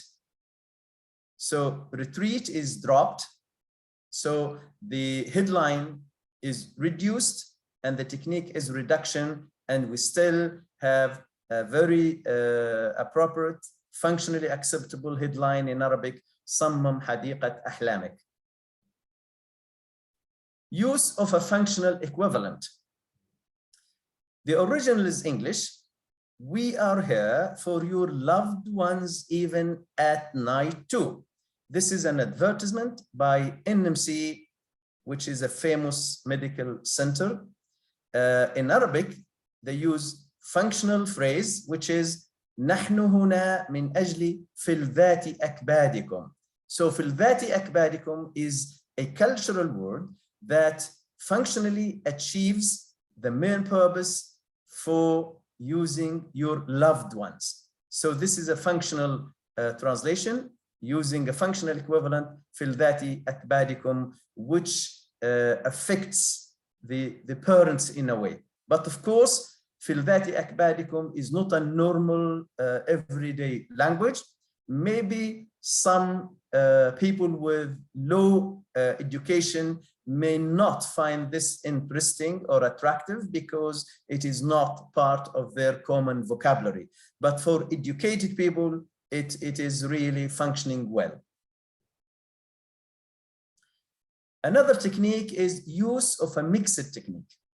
We can see here in the English source text, the all-new E-class coupe powered by intelligence. In Arabic, الفئة E. So we can see here, E is kept in each English form. Coupe is borrowed, which is coupe in English. الجديدة كليا وقودها الإبداع. So here we find that a kind of literal with use of source language item, which is E, and use of borrowing, which is coupe. So this is a mixed way or mixed approach to produce a translation. Now, coupe here has to be borrowed because if we use ذات الباب الواحد, it conveys the overall meaning, but it is not attractive especially for young people who prefer to use the word coupe. So the translator must be aware of this idea. الفئة E, using it in the English form, could be replaced by E in Arabic, transliterated. But of course, most educated people know E and coupe, and I don't think there is a problem. Use of a verbatim source language item. This is also a real advertisement by Galaxy. We can see the headline in English and Arabic is using one word in English, which is the brand name. الحلو أحلى مع Galaxy in English, but not Galaxy in Arabic. Sweets are sweeter with Galaxy. So here the translator is making use of the common name of this type of chocolate, Galaxy. But of course, if the customer or the reader or the user of this advertisement does not know English and does not know this word, it will not be functional for him or her. But this is a technique. It's there. It is used by promotional translators, and this is an example of this technique. Now, visual domestication. Visual domestication is the use of visual image replacing the foreign image. In the English advertisement, we can see that there is an expatriate guy playing with his son, replaced by an Emirati guy playing with his son in an Emirati costume, local dress. So we can see here, this is domestication or localization, because the Arabic one is representing the Arab Emirati local culture. The other one is representing, because both of these are two sides of the same bilingual advertisement. So here, the translator was clever to accommodate both locals and expatriates, those who speak Arabic and belong to the Arab culture, and those who speak English and belong to the Western culture. So that is, I named visual domestication. Now here is the opposite, visual foreignization. This is a real advertisement from IKEA store. The English is the source text. We can see the advertisement is about bedrooms, furniture. The guy is in the bedroom with his dog on the bed. The Arabic one, in the Arabic one, the translator has translated the language, the price, the name of the bedroom, the types of material, I think, but has kept the same visual element, which is the dog. This is foreignization, and for many, as I have seen through the survey, and also as my students have commented, most Arabs will not accept this because having the dog in the bedroom is not part of their culture. When I asked some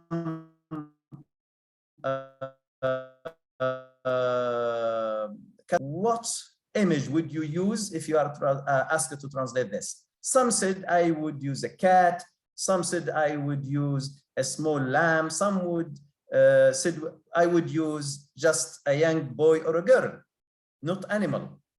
So that represents the cultural difference between what an Arab expects based on their culture. So this is, I call visual foreignization, because the translator has kept the foreign element, which is the visual element in the Arabic version of the advertisement. Now let's move to customers' views. Statistical analysis of customers' views shows that Arabic advertisement produced via translation techniques focusing on the functions of the advertisements, such as free translation, addition, reduction, and visual domestication, are more acceptable than translations produced via translation techniques focusing on the forms of the source language advertisements, such as the use of verbatim source language item and visual foreignization. This table shows the statistics. On the left, you find the list of techniques, then the grading system based on the answers of the subjects or the participants in the study, very acceptable, unacceptable, undecided, and the total. The total was 300 participants, and we can see the numbers of people who said, for example, very acceptable, and what percentage does that represent. So we can see the differences between these, and we can see that literal translation is very acceptable. 140 said very acceptable, 155 said acceptable. If we move to visual foreignization down there, 290 said unacceptable. That is related to the picture of the dog in the bedroom. Use of source language item,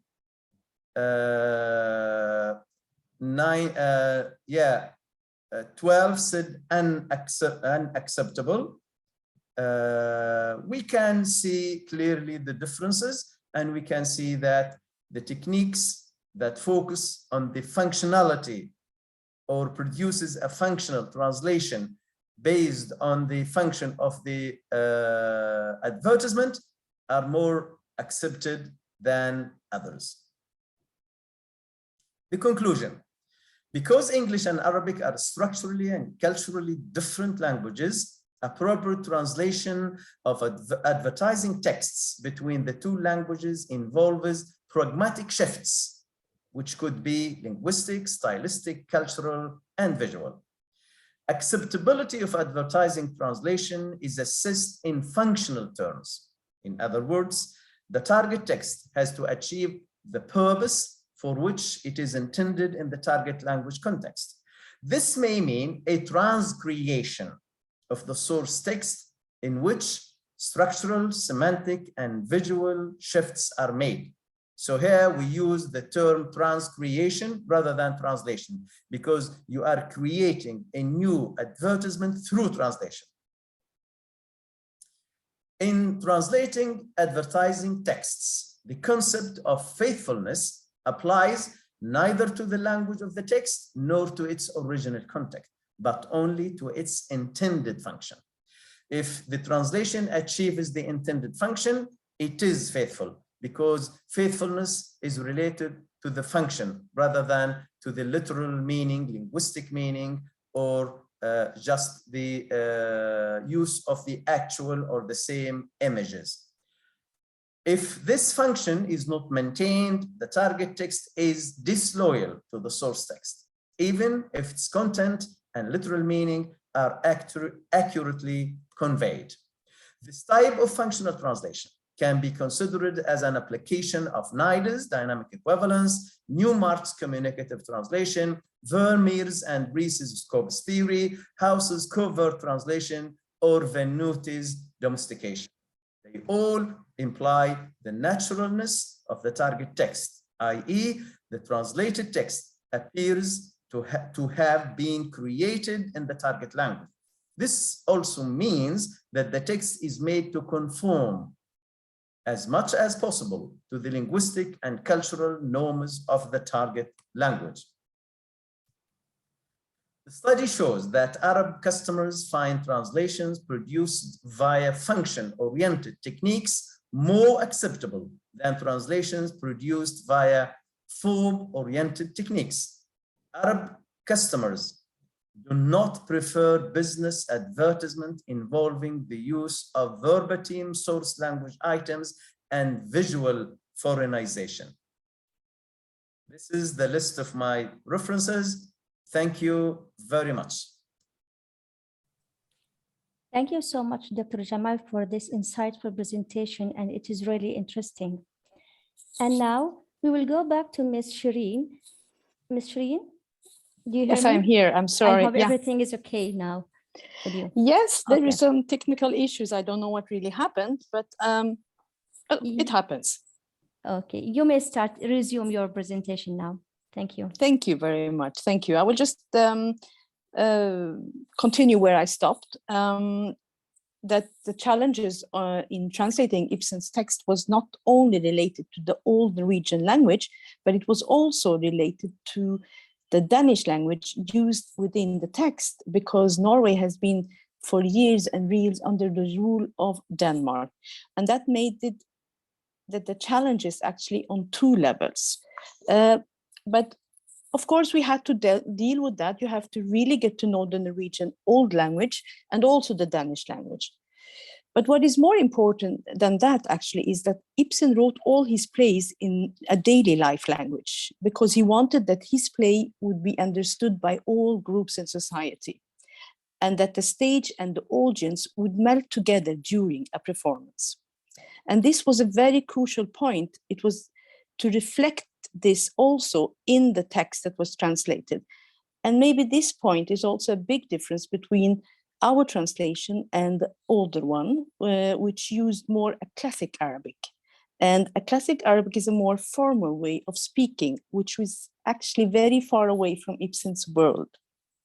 Therefore, we use the lighter Arabic language in order to comply with the writing style in the original text. But we already have a lot of translation of Ibsen's work in Arabic and many other languages. So why should we need to translate again or have new translations? The importance of new translations has become more and more relevant for several reasons. Restrictions defined based on culture, religion, or politics is also in many ways forced upon the translator during the translation process. This has in many languages been the real barrier that prevented the translator to translate the text as it is. And the result in many cases has been a text far away from the original one. And I will show some of these examples later in my paper. In most countries today, these restrictions are gone, and both authors and translators expect full translation of the text as it is. In the Arab world, a confrontation has always been present in the world of translation, leaving the translators in a very confusing situation. In Egypt, things are moving forward. Although some restrictions still exist, Egypt is one of the countries which have managed to shake some of it off. Another point regarding the importance of new translation is, as we all know, a language is in constant change, and it's important that translation follows up this development. The classic Arabic is one example of this, because the Arabic language has also gone through a development, starting from, of course, from the classic Arabic, which is the fundamental language. But through the years, a modern standard Arabic has managed to conquer the world of authors, journalists, poets, etc., representing a lighter language that could be understood by a larger scale of society. Last but not least, the colloquial Arabic, which has been more and more a language used in theater, movies, TV, and lately a language that is used by some of the authors in Egypt. This, of course, has created a discussion on how this affects the original modern standard Arabic or the classic Arabic, but that's another discussion. The reality is really that some authors choose to write their books in colloquial Arabic. But this development has very much been an important tool for us as translators, and I will explain this further. A Doll's House might be the most known play in the Arab world, representing the gender role conflict.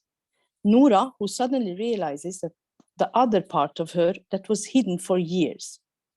Some would also argue that Torval, her husband, also goes through the same process. And this was the most interesting and challenging part to translate. In the beginning of the play, Noura is satisfied with her role as a doll, using a more childish language and living in the restricted world of Torval. She responds positively to her husband and his teasing, and is looking forward to the extra money his new job will provide. She loves the company of the children and her friends. The language Noura uses in the first act and also in the beginning of the second act fits more into the colloquial Arabic, as it is a very light language and very informal. For us, it was easier to find the words that could fulfill the translation of not only small expressions Noura uses like pit, fi, snick, snack in the beginning, but also the tone and the rhythm in her language. As we read further in the play, Noura's language develops, and this is something that the translator must follow up and sense, to be able to transfer this while translating the text. She starts to reveal her strength when Krogstad becomes a threat to her and the vidundelia, or the miracle she has been waiting for. Here, the tone and even the language changes. She becomes more serious, and suddenly a different Noura is revealed. And to be able to express this change, we used a modern standard Arabic within the colloquial translation. Another very important aspect in all of Ibsen's plays is that we find in every play some characters that are connected to certain expressions or swear words that is repeated several times through the play. The character is often defined in many ways through the use of swear words, like, for example, an enemy of the people and Billing's use of Gud döde mig. Literally translated, it's may God kill me. Björn Tystad, Professor Emeritus of English Literature in University of Oslo, writes in a very interesting article about the significance of Ibsen's swear words. I quote, Men from various levels of society are characterized by this wearing. I noticed how Billings' favorite oath, Gud döde mig, may God kill me, does more than place the play's most flagrant social climber and hypocrite socially and academically in the lowest middle class layer where he belongs. It's repeated with such an insistence that it sticks in the mind, end quote. For us translators in different language, swear words were a big challenge. Like, for example, when Noura says död och pina. Directly translated, it is death and pain. But in reality, it is considered as an oath, not suitable for a lady to say. This act could be a sign for the development she was going through and the resistance to what was forbidden. In some English translation, it was translated damn it, or God damn it all. And I think that's a very good solution because even at that time, it was not suitable for a woman to say such a word or to use expressions like this. But it is more a curse than an oath. Another important point is that swear words connected to Christianity were more challenging than swear words connected to God. This is because in our daily life today, we still use religious expressions and swear words related to God. Like, for example, Allah yal'anak, may God's curse be on you. For swear words, we could easily find the translation in modern standard Arabic. But the challenge occurred when we were translating into Egyptian or colloquial Arabic, because profanity is usually not connected to religion, but more to the person himself, using negative terms and sometimes including family members. So the challenges here were many and on different levels. Before ending my paper, let me introduce you to some of the comparative study we did, comparing the old translation done through a third language and the translation directly from Norwegian.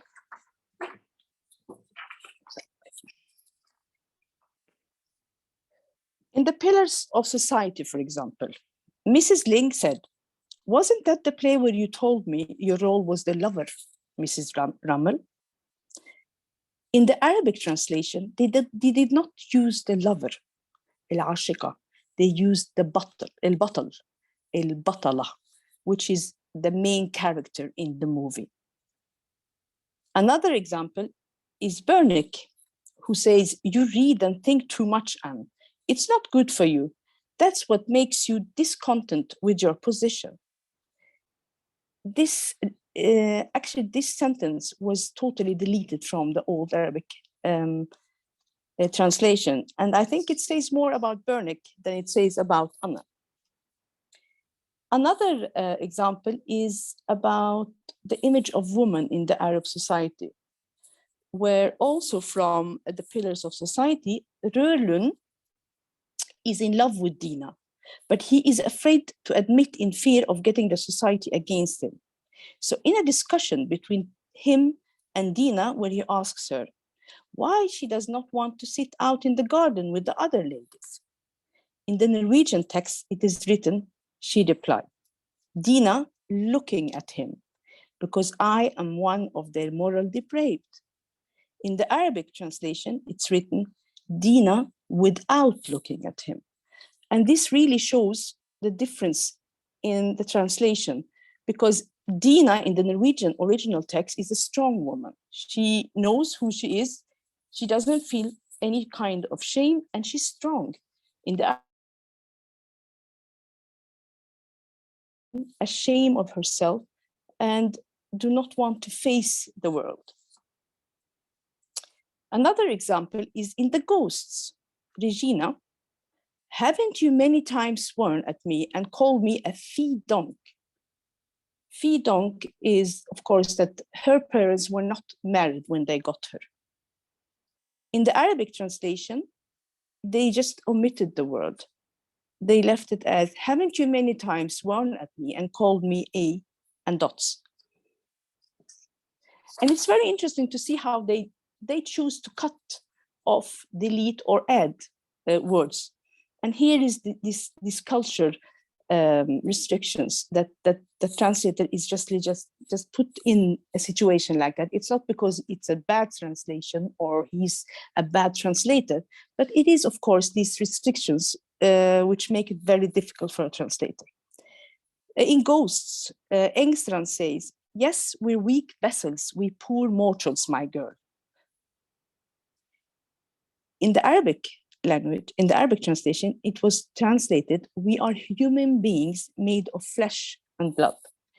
And actually, this is a totally different meaning that was not actually the purpose for Ibsen.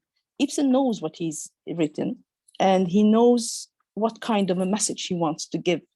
And to really change that, you change the whole text. It's not really Ibsen's text anymore. So through our translations and comparing our translation and older translation, we found a lot of these examples that made us believe that, yes, it is time for new translations of Ibsen's work into Arabic. It's time to introduce Ibsen for who he was. And this project does not only aim to publish his play, but also to stage his play. And our translation of Enemy of the People has really been staged in Cairo. It has been traveling around in the Arab world, and also in Skien in Norway, it got Ibsen Awards. And this makes me happy because I think that our old Ibsen in his grave is smiling right now and satisfied with these new translation. Thank you very much. Thank you so much, Ms. Shireen, for this informative presentation. And now let me invite our last speaker, Dr. Mohammed Zaqoud from the UAE University, to present his paper entitled Euphemism in Translating Children's Literature, the Case of the Arabic Translation of Twins, the Prince and the Pauper. Dr. Zaqoud is an assistant professor of contrastive linguistics and translation studies at the United Arab Emirates University. He got his PhD from the Durham University in 2012. And since 2012, Dr. Zaqoud has participated in a number of local and international conferences and published some book chapters and articles in various journals and conference proceedings, in addition to publishing some translated works. Welcome, Dr. Zaqoud. The floor is yours. Thank you very much, Ms. Sumaya. Do you hear me? Yeah, sure. Yes, so first of all, good afternoon, everybody. Good morning, good evening, depends on your time zone. And I would like to thank the National Library and Archives for organizing this conference. And I would like to extend my thanks to yourself, Ms. Sumaya, the chairperson of this session, and to all the panelists and attendees. Before I start, I would like to say that this research paper is assisted by two students who helped me in the data collection, namely Hiba Salim and Mariam Al-Kabi. They were students at the Department of Languages and Literature, Translation Studies Program, United Arab Emirates University. They have already graduated now. So as you see here, that this paper, this presentation is entitled Euphemism in Translating Children's Literature, the Case of the Arabic Translation of The Prince and the Pauper. It's a very famous book, and it was translated into Al-Amir wal-Faqir. So in this presentation, we are going to deal with these outlines. First of all, we would like to start with the introduction. Then we are going to look at some theoretical background, starting with the definition of euphemism, types of euphemism, and the use of euphemism as well. Then we will move to the methodology, the codes, which we mentioned a bit before, the Prince and the Pauper, and the procedures that we used for data collection. Then we will highlight some examples. We will analyze some samples of the translations of some examples from the book. Then we will talk about the findings and we will conclude this presentation. I hope that I will not take too long. I know that it's the last presentation in a very long day of academic presentations. So let's make a start. So as we all know that literature is largely comprised nowadays of the works that look forward to attract people, to attract and impact readers, especially young ones, young readers. The translation of children's literature is increasingly becoming an important area of research in translation studies. And that's why this topic has been selected for this research. So the importance of translating children's literature lies in the fact that children around the globe share many interests and hobbies. However, their cultural values differ due to cultural differences, religious differences, and backgrounds as well. So translating children's literature is not an easy task. Why? Because translators need to pay attention to cultural issues. These cultural issues include some expressions that are polite and acceptable in one society, in one community, in one culture, but they might be impolite and unacceptable in another society or by another group of people, by another community. So therefore, translators use euphemism strategies to transfer some words and expressions of the source text into softer and inoffensive ones in the target text. So what is euphemism?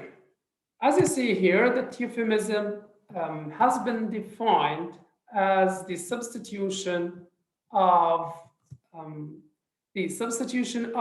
a mild, indirect, or vague expression for one thought to be offensive, harsh, or blunt. It was also defined or described as mild, agreeable, or roundabout word used in place of coarse, painful, or offensive one. Euphemism is the practice of referring to something offensive or delicate in terms that make it sound more pleasant or becoming than it really is. Euphemism is alternative to this preferred expression. Euphemism is used in order to avoid possible loss of face. So all of these are definitions of euphemism. Now we will move to the types of euphemism. Actually, there are many classifications of euphemism as far as its types are concerned. So these classifications include classifying euphemism into positive and negative, or classifying euphemism into conscious and unconscious, or classifying euphemism based on the structure. So we will discuss these three different classifications in brief. So let's start with the positive and negative euphemism. As you see here, positive euphemism, or the stylistic or exaggerating euphemism. According to Rosen, 1981, the positive euphemism inflate and magnify, making the emphasized items seem altogether grander and more important than they really are. If we are going to have an example, so we might use beautician, for example, instead of hairdresser. So beautician is like grander, or it shows some sort of importance more than the importance that hairdresser indicates. Negative euphemisms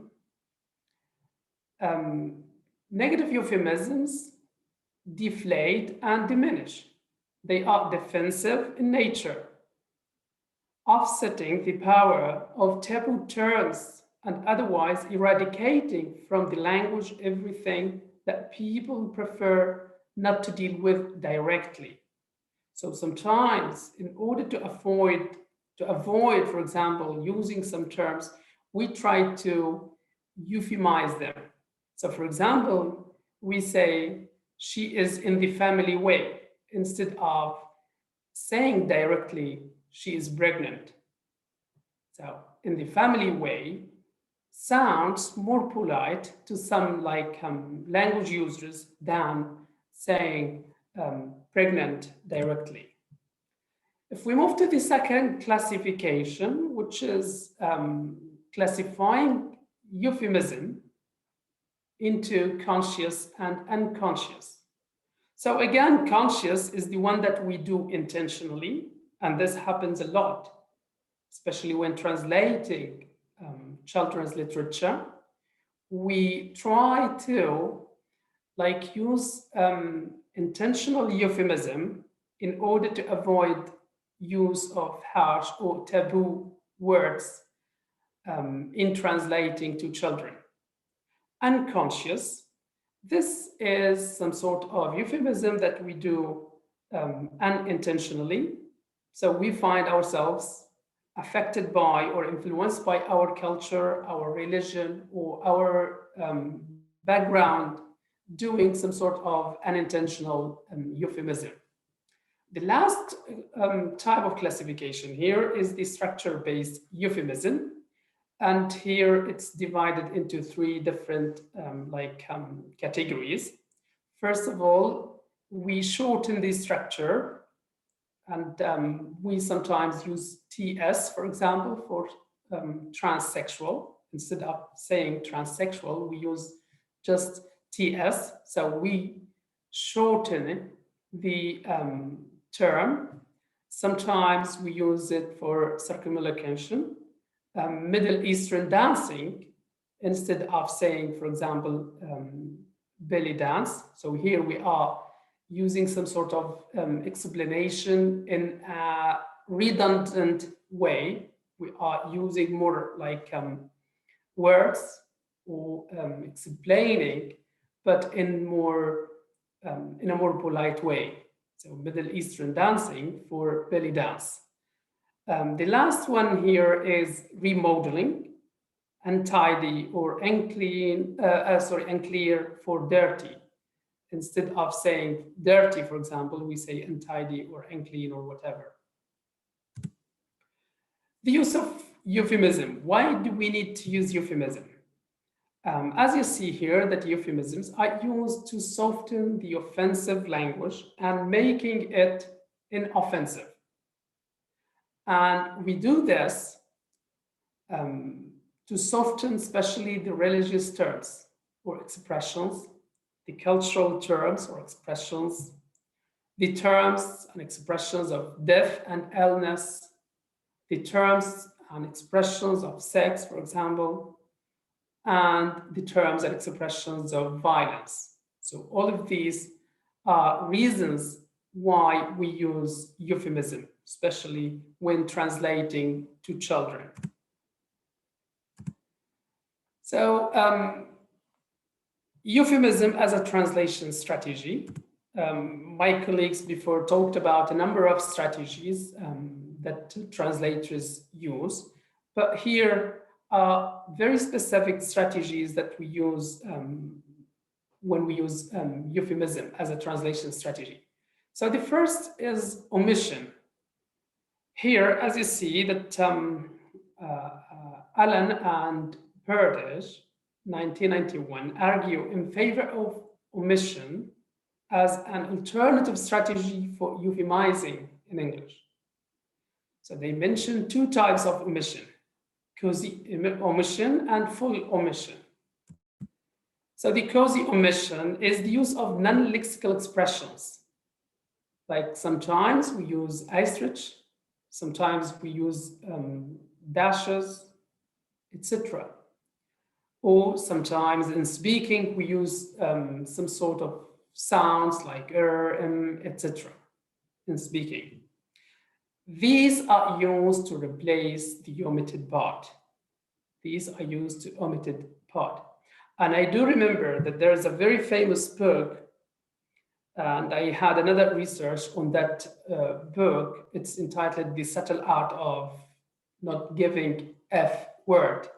So the letters of F word, only F is written as a letter, and the others are replaced with asterisk. So this is called cozy omission. It's a very famous book, and it was translated into Fan al-Lamubala in Arabic. The full omission is the deletion in the target text of the entire expression existed in the source text. Another strategy is the paraphrase. Here, we use paraphrase to rephrase the expression in some other words. So, as we're going to see later, paraphrase is the second widely common strategy in euphemizing some expressions, especially when translating English children's literature into Arabic. So the methodology that I use in this research, first of all, if I wanted to remind you with the text, with the quotes that's used for analysis, as I've mentioned before, it's a very famous book. This book belongs to the children's literature genre. The book is written by the American writer Mark Twain and first published in 1964. The book consists of 33 chapters, and it was translated into Arabic by Amira Abdul Sadiq in 2012. So it's not like a very old translation. I'm not quite sure whether it has been translated before or not, but this is the translation that I used for analysis. And as I've told you before, or as I mentioned, that it was translated into Al-Amir wal-Faqir. So the data collection here, I use the comparison between the source text and target text in order to see how taboo words and expressions are euphemized and translated into Arabic, and what strategies used for translating them. So the comparison was made by adopting the following procedure. First of all, reading the source text and selecting some taboo words or expressions for comparison. Just to mention a number, I analyzed more than 30 examples, but I will just give examples, very few examples later, for the sake of not consuming too much time. Then reading the target text to see how the selected words, expressions were translated in Arabic. Then classifying the examples into the different types of euphemism, as we have already mentioned before, whether they belong to structure-based euphemism, conscious, unconscious, etc. Then identifying the translation strategies used in euphemizing the words or expressions selected, how these words are euphemized, either by paraphrasing, by using omission, full omission, or cozy omission or whatever, or maybe other strategies as well. Then discussing the translations and how euphemism is used. So let's have some examples. Let's start with example number 1. In the source text, a boy was born to a poor family of the name of Kanti, who did not want him.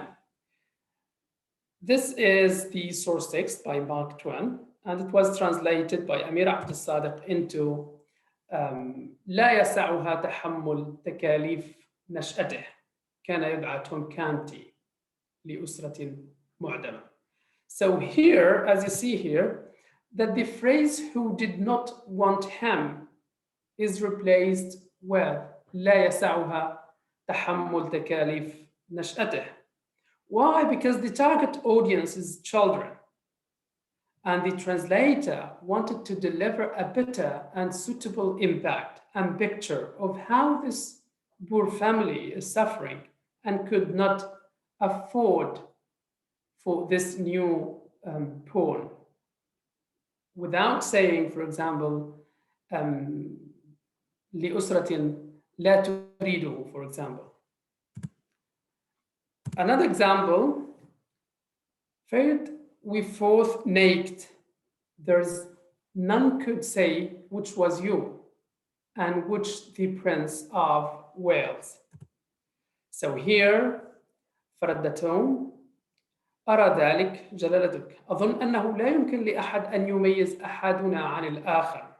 واستمر الصبيان يحدق كل منهما في الآخر.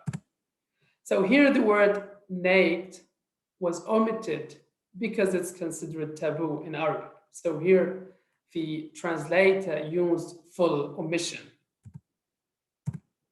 Another example, I'm but young to die, and thou canst save me with one little word. Oh, speak it, sir. This was translated into لا أريد أن أسجن أرجوك لا أريد سوى العودة إلى منزلي وأسرتي وأصدقائي. Here, as you see here, that the translator translated I'm but young to die to لا أريد أن أسجن. So here the euphemism is used to euphemize or to replace the word death with a less harsh punishment, that's imprisonment. Because to children, death expressions are like a bit too harsh for them, especially when used as a punishment. Another example, suddenly a great drunken Raphaim cleared him and set out to this time of night again. وفجأة أمسك رجل ما بياقته. ألا تزال في الخارج حتى هذه الساعة المتأخرة? The word drunken was omitted because of cultural and religious reasons. Another example, so they were good-hearted girls and clean, clothed in rags and profoundly ignorant. Their mother was like them. شأنهما في ذلك. This has been translated into شأنهما في ذلك من شأن والدتهما واتسمتا بالعطف وطيبة القلب. As you see here, that the description of the two girls included their appearance in the source text, and clean, clothed in rags, and profoundly ignorant. But the target text focused only on the good side of the characters, delivering the girls' good and nice personalities to suit the target text readers, children.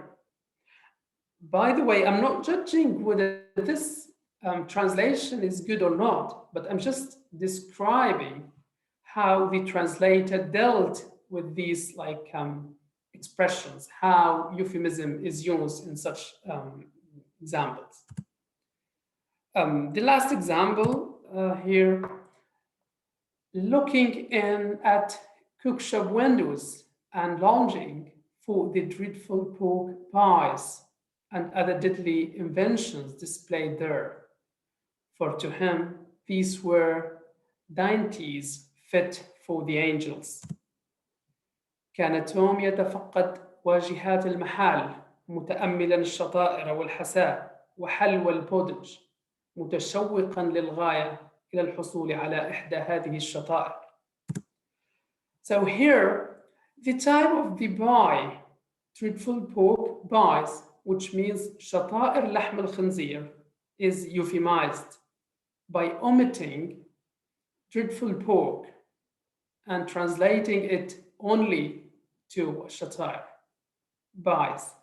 This omission is due to cultural and religious reasons, as eating pork is forbidden in Islam, and the target audience are mostly Arab children and Muslim children. So the findings, first of all, the reasons for using euphemism, as we see here, for example, that religious or religion-related reasons, like what we have already seen when we talked about alcohol, about the pork, was used 21%. Violence-related reasons, these are some other examples, what used 51%. Sex-related reasons, like kissing, like name, was used 50%. Death-related reasons, like the example that we mentioned, changing death or die to imprisonment, was used 9%. Other reasons, like words describing appearance, as we have already seen in one of the examples, in which the writer was describing the girls, was represented in 4%. Here, the euphemism translation strategies used by Amira Abdul Sadiq in her translation of the Prince and the Pauper. First of all, and the widely used technique was omission, and it was used like 67%, paraphrasing 19%, couplet, which is a mixture of like techniques, 11%, other techniques, only 3%. To conclude, this study has shown that euphemism is widely used in translation or in translating English children's literature into Arabic. This study has also shown that the use of euphemism is mostly determined by cultural and religious factors. This study has also shown that there are various reasons for using euphemism when translating children's literature, such as differences in culture, differences in religion, differences in the age group, etc. And this study has also shown that there are some strategies used in euphemizing some English words or expressions in Arabic. These strategies include omission, paraphrase, and mixture of techniques. Thank you very much. I hope that I abided with time, and thank you very much again. Thank you, Dr. Zagod, for this profound and interesting presentation. And by the end of the fourth presentation, this session is coming to an end. And now we will move to the questions. And in fact, I have only one, I received one question that is addressed to Dr. Jamal. Dr. Jamal, Yes. Can you explain how scopes theory by Vermeer can be applied in translating advertisement? Yes. Do you hear me? Yes. Okay, the screen.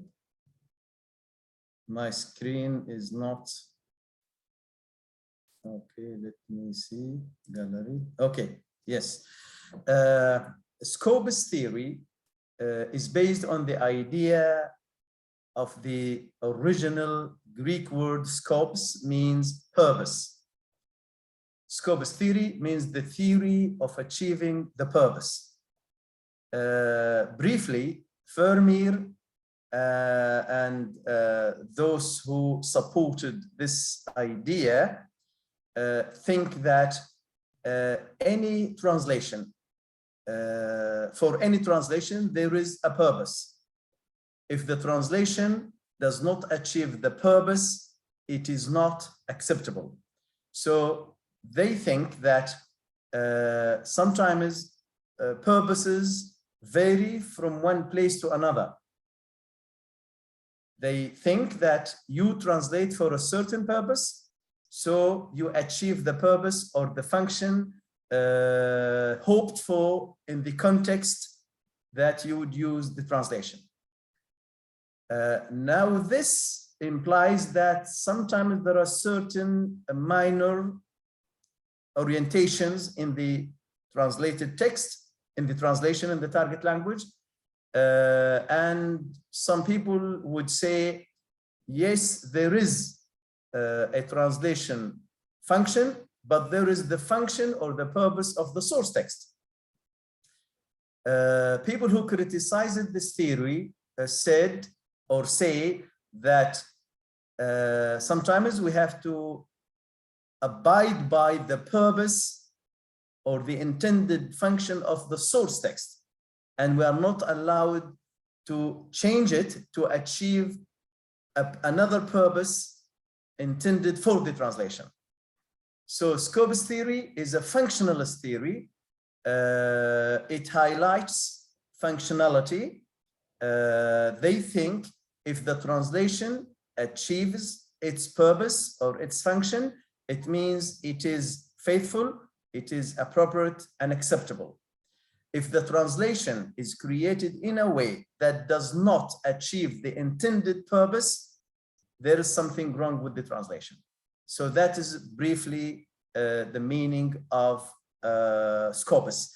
Now, applying this to advertising, as I have already explained, if we change a specific advertisement and the advertisement achieves the promotional and advertising purpose, it means here that our translation has achieved the function for which it is intended.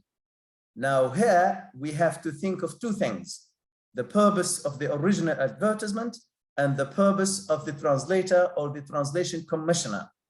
But usually the source text purpose in advertising and promotion in business in general is the guiding principle, because every advertisement has a certain purpose, has a certain function to attract, to make people like something or dislike something or buy something or join something or reject something. It could be about a specific product or a service, or to adopt a specific attitude, or to reject a position, or it could be rejecting something, and that is the purpose. So that's in general. I hope the idea is clear. Yes, thank you. It is very clear and comprehensive answer. Thank you, Dr. Jaber. And dear all, now we come to the end of the third session and also the end of the conference agenda for the first day. Once more, I thank all speakers and the conference audience for their participation and attendance. I look forward to seeing you tomorrow at 10 a.m. Abu Dhabi local time to resume the activities of the second day of the National Library and Archives Second International Translation Conference. Thank you all and see you tomorrow, inshallah. Thank you.